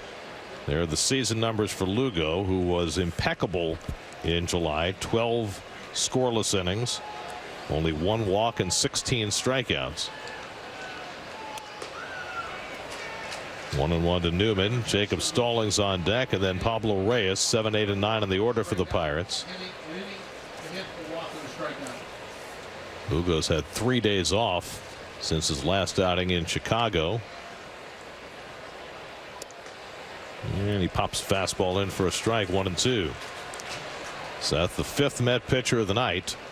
Fine relief work by Raymond Wilson to get the Mets through the last 2 1/3. And now they've got the lead. And Newman takes strike 3 call. Fastball on the outside corner gets him for the first out in the home 8th.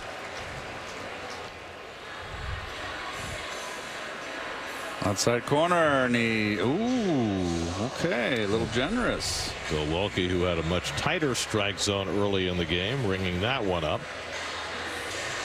And now the number 8 hitter, Jacob Stallings, who's 0 for 3 tonight, a pop up and 2 ground balls. Twice has come up with the bases loaded in this game and made the last out of the inning as Lugo hangs the curveball in for a strike. Stallings came up with the bases loaded in the 1st inning and popped up to Alonso. Bases loaded, 2 out in the 5th. He hit a ground ball to short. Batting here with 1 out and nobody on. And that's hit hard down to third, but Frazier handles it with aplomb. And that's the second out. So 2 out and nobody on. People's United Bank brings you tonight's starters. Marcus Stroman, an uneven first start with the Mets. 4 1/3 innings, 3 runs, 92 pitches. Chris Archer, rough first inning, really good after that. Both will get a no decision tonight.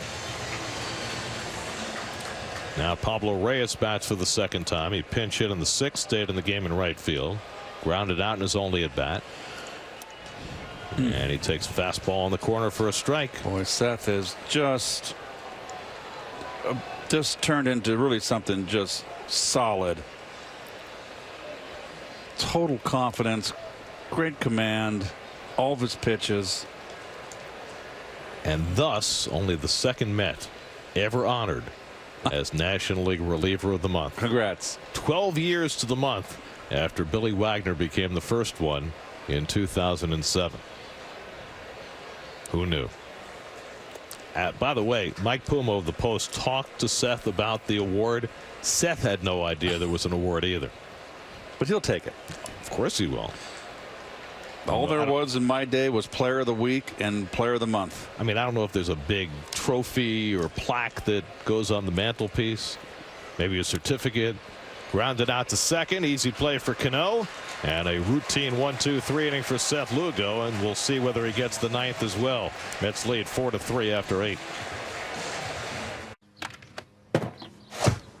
Check out this pack job. DQ packs all the treats into the new Drumstick Aero Caramel Blizzard. Crunchy waffle drumstick pieces. Bubbly Aero milk chocolate. And caramel. The only thing more packed with summer goodness is my car. You forgot the noodles. The noodles! DQ. Happy tastes good. Love the Blizzard? Try it as a Blizzard cake.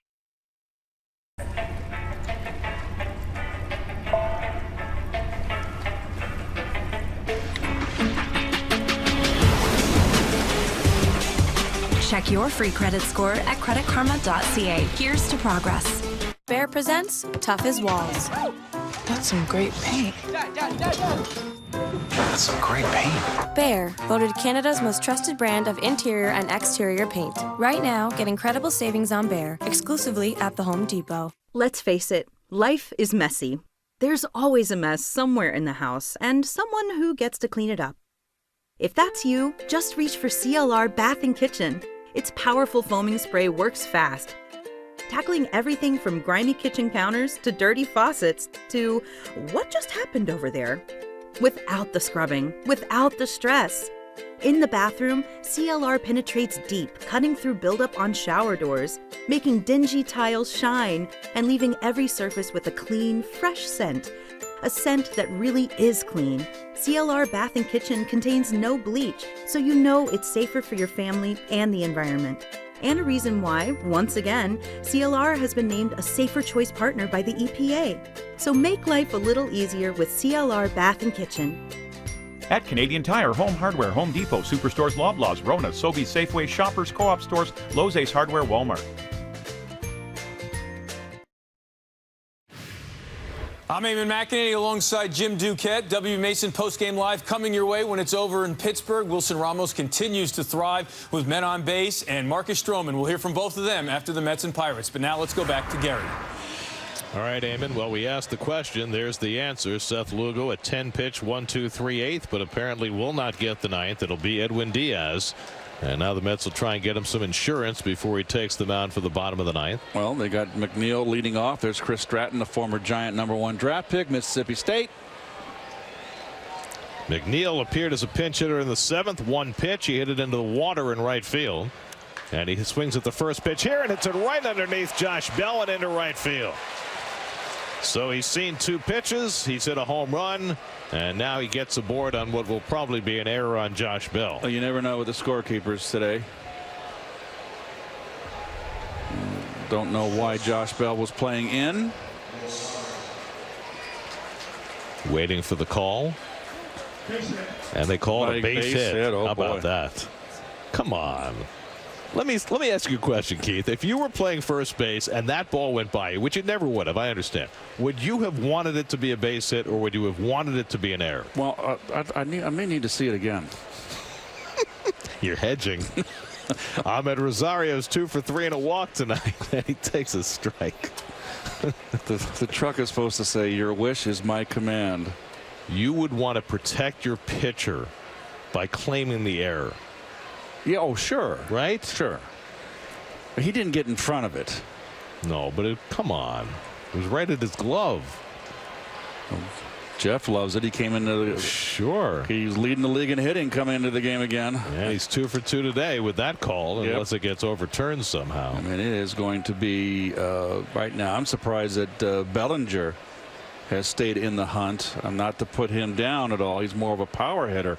But boy, what a season he's having at hitting, what, high 320s? You see they're sending him back to first base, too, because the Jock Peterson to first base experiment has worked out horribly. The Dodgers have really struggled defensively. They lead the league in errors. Yeah, Peterson really had a rough go of it. They tried him there for about 3 weeks, but now Bellinger's going to get some first base duty.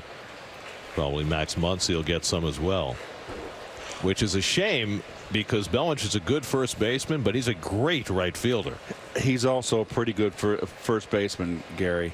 I've seen him play, as you have, and he's got a nice glove at first. Very versatile. 1-2 to Rosario. And Ahmed with a good cut fouls back the fastball. Rosario had an infield hit, stole a base, and scored a run in the first. He walked in the second. And after flying out pretty deep to center in the fourth, he drilled a double down the left field line in the seventh. So Rosario continues to hit prodigiously. He is now 9 for 21 on this road trip. Low throw, and McNeil gets back in. It's a big insurance run out there that led off this inning at first base, and McNeil. Well, especially with Diaz's issues lately, Mets need to give him as much cushion as possible going to the bottom of the ninth. Michael Conforto waits on deck. 1-2 from Stratton, and it's grounded toward the hole. Newman with a great stop, but can't get the force. Boy, Kevin Newman, just a spectacular play to get to that ball, but no chance to get McNeil at second. Well, here we go again. All these shifts, and I know they can, all those analytics can tell me, you know, okay, well, we play percentages, but that's a double play ball on a, where you play the shortstop in normal position. Third hit of the night for Rosario, and we check in with Steve Gelb. Steve? Third hit of the night and second with 2 strikes. Rosario's last 11 hits, 9 of them are with 2 strikes. It's another area of growth for him since June 17th, hitting over 300 in 2-strike counts. And talking with Chili Davis, he said it's all about Rosario really trusting that he has really fast hands. He doesn't need to jump out at pitches. He can wait that extra second, spoil some pitches off. We saw that in the last at-bat as well. And as Rosario's gotten more comfortable with that, he's spoiling the bad pitches. He's laying off pitches out of the zone, as we've seen him get better and better at as well. And that's allowing him to get his pitches and do damage with them. It's just amazing to see this growth in Rosario in so many aspects since mid-June. It's got a season average up to 281 now, which is just phenomenal considering where he's come from. Now Conforto trying to do something with it, and Michael fouls back the fastball. 0-2. Conforto 0 for 2 tonight. He's reached base twice with a walk and been hit by a pitch. Chris Stratton, 2 batters, 2 base hits, one of which certainly should have been an out. Conforto has a home run against Stratton in 5 career at bats.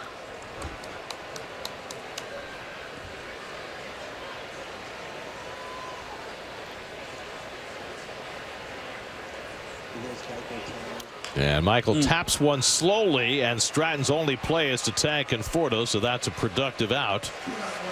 1 unassisted, moves the runners to second and third for Alonso.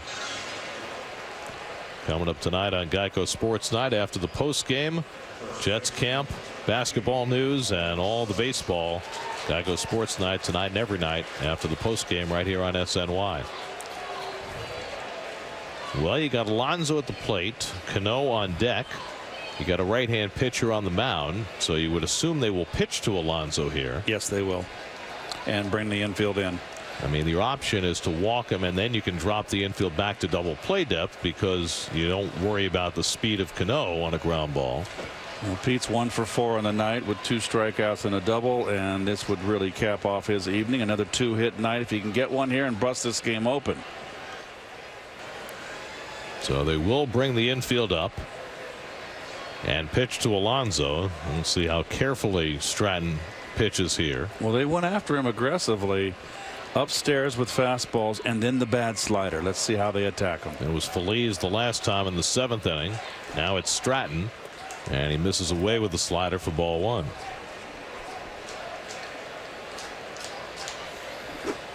Cano has had another good night with the bat, waiting on deck. McNeil at third, Rosario at second with 1 out. 4-3 New York, 9th inning.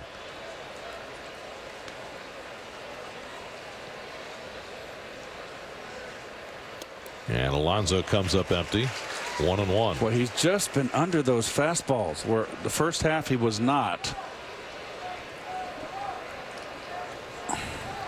Mets have battered the Pirates bullpen tonight. A run in the 7th against Feliz on the McNeil home run. 2 in the 8th against Crick on the Ramos home run. And now trying to strike against Stratton here in the 9th with 2nd and 3rd and 1 out. And Alonso lays off the slider. 2-1. Well, that flips the at bat right there.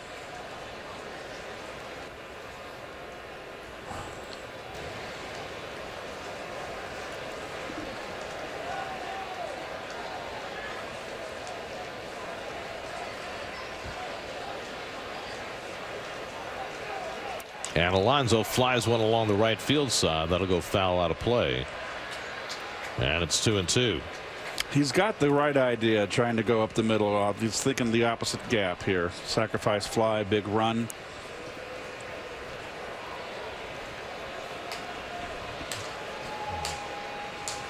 Just got to put the ball in play. He struck out twice tonight, 121 times for the season.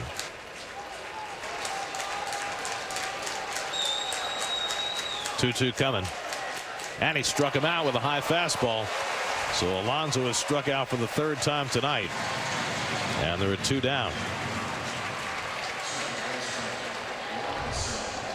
Well, the second half we've seen this under that high pitch, and I just think that Pete probably needs to get into BP and get some high pitches in BP, Gary, and focus on getting on top, leveling off a little more until you find that range again. And then when you find your rhythm, they're going to walk intentionally. Cano as an abracadabra walk. Well, that's going to bring up Ramos, who's already had a huge night with 3 hits, including the 2-run homer that put the Mets in front in the 8th. He's driven in 3 of the 4 Met runs, and now he has a chance to put the hammer down with the bases loaded and 2 out in the 9th.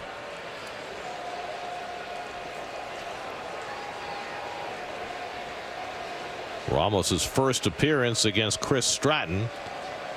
McNeil at third, Rosario at second, and Cano at first after the intentional pass. And Stallings and Frazier in consultation with Stratton before they go to work on Ramos. Wilson's first base hit in the 1st inning was a bullet to center field that drove in the first Met run. He grounded one in the hole at short for an infield hit in the 3rd, and then went the other way for his 2-run homer that put the Mets in the lead in the 8th.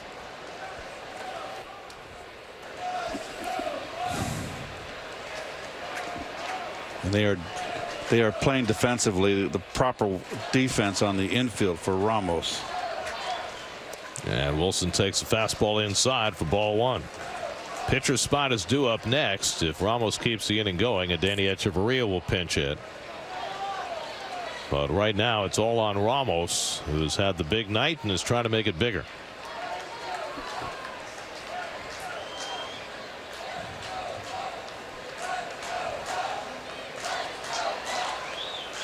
And Wilson flies one out to right. Back goes Reyes to the warning track at the wall. He leaps and he can't catch it.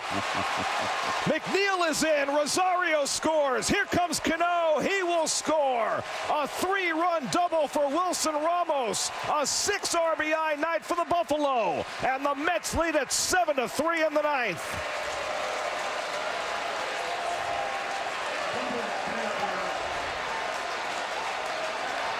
Wilson Ramos with an enormous night, and the Mets break it open in the ninth inning. Well, you put Reyes out there for defense, and he just looked awful going back on that ball.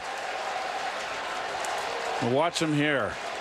Well, it was a little before. He looked at the wall, didn't get back to the wall at all.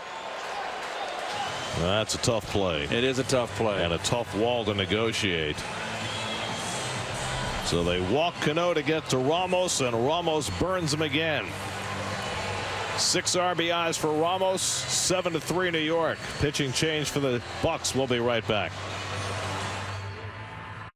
This is the summer you use Expedia to get out of the office, out on the town, then out of the city entirely. With more options in Canada from coast to coast than any other travel site, Expedia has everything you need to go. Schweppes. Ginger ale, club soda, and tonic water. 3 refreshing beverages to enjoy any way you like. Schweppes. Refreshing your get-togethers since 1783. New Schweppes Zero Sugar Sparkling Soda. 0 sugar, 0 calories. Available in grapefruit and blood orange flavors. Try it now. Schweppes, refreshing your get-togethers since 1783. Centrum contains micronutrients to help nourish your body at the cellular level. So when your cells work, so do you. Centrum, help feed your cells, help fuel your life. Now try Centrum Multi-Gummies Multi-Plus Antioxidants. Discover a world of betting at Spin Palace. With all your favorite casino games, including roulette and blackjack, and over 400 amazing slots, including the progressive jackpot slot Mega Moolah. Join now and get the VIP treatment only at spinpalace.net. Jeff Hartley will try and clean up the mess for the Pirates in this ninth inning. Mets have scored 3 times to build the lead to 7-3. Hartley will come in to face a Danny Echeverria, who is pinch hitting in the pitcher spot, so he's batting for Lugo. Big night. First career 6 RBI night for Wilson Ramos. He had 5 RBIs on 3 prior occasions, never had 6. It's his first 4-hit game this year, the 6th 4-hit game of his career. 2 singles, a double, a home run, 6 driven in for Wilson Ramos. And a well-earned day off tomorrow. Ground ball back to Hartlieb. He takes care of Echeverria. Side retired, so the Mets will take a 4-run lead into the bottom of the ninth thanks to Wilson Ramos. 7-3 New York.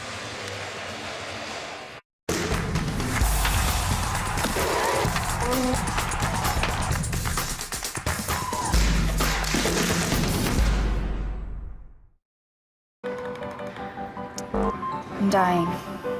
Oh, we're dying. If you can hear us, honey, your father and I are dying. I'm dying. I'm dying. I'm dying. Does anyone have a charger? Yeah, just down here. I'm here. Sorry, I'm dying. I'm dying.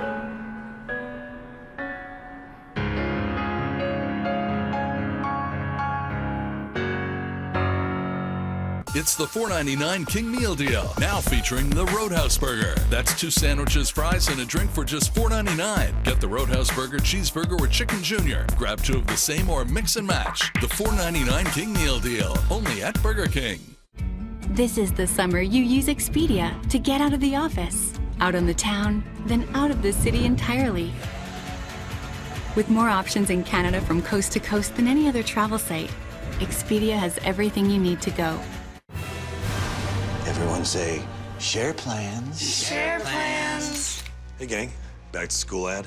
Yeah, for our share plans. Your slogan should be small data, huge family fights. It's not my family. No one likes sharing data.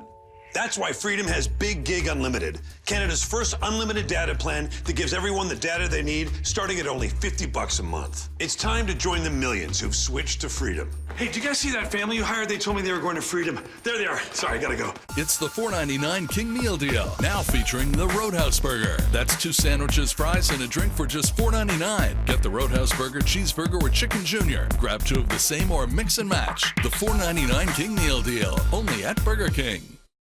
Padres, Dodgers, tomorrow on Sportsnet. The Humana Prevent Defense play of the game came in the very first inning. Well, this was a fabulous Gold Glove play by Stroman. That would have been a 3rd-run score right there, and just you're not going to see a better play of that like that. Stroman showing the Gold Glove.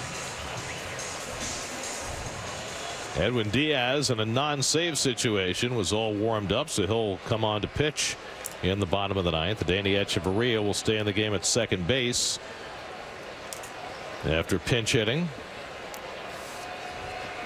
Diaz will get the top of the order in the 9th. Adam Frazier is 2 for 4 today. Takes a fastball for a strike. I just had a feeling when they pulled Archer in this after 6 that the Mets were going to come back against the Pirate bullpen. Well, they scored 6 runs in 3 innings against the Pirate bullpen. McNeil with the home run in the 7th. Ramos the go-ahead 2-run homer in the 8th, and then Ramos the 3-run double to put the hammer down in the 9th. And now Diaz with no pressure on his shoulders. The last time out for Diaz, he came in with a 3-run lead in Chicago on Thursday. He struck out the first 2 batters, gave up a home run to Larry Garcia, and then struck out Ryan Goins to end the game. So even on a good day, still had a bobble in there. But he strikes out Frazier for the first out in the last of the 9th. Meanwhile, in Houston tonight, a combined no-hitter. Aaron Sanchez in his Astros debut pitched the first 6. They pulled him after 92 pitches. Will Harris, Joe Biagini, and Chris Davinsky each pitched a scoreless inning, and it's a combined no-hitter for the Astros tonight. They don't have the same juice as the one-pitcher no-hitters. No, they don't. The combined never tickles my fancy. Ryan Reynolds takes high. Reynolds has been on base 4 times in a row, 2 singles, a double, and a walk. Mets had won 7 in a row before letting one get away last night, but they've come from behind tonight and now 2 outs away from making it 8 wins in their last 9 games. And a strike called to Reynolds, 1-1. If the Mets are going to make a run, they need to get Edwin Diaz right.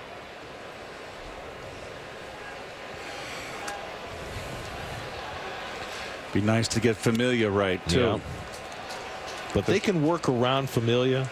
It's hard to work around your closer. Yes.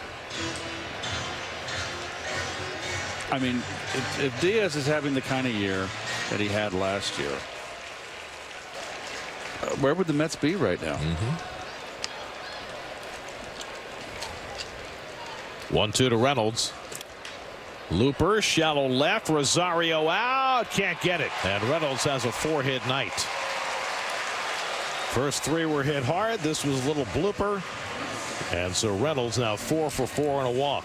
Quite a night for the rookie.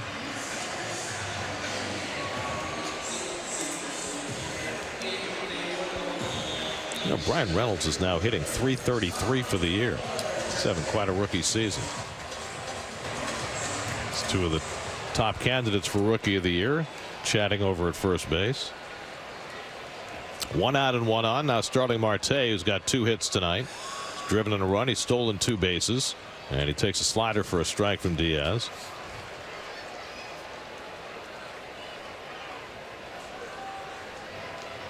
Marte now 4 for 9 in the first 2 games of this series. And Ramos backhands that slider in the dirt. A ball and a strike. Mets have used 6 pitchers tonight. Marcus Stroman started, went 4 1/3 in his Mets debut. 3 runs, 7 hits. Luis Avilan a third. Jacob Raymond inning in the third, back from the minors. Justin Wilson is pitcher of record on the long side. He went an inning, no runs, 1 hit, and then Seth Lugo, a dominant 1-2 3/8. And now Diaz gets ahead on Marte, 1-2.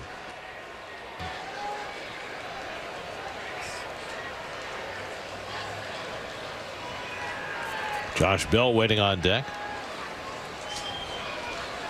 1-2 coming.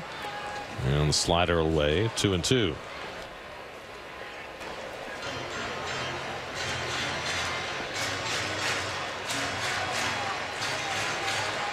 Jeff McNeil got the Mets comeback started with a pinch hit home run. The only run not driven in for the Mets by Wilson Ramos tonight. 2-2. Drive to deep left field. McNeil goes back near the wall. It's out of here. Starling Marte crushes a 2-run homer, his 20th home run of the year, and the Pirates working their way back. It's now 7-5. And the balls continue to fly out of the ballpark against Edwin Diaz. Boy, oh boy, oh boy. This is a serious concern. 20th home run for Marte, matching his career high. Same pitch he hit last night, Gare. Down and in. Boom.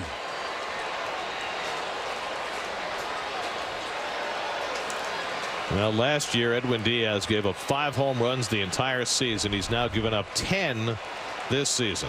And now Josh Bell fouls back a 99-mile-an-hour fastball. There is nobody up behind Diaz in the bullpen.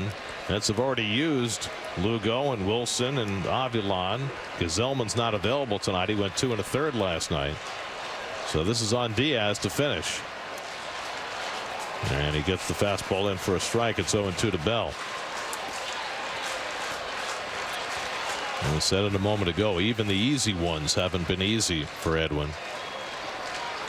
Colin Moran waiting on deck. 0-2 to Bell. And he struck him out. 2 men down. And thus the Pirates are down to their final out of the night.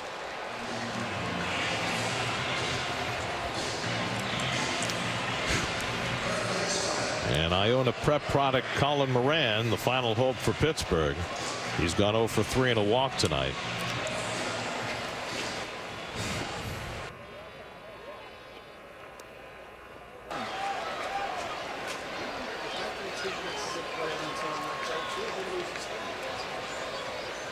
And Moran takes a fastball for a strike, 0-1. Diaz trying to shake off the disappointment of the home run and put on the finishing touches.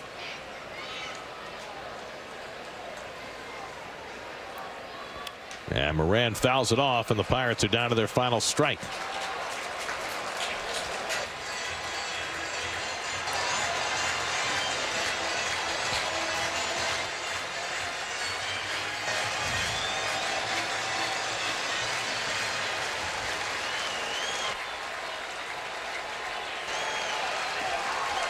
To Moran. He struck him out, and the ball game is over. Edwin Diaz strikes out 3 in the 9th around the 2-run homer by Marte. An enormous night for Wilson Ramos, a career high 6 runs batted in, and the Mets get even in the series, win for the 8th time in their last 9 games as they beat the Pirates 7-5. Well, big game for the Mets to come back and win after that 7-game win streak, losing last night, and then to win in this fashion. There's the hero of the game right there. Wilson Ramos with probably one of his best nights of his career. The 3-run home run and the 3-run bases loaded double. 6 RBI for the night. Wilson the winner. There's your game summary brought to you by Verizon Fios. Mets win it 7-5. Wilson Ramos, a career high 6 runs batted in, including the 2-run homer that put the Mets in front of the 8th. And the Mets get even in the series and get back to within 2 games of 500. For every Mets win, the Mets organization is proud to contribute $2,500 to Northwell Health and the Cass Institute for Women's Health. For more information, visit northwell.edu/cats. This win brings the total contributions so far this season to $135,000. New York Mets baseball on SNY is brought to you by Spectrum. Spectrum Mobile has unlimited talk, text, and data. By Memorial Sloan Kettering Cancer Center, dedicated to advancing cancer research, treatment, and care. More science, less fear. By Jim Beam, the official bourbon of the New York Mets. And by Geico, the #1 insurer in the New York market. Final score tonight, Mets 7, Pirates 5.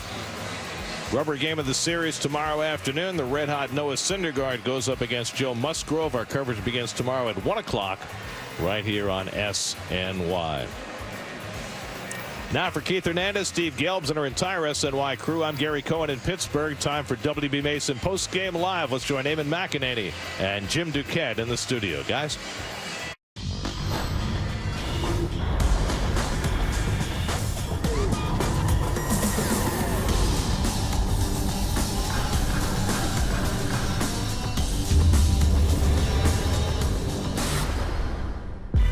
Welcome to MLB's Best, where we bring you all of the breathtaking moments from the past week in Major League Baseball. This week, Yuli Gurriel showed what he can do on the base paths. Yuli Gurriel, first inside the park home run. Trey Turner hit for his second career cycle. Trey Turner, another cycle against the Rockies. And 4 players went on a 3-for-all at the plate. 4 straight days with a player hitting 3 home runs in a game, and that's an MLB record. These moments and more as we kick off our countdown singing Go Cubs Go at number 50. Fly ball to left. Schwarber is there. He's coming in. He makes the catch. A diving backhand play, as it turned out. That's the Sunfield. That was not pretty, but Kyle Schwarber got the job done. Belt retired. 2-2 pitch, line to third, and a leaping catch made by Luis Arraez. So Luis went up, a backhand squeeze for out number 3. Makes a fine defensive play. That guy could really play.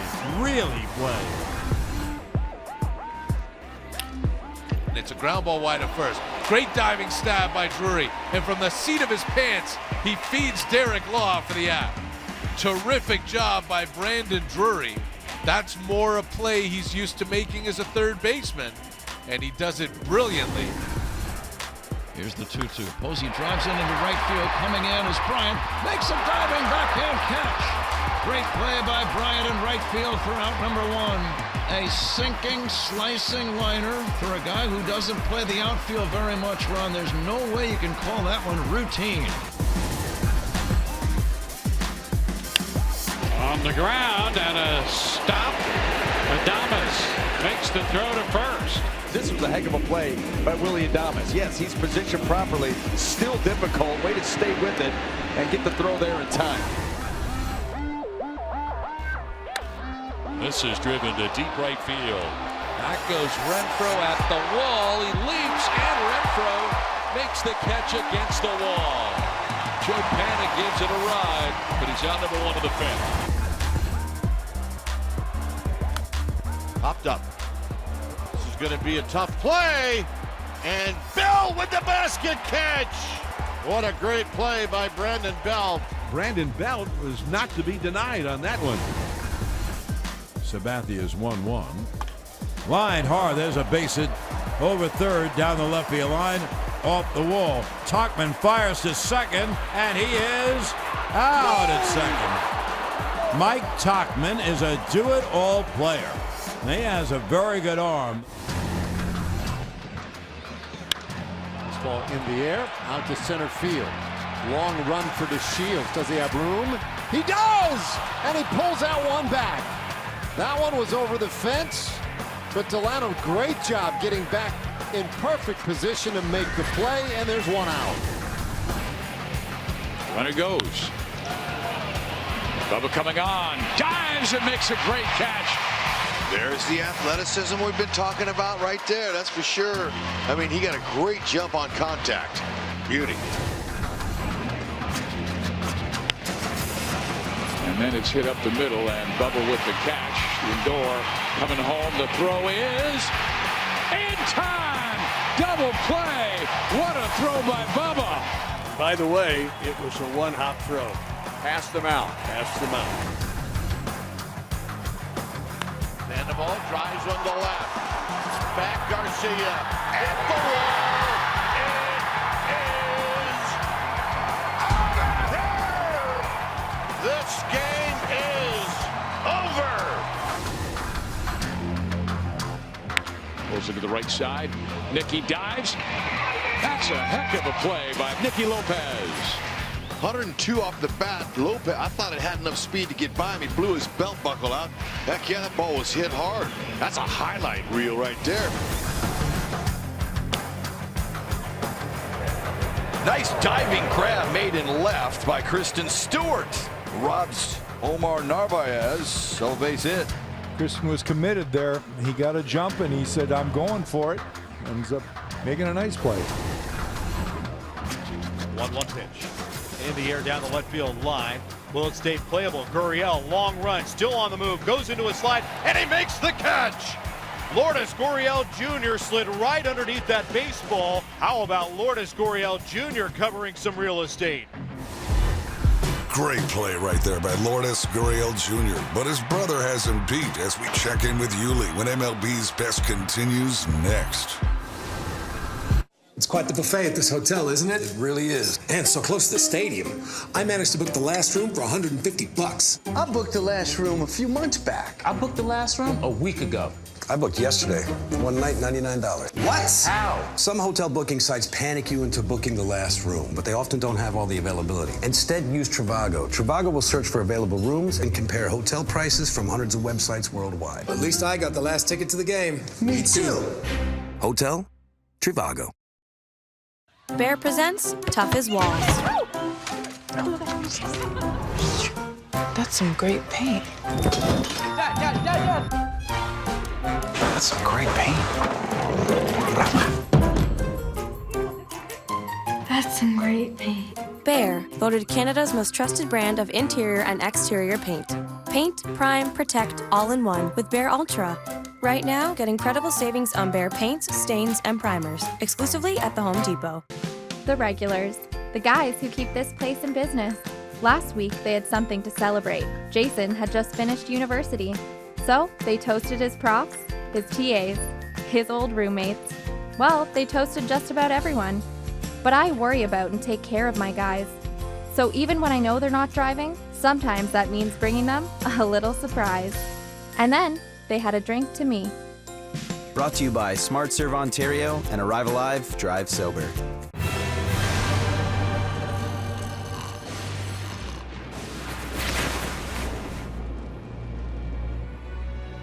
Another nightmare. The one where your customers get fed up with overage fees and leave for freedom. How did you know? Because it's actually happening. Get Freedom's Big Gig Unlimited, Canada's first unlimited data plan starting at only $50 a month. It's time to join the millions who've switched to Freedom.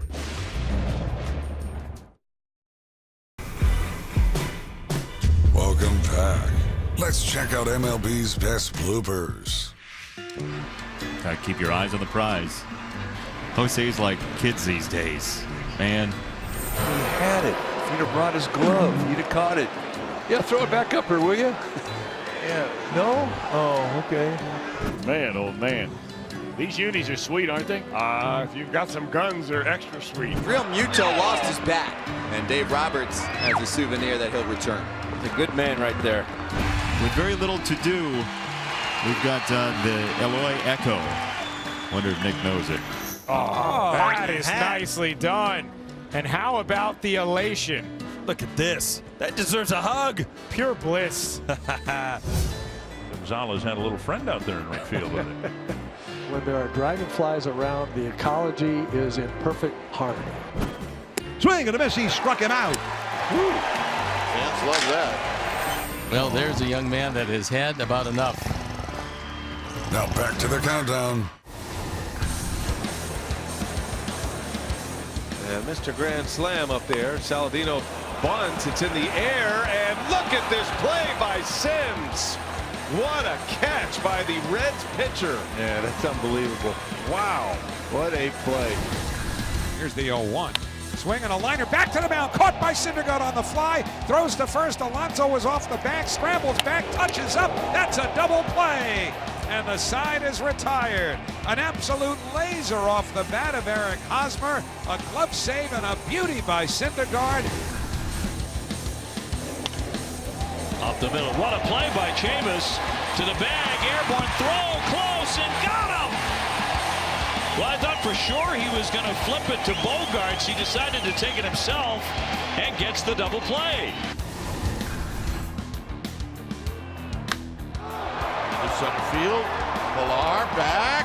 And he makes the catch. Right at the top of his leap. I didn't think he had a chance. That ball was just annihilated. Well done there by Kevin Pilar. Driven to center field. Hit it hard. And hit it out. Teoscar Hernandez walks it off in the bottom of the 12th. What a ball game.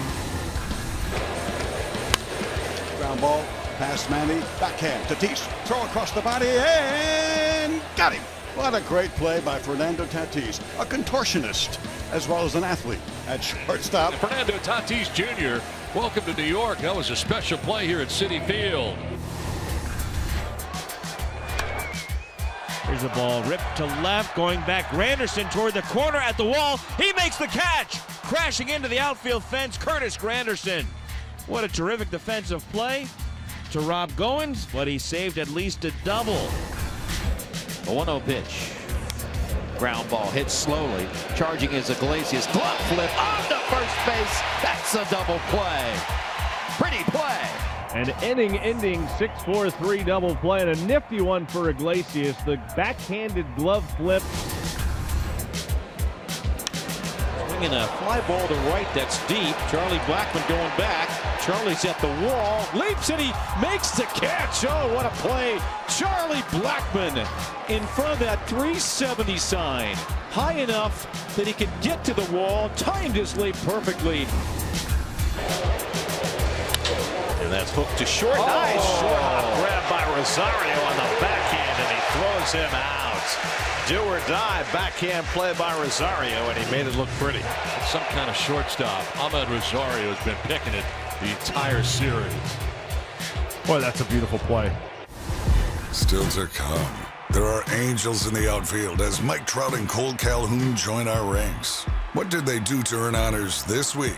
Answers ahead on MLB's Best.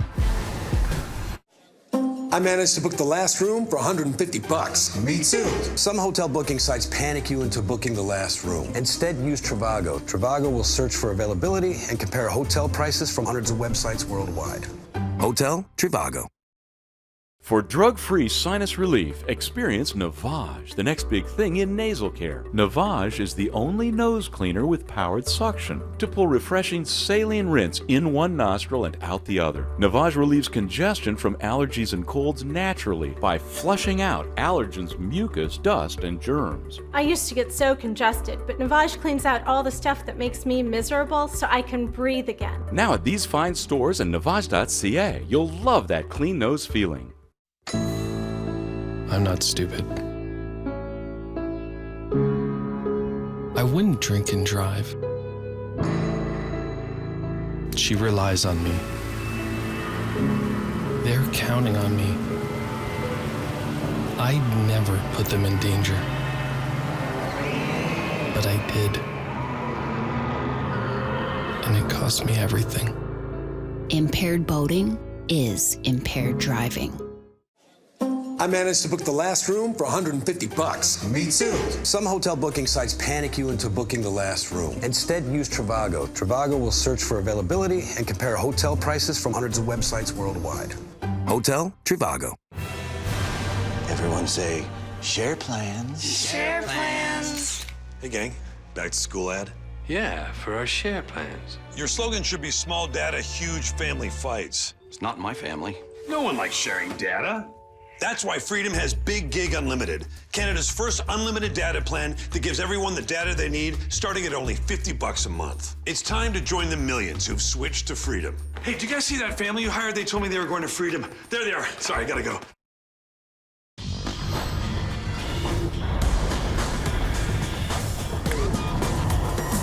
Who's going to win the NL Rookie of the Year? There's your front runner for NL Rookie of the Year. He is a phenomenon. But Soroka has been unbelievably good. He's been doing it all year for us. Every time he takes the mound, it's pretty much game over. Doesn't matter who's in the box. My goal is to beat you. This is what I dream about. Verdugo is tonight's hero. It's like he belongs. It's like he's been here for a long, long time. It feels great. Creating cows, what I love to do.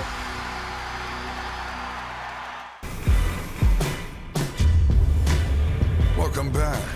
Amongst the rich history and the many, many accolades the Dodgers have accrued over the years, this storied franchise is no stranger to Rookie of the Year honors. First won by Jackie Robinson in 1947, the Dodgers have collected an additional 17 since. Making a strong case for number 19 is Dodgers outfielder Alex Verdugo. And although time will tell as the rest of the season plays out, he gets us back into the action on our countdown at number 25.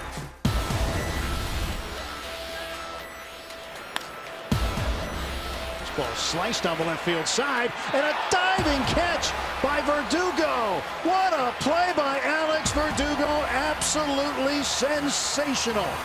It was a fair ball, and that was extra bases he just robbed. Swung on a high fly ball, pretty well hit deep right. Racing back, Mookie Betts, so is Bradley. Bradley lunges, and he makes the catch on a warning track and goes slamming up against the bullpen fence. Jackie lunged out at the last moment and caught the baseball. The dangerous Jose Abreu. It's a high fly ball, left center field. Back goes Granderson on the track and over Puello, and Puello caught it at the wall. He caught it. Cesar Puello at the top of the outfield fence caught it to preserve the shutout to keep the 2-0 lead intact. What a way to end the 8th inning. Down the stretch and the 2-2 swinging a line shot into right field, coming in Negron, dives and he makes the catch. Holy smokes, what a play by Christopher Negron. He came in, straight in, left his feet, diving to his left, makes the catch in the webbing of his glove. Takes one the other way. Oh, great diving stop. Gone goes to second, gets the force there. The relay not in time. This is just a terrific play. I mean, this was a bullet off the bat. What a play. Tommy Pham lifts one down the right field line, and that ball will drop in for a base hit. He's headed for second. McKinney's throw on a bounce, and they got him at second base. What a throw by Billy McKinney to cut down Pham. To third, Yoan's got a hustle from the line, a dagger for out number 2. Well, this is an outstanding play because he was whirling around, didn't have time to set, knowing that Buxton is one of the fastest from the right side in all of baseball, and he got it over there just in time.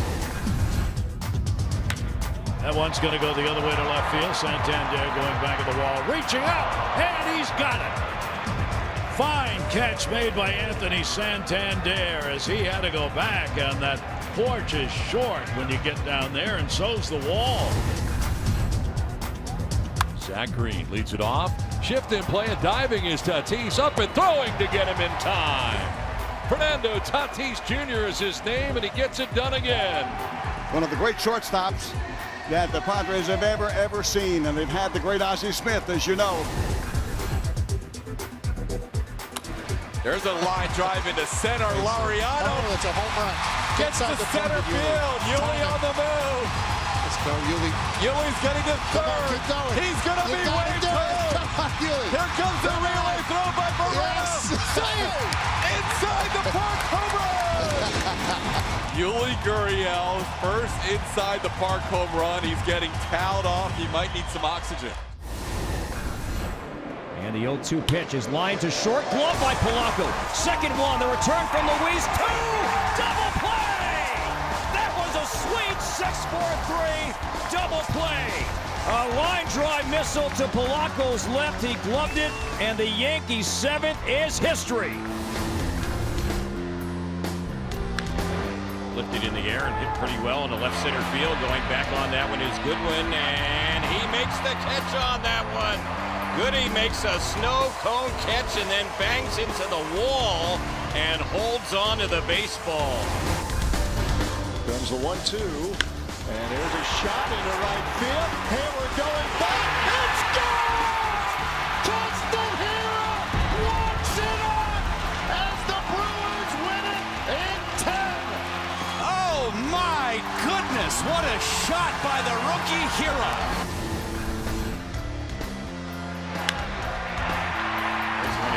Just out of the reach of Simmons. That ball's going to fall in the center. Breaking for the plate. Throw by Trout. It's going to be in time to gun down the base runner, Muncy. Mike Trout throws a strike to home plate. Guns him down. And it's swung on. Floated foul first base side. Bowers and Plesac diving made the catch. Plesac diving in front of the Royals dugout. Incredible! When's the last time a pitcher made a play like that? What a countdown so far, but coming up, it's time for Last Licks with Aaron Hicks and the rest of our top 10 plays of the week. Who else will join him to close out our countdown? Stay tuned to MLB's Past.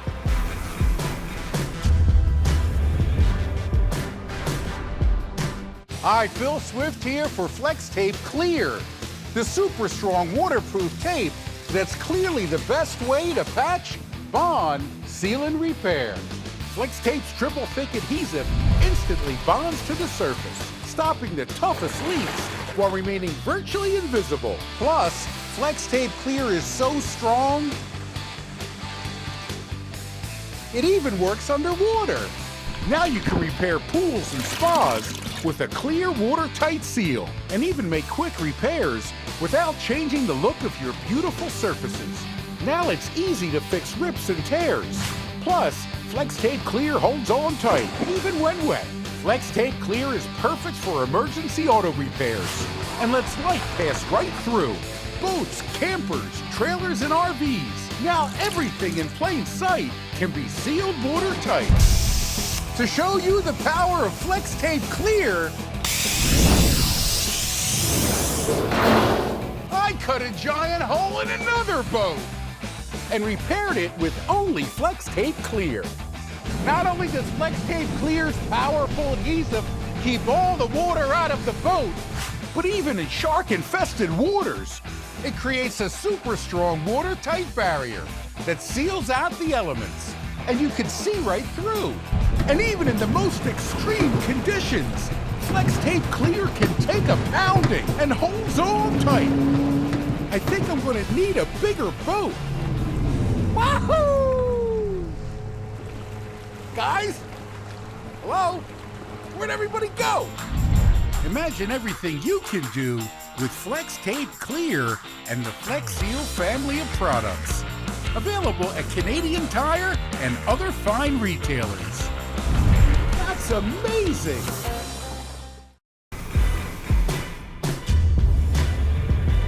Welcome back to MLB's Past. The MLB Ballpark app will complete your next visit to your favorite ballpark. Buy and manage game tickets, redeem special check-in offers, access exclusive content, and much more. Download the MLB Ballpark app today.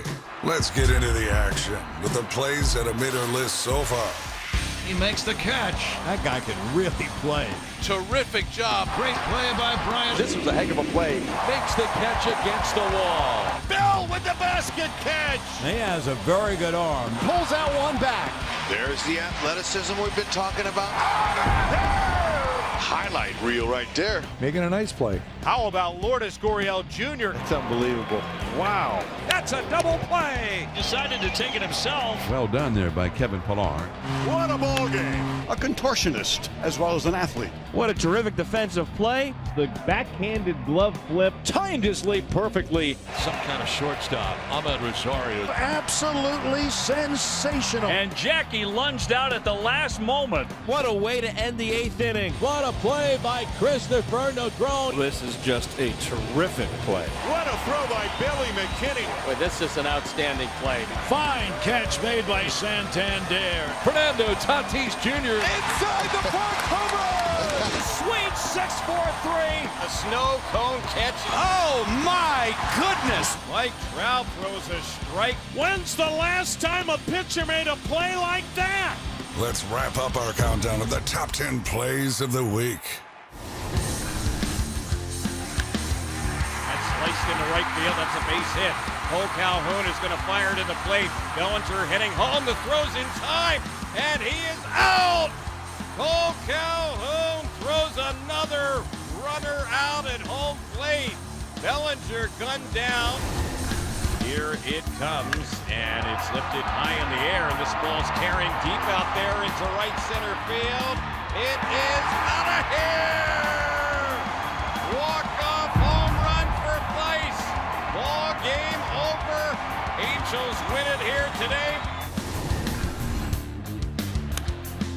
Inside out swing. Long throw for Rendon across his body. Oh, what a play! What a play by Rendon. Falling away, fading away, off balance throw into foul ground to a stretching Matt Adams to haul it in. What a play by Rendon. 3-2, swing and a smash to lock it to base hit. Charging is Miller. Green light for the runner at third. The throw home, the play at the plate. He is out! A diving tag by Real Muto. Castellanos is tagged out, and we will play on. This ball by Gordon is hammered to deep center. Ender leaping try, and he got it. What a catch. He's a Gold Glover, you know, and he showed you why. A guy like Ender who practices so much and he feels comfortable out there, it shows. To the left side, it's fair. Edman has it. Long throw, and he got him at first. Terrific backhanded play by Tommy Edman, and he takes a hit away from Frazier. What a play that was. Man, oh man, was that a good play. That's drilled deep right field, down the line, toward the Coca-Cola corner, it's gone! Robinson Cano with his first career 3-home run game. There's a swing, and the ball's hit high in the air, deep left center field, and this ball is gone. Paul DeJong with a 3-homer game. High fly, right center field, deep to the gap. He's got 3 tonight. Nelson Cruz with his 3rd home run of the night. 3-1. Oh, high fly ball left field. Mookie Betts. Mookie does it again for the 3rd time in 3 at-bats tonight. What can you say? Turner is a double away from the cycle. Home run first inning, then a single in the second, and a triple in the 5th. This one to the gap. Right center field. Trey Turner. Another cycle against the Rockies. And this one's at home. Elias ready, the windup, and the 0-1 pitch. Curveball swinging, a hot shot, one-hopper, diving stop to his right. J.P. Crawford, the throw to first, and he got him. Holy smokes, what a play by Crawford. Somehow, some way, he was able to get to it, pops up, wheels around, and throws a strike to Austin Nola. The 2-1. Kepler lines that in the air to left center. Hicks on the run, dives, and he made the catch! He made the play! Oh my goodness, what a catch! And a fitting finish to an unforgettable night. Now here's something extra on MLB's Best. Self-evaluation, I think, in my mind, is one of the most difficult things, one of the most difficult exercises for people to go through in any profession, but it's the most important. I mean, you have to look in the mirror every day, before every season, after every season, and say, how can I get better? And pay attention to your competition. You know, in my mind, competition eliminates complacency. Pay attention. You have to constantly push yourself to be better. Yesterday when I saw him for the first time, where did I find him? He was in the cage. You know, I wasn't superstitious, but I had a routine that I went through every single day. And, you know, you talk about people that have routines. It's not how many swings you take. It's making sure that you take the right swings, right? You want to make sure that every time you're in the cage, every swing that you take, you're getting something out of it. It's all about the preparation.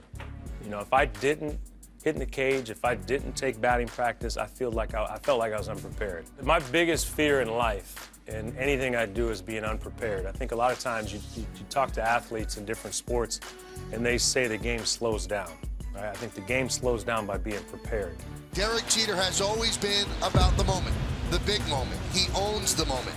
The stage gets too big. It overwhelms some people. It does not overwhelm Derek Jeter. I was always a firm believer as, you know, there's a lot of people that may have a lot more talent, but no one's going to outwork me. People just think you wake up and you're successful, but that's not the case. You got to work at it. Derek Jeter, where fantasy becomes reality.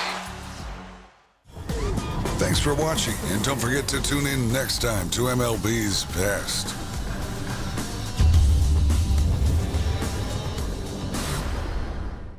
That's right. This is week 17 of This Week in 30. We made it to August, friends. My friends, Danielle Michaud, Faisal Khamisa. We are still together. The Blue Jays roster is not. No. But a lot went down this week. Let's take a look. Ground ball, base hit for Bo Bichette on the second big league pitch he sees. Jacob Junis back out and Bo Bichette gets into one. It's a deep to left center field, and there it is. Bo Bichette with his first home run in the major leagues. At the start of this tournament, made a great name for himself. Alphonso Davies, where did that come from? Wow! Everybody expecting Muller to be the trump card. Who would have thought a Canadian teenager? And now Garrett's on his way to the dugout, and here we go. Oh! Garrett goes in there punching. This is not a good scene at all. This got pretty ugly pretty quickly. And up, and he's missed, so we will get a return here. Ryan Langford, look out! Burrell trying to slow him up. Langford, tight action. There's a fake reverse, and look out! Ryan Langford trying to turn the corner and does. Is he going to do it again? Inside and gone. Swing and a draw. This one's going to go, folks. How about a grand slam home run for Vladdy Guerrero Jr.? Today's another day that we feel better about it. I think we've added in today 42 years of control of young talent. So MLB trade deadline has come and gone. The Blue Jays very active. I don't know if in the positive sense, obviously 3 trades going into July 31st, 2 on July 31st, but the biggest one being Marcus Stroman is no longer in the 6. Good thing, bad thing, don't know how to judge it. He obviously was quite in his feelings about all of this. Probably a predictable thing. Yeah. Because it felt like in the build-up to said trade, it was inevitable, right? He had the sense he was going to go. Management and Stroman not talking extension, even though I think logically they probably should have. But nonetheless, he's gone.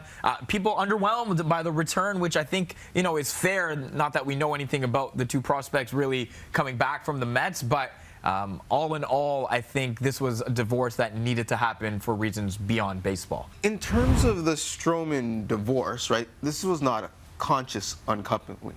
This was irreconcilable differences, and his media call was all about not the fact that he was traded, how it went down, and how the clubhouse was pretty loud when it was closed. The commotion was in a discussion that I had with some of our coaches, some of the higher ups in our org, and it was kind of just like an exit meeting, and I was just kind of voicing my opinion, and I didn't like how a couple of things were handled along the process, and that was it.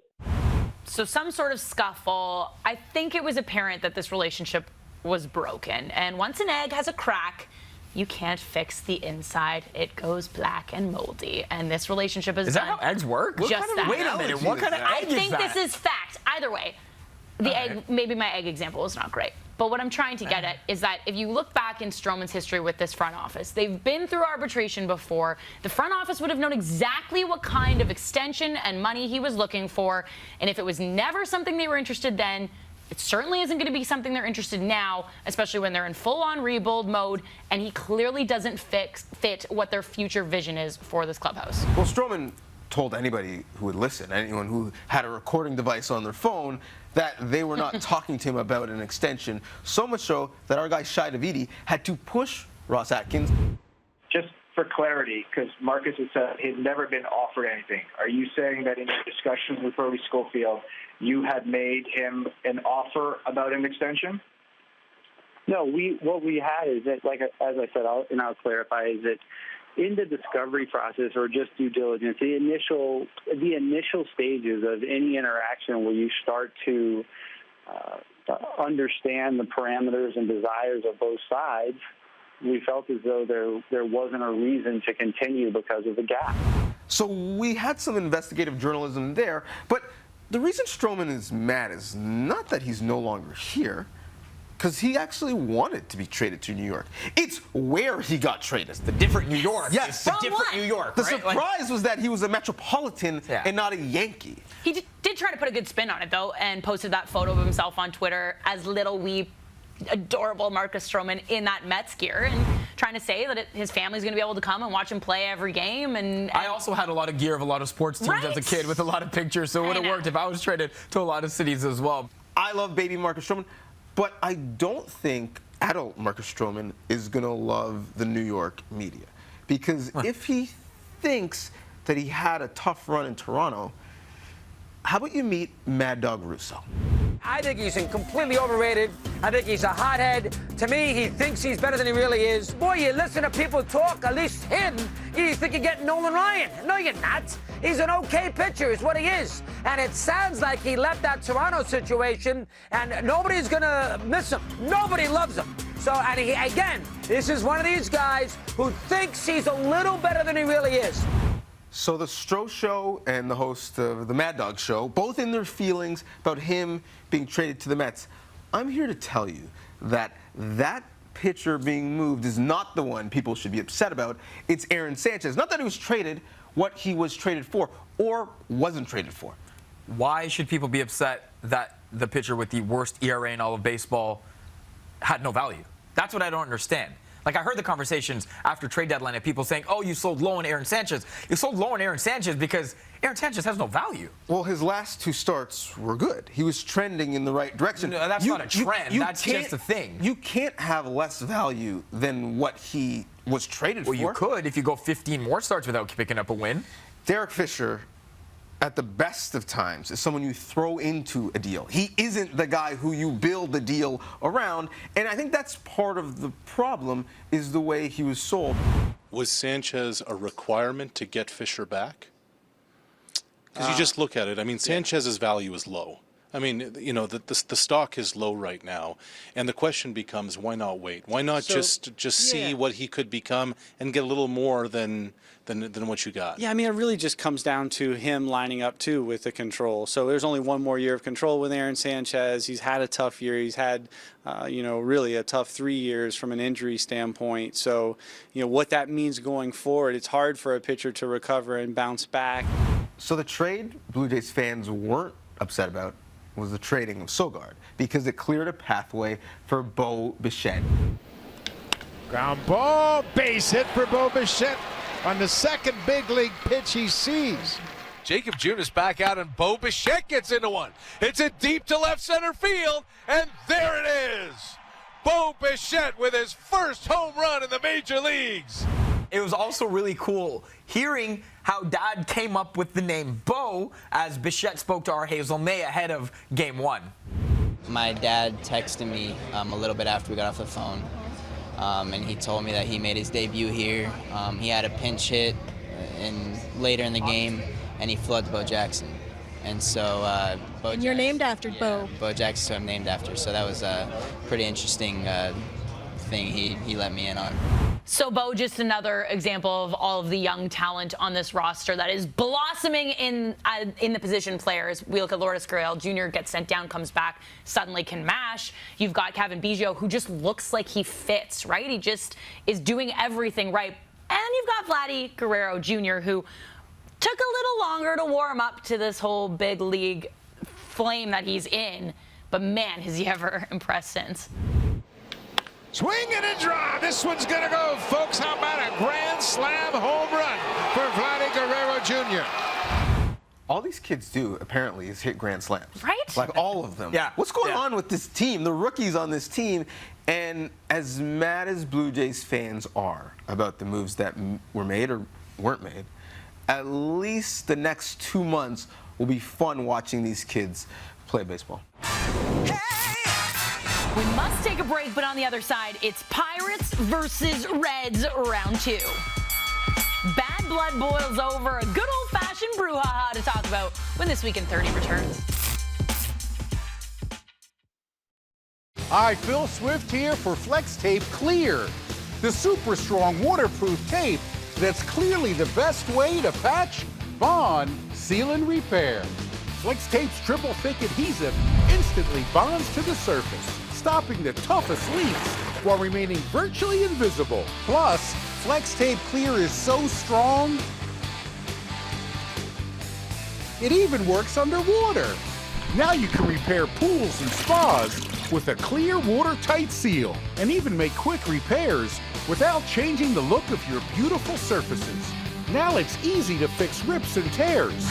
Plus, Flex Tape Clear holds on tight, even when wet. Flex Tape Clear is perfect for emergency auto repairs and lets light pass right through. Boats, campers, trailers, and RVs. Now everything in plain sight can be sealed watertight. To show you the power of Flex Tape Clear, I cut a giant hole in another boat and repaired it with only Flex Tape Clear. Not only does Flex Tape Clear's powerful adhesive keep all the water out of the boat, but even in shark-infested waters, it creates a super strong watertight barrier that seals out the elements, and you can see right through. And even in the most extreme conditions, Flex Tape Clear can take a pounding and holds on tight. I think I'm gonna need a bigger boat. Wahoo! Guys? Hello? Where'd everybody go? Imagine everything you can do with Flex Tape Clear and the Flex Seal family of products. Available at Canadian Tire and other fine retailers. That's amazing! And now Garrett's on his way to the dugout, and here we go. Oh! Oh my! Punches thrown. Garrett goes in there punching. This is not a good scene at all. This got pretty ugly pretty quickly. You could feel it brewing and brewing and brewing. And I'm not sure the umpires are going to be able to break up this one. Yo, the Reds and Pirates hate each other. The second time this year, these two teams going at it in a baseball game. This one a little bit different than game one. A couple, all right, inside pitches, plunk a guy in the butt, and Amir Garrett, my new favorite baseball player, going in on every single Pirate all by himself. Listen, my guy was like, you know what? Forget the construct. Forget waiting. Forget anything. I'm going to run in at 7 guys, fake a right hand, toss a left hand. Here for all of it. Let's go. I'm only sad that the Pirates weren't wearing their old-timey hats like last time because it just really added to the whole fight element, the big brouhaha. But I love at the beginning when the third base coach, what, are you really going to try and cut him off? And then look at Puig coming in. Are we surprised by that? He doesn't even play for the Reds anymore, and he's up in their faces. Listen, Puig wants to fight somebody all of the time. Right. When he picks up his Starbucks order, he's ready to fight. But you know what he never actually does? Fight. He doesn't ever fight. That's it. That's what I want. I want to call out Yasiel Puig. First of all, Danielle mentioned. We'll call him out for the hair. Hold me back. Nah, I like the hair. My guy got traded 25 minutes before. Did not know that he was traded, by the way. And Are we sure he didn't know? Well, he didn't care then. He didn't care. He didn't care. We had fans telling the outfielders that he got traded, so how did he not hear this news? Well, he ended up getting mad at his teammates, whether they were his present or former teammates, for the fact that they didn't want to fight. You know what? The more I think about it, he knew, because this was his parting message. Be like, yo, you didn't fight, you didn't fight, you didn't fight, you didn't fight, you didn't fight. But they should all go to him and be like, you didn't fight, Yasiel. I didn't see your hand swing at anything right now. I didn't see you twerk any kind of left hand motion to try to hit a guy in the face. You know who else didn't want any of that smoke? that police officer who was right on the sideline, pops out oh so casually and lets the madness go on behind him. Look at him come out here. Yeah, okay, everything is normal. I'm just gonna Don't ignore even this worry one. about this. He's not even entertained. He's looking for that one fan who wants to get in on this action. That's what he's worried about. Hey, Blue Lives Matter, okay? He's only being paid so much to be there. He's really a security guard at this point. I don't blame him. I do not blame him. That's what the umpires are for, to police the game. Yeah, he is policing the park, not the game. I have one more thing. I think Amir Garrett went to the Serge Ibaka school of punching as well. There were about 1 million targets for him to try and hit. He missed every single. I admire the courage in running up to 7 guys. Why he didn't hit any of them. The left hand is so limp as he's coming in, number one. He faked with the right and went with the left to throw him off. But it's like, am I going to slap? Am I going to punch? I feel like it's bad. He missed him. He missed him. That would have been bad. So bad. He had Bone Crusher Never Scared, like just playing in on a loop in his head, like, I'm outside of the club and you think I'm a punk, and then he's just flexing on them. Yeah, love it. Yeah, There's an amazing photo where he's right over top of Chris Archer, and it feels like all you see is his face, and then the pirates surrounding him. It looks like a gladiator scene. Well, It's I so mean, good. I didn't want to do this, but you brought him up, so let's do this. Chris Archer. Like, do we have any water we can pour or sip out for our guy who we lost in the struggle? Sad. Rest in peace, Chris Archer. Not once. He came back from the dead twice, my guy. Got ragdolled in this. Yo, he wasn't the only one, though. Reds manager David Bell was at the bottom of the pile as well. He was, I don't care. I'm going in as well. I don't care. Look at him. That's David Bell in the red. He doesn't care. He gets knocked down to the ground, and he's like, you know what? I'm going to fight. I'm going to just fight. It's all good. It's all good. Look at him. Right at Clint Hurdle. That's Eckstein on top of him. Yeah. Who's just trying to get him to submit. David Bell has been... Tap out, my guy. Tap out. He's been thrown out of so 8 games this year, and he's a rookie manager, and we're just at the beginning of August. Now, I wonder how their newest pitcher is going to fit in amidst the Cincinnati baseball culture. Trevor Bauer, again, amidst all of that, a trade was completed moments earlier that sent Trevor Bauer to Cincinnati. Yasiel Puig, one of the players going back to Cleveland, which meant Trevor Bauer's final act as a Cleveland pitcher was tossing a ball over the center field wall after being pulled from the game. And honestly, I get that people are big mad about this because it doesn't fit baseball. I love it. I wasn't. I love it. I was impressed. What a throw, an absolute cannon over the center field wall. And I don't know if that was his last act phase, because it might have been getting reprimanded by Terry Francona, who did not like what went down. If you like to read lips, just watch Terry Francona as he takes the ball from his starter. And look at Trevor Bauer, who knows he's about to get a timeout. He's in trouble. And is super apologetic. Then he shows up to the game just wearing a normal T-shirt. Like, all right, Just cool. a fan I'm a of the baseball game, player. guys. I love baseball. Maybe he tried to catch a baseball that a said pitcher would throw out of the game, hoping you started a trend. Man, I love baseball sometimes. For the non-baseball reasons, I love baseball so much sometimes. All right, people are mad at LeBron James this week, not for singing Taco Tuesday obnoxiously into his Instagram video. It's for what they deem to be obnoxious on the basketball court of AAU games. LeBron, the biggest cheerleader. Bronny, when he plays, he's there repping, of course. When Bronny's boys are playing, he's repping, of course. Some deem LeBron took things a little too far this week by actually getting onto the court to celebrate a crazy alley-oop, losing a shoe in the process, and now people are using this as an indictment on LeBron as a father, and I think it's a little too much. Not LeBron, people's takes on it. I mean, this is outrage culture 101. Oh, right? Big time. I need a reason to be mad at LeBron. Ugh. Listen, of all reasons, this is not it. If you're a Lakers fan, be mad that he didn't not tie his shoe, that he could have blown his ankle. Number one, the alley-oop was a great lob and finish. Yeah, it was insane. I would have been worthy running around of bench reacts. 100%, and I've never met those kids. 2, they weren't actually even his kids. Right. He was there watching other games. 3, why don't we ask the kids on if they're bothered by it? I get if people think that's a little bit too obnoxious, but at the same time, it's LeBron James. It's not random dad X or random guy X joining. It's LeBron James, a guy that can empower players just by being in their presence, which is clearly, as Donovan mentioned, what he's been doing to these kids. One more break, but when we return, return, the Marcus Stroman era in Toronto, it is over. A look back at the memorable moments that defined his Blue Jays career when This Week in 30 returns. Discover a world of betting at Spin Palace. With all your favorite casino games, including roulette and blackjack, and over 400 amazing slots, including the progressive jackpot slot Mega Moolah. Join now and get the VIP treatment only at spinpalace.net. Bear presents Tough as Walls.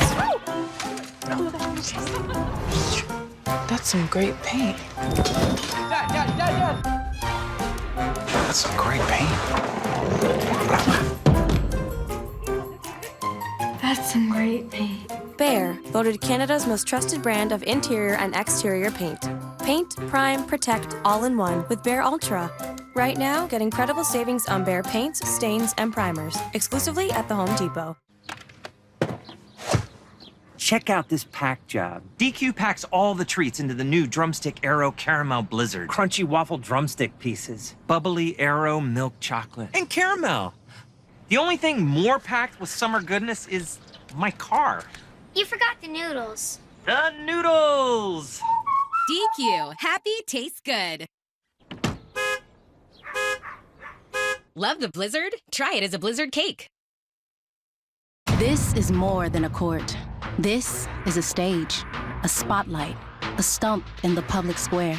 This is a place where athletes, driven by dreams and fueled by fans, are going to rewrite history as her story. This is a place to make way for change. And now is the time to watch the games. It's easy to drown in all the content on social media that's constantly coming through, but one thing that caught my eye this week, I don't know if you guys saw, was this trick shot setup with golf. Okay, did you see this? Yeah. So Buddy makes this extensive course. Now, the reason why I liked this, it immediately brought me back to my childhood when my brother and I would set up absolutely ludicrous challenges and try to do like them. This? I don't know if I went to There's this extent. no way you did this. No. Respectfully to you and your brother, who I know is a great dude. There's no way you did this. There's Absolutely no way not. they did this. Because right? this is fake. It has to be, right? Yes. So because of that, I wanted to shout out instead my favorite friend. Is it fake? It is fake. All right. That part doesn't make any sense. And yeah, why would that impress me? The back and forth frisbee tossing. Frisbee. No, like, Frisbee. but you know what And might impress wax you instead, celebration. which I wanted to show, is my buddy Preston Cowie. Okay. He's from Newmarket. All right. He's 4 years old. Okay. He did this week. Check this one out. This is the kind of trick shots I want in my life when it comes to golf, okay? Preston, go get it, bud. Right through the duct tape hole. And the little fist pump at the end. That's my guy. I think that's fake, too. Not fake, never phased, don't you dare. All right. I'm not really sure why you got two. Yeah. Because I can do what I want. That's fine. That was fake. That was not impressive. Although Preston, 4 years old, 4. I rate out. that. Thank you. But he's young. He's spry.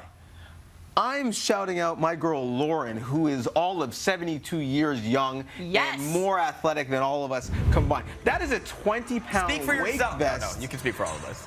Being trained by Wesley James at CrossFit Capability. Yeah, she is capable. I couldn't do that when I was 22. Oh, that is My girl is working on her fitness. Weighted and I planks love it. on medicine balls? Yeah, she's real out here. Wow. Yeah, hot gal summer. go. Good for you, Lauren. Good for City you. Boys losing. City Boys losing. Love it. Oh, I love it so much. That's so great. Yeah. I watched Lion King, the remake, this week. It was, in a word, bad. You went without me? Yeah, it's all good. We couldn't figure out a time. All I needed to do was watch this video to get a real sense of what I was prepping myself for, and I think this is a better live-action rendition than what actually went down. Let's take you to some children fighting here right now. Shout out homegirl who won. Thumps this girl right now. Yo, peace. Yo, little bro coming? Little Simba? Bye. Bye. Yeah. Bye. Is this Pride Rock? What is going on? Yeah, all he needed was a little guy to reemerge and take over the kingdom in a few years. So vicious. Yo, she did not care. Yo, this guy? Nah. Peace. Nah. I kind of love it. I know that the mother was probably immediately upset that she just she was cheering on the first baby. hit and getting really mad at the second hit, which is why the camera panned to the ground as she tried to stop the record. Get him, Maverick! Get him! Get him, Maverick! 2 points for Quinn! Big win! That does it for another edition of This Week in 30. But before we leave you, it's appropriate to go back to where we started. Marcus Stroman, no longer a Blue Jay. Let's take a look back at his polarizing Jays tenure.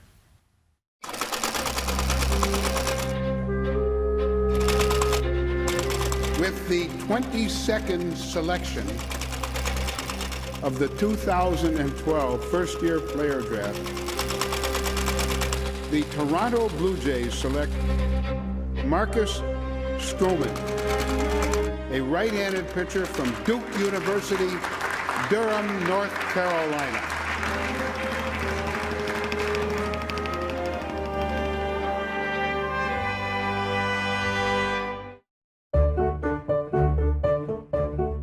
Right from the start, Marcus Stroman had something to prove. A 21-year-old right-hander, he's only 5'9". His whole life he's been told he's not big enough. And the one thing you notice immediately about Stroman is he's not a very big guy. That he'd never be a big league starter. I think ultimately he's going to wind up in the bullpen. And after suffering an ACL tear during spring training in 2015, devastating news from Dunedin. He was told his season was over. Marcus Stroman expected to be out for the upcoming season. Time after time, Marcus Stroman has been proving them all wrong.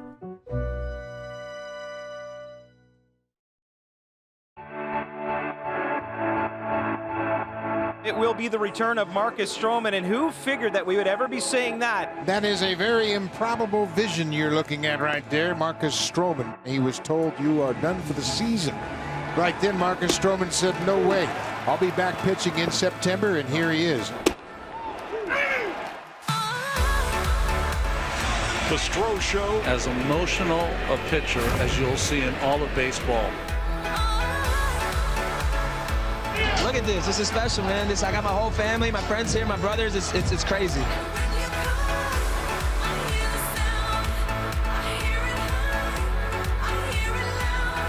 Well, what a remarkable comeback, pitching 200-plus innings.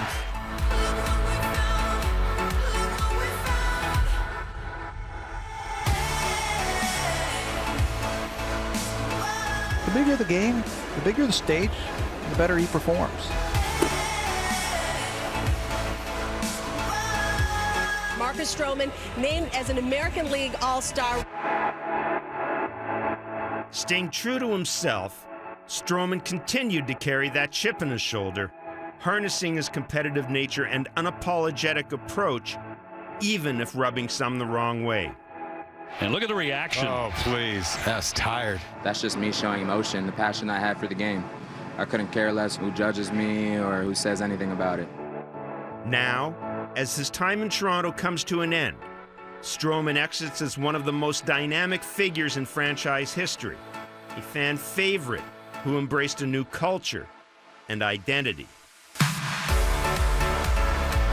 I'm very thankful to have been in the city of Toronto. I love Canada. Canada will always be a part of me. Right from the start.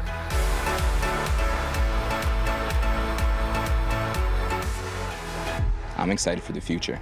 I know what I'm going to do. I know what I'm capable of. I can't wait.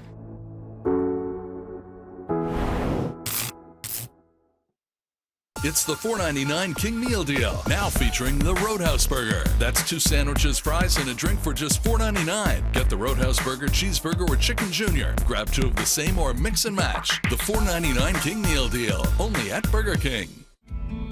This is the summer you use Expedia to get out of the office, out on the town, then out of the city entirely, to book that cottage on the lake, hit the road in a rental, and soak up a little sun. It's the summer you discover Expedia makes it easy to do everything or nothing at all. With more options in Canada from coast to coast than any other travel site, Expedia has everything you need to go. Centrum contains micronutrients to help nourish your body at the cellular level. So when your cells work, so do you. Centrum, help feed your cells, help fuel your life. Now try Centrum Multi-Gummies Multi-Plus Antioxidants. Handle whatever the road throws at you with the Mitsubishi Outlander with available Super All-Wheel Control. Take off in a new Mitsubishi SUV and get 0% financing for 60 months, plus 2 months payments on us during the summer savings event. Hurry into your local Mitsubishi dealer. For more than 30 years, it just hasn't been summer until it's lobster summer. The tradition is back. Why not tonight? $64 in data overages? You hang up. You hang up. You hang up. I'm not gonna hang up. No, you hang up. I can do this all night. It's only 1:30. Oh no. I managed to book the last room for $150. Me too.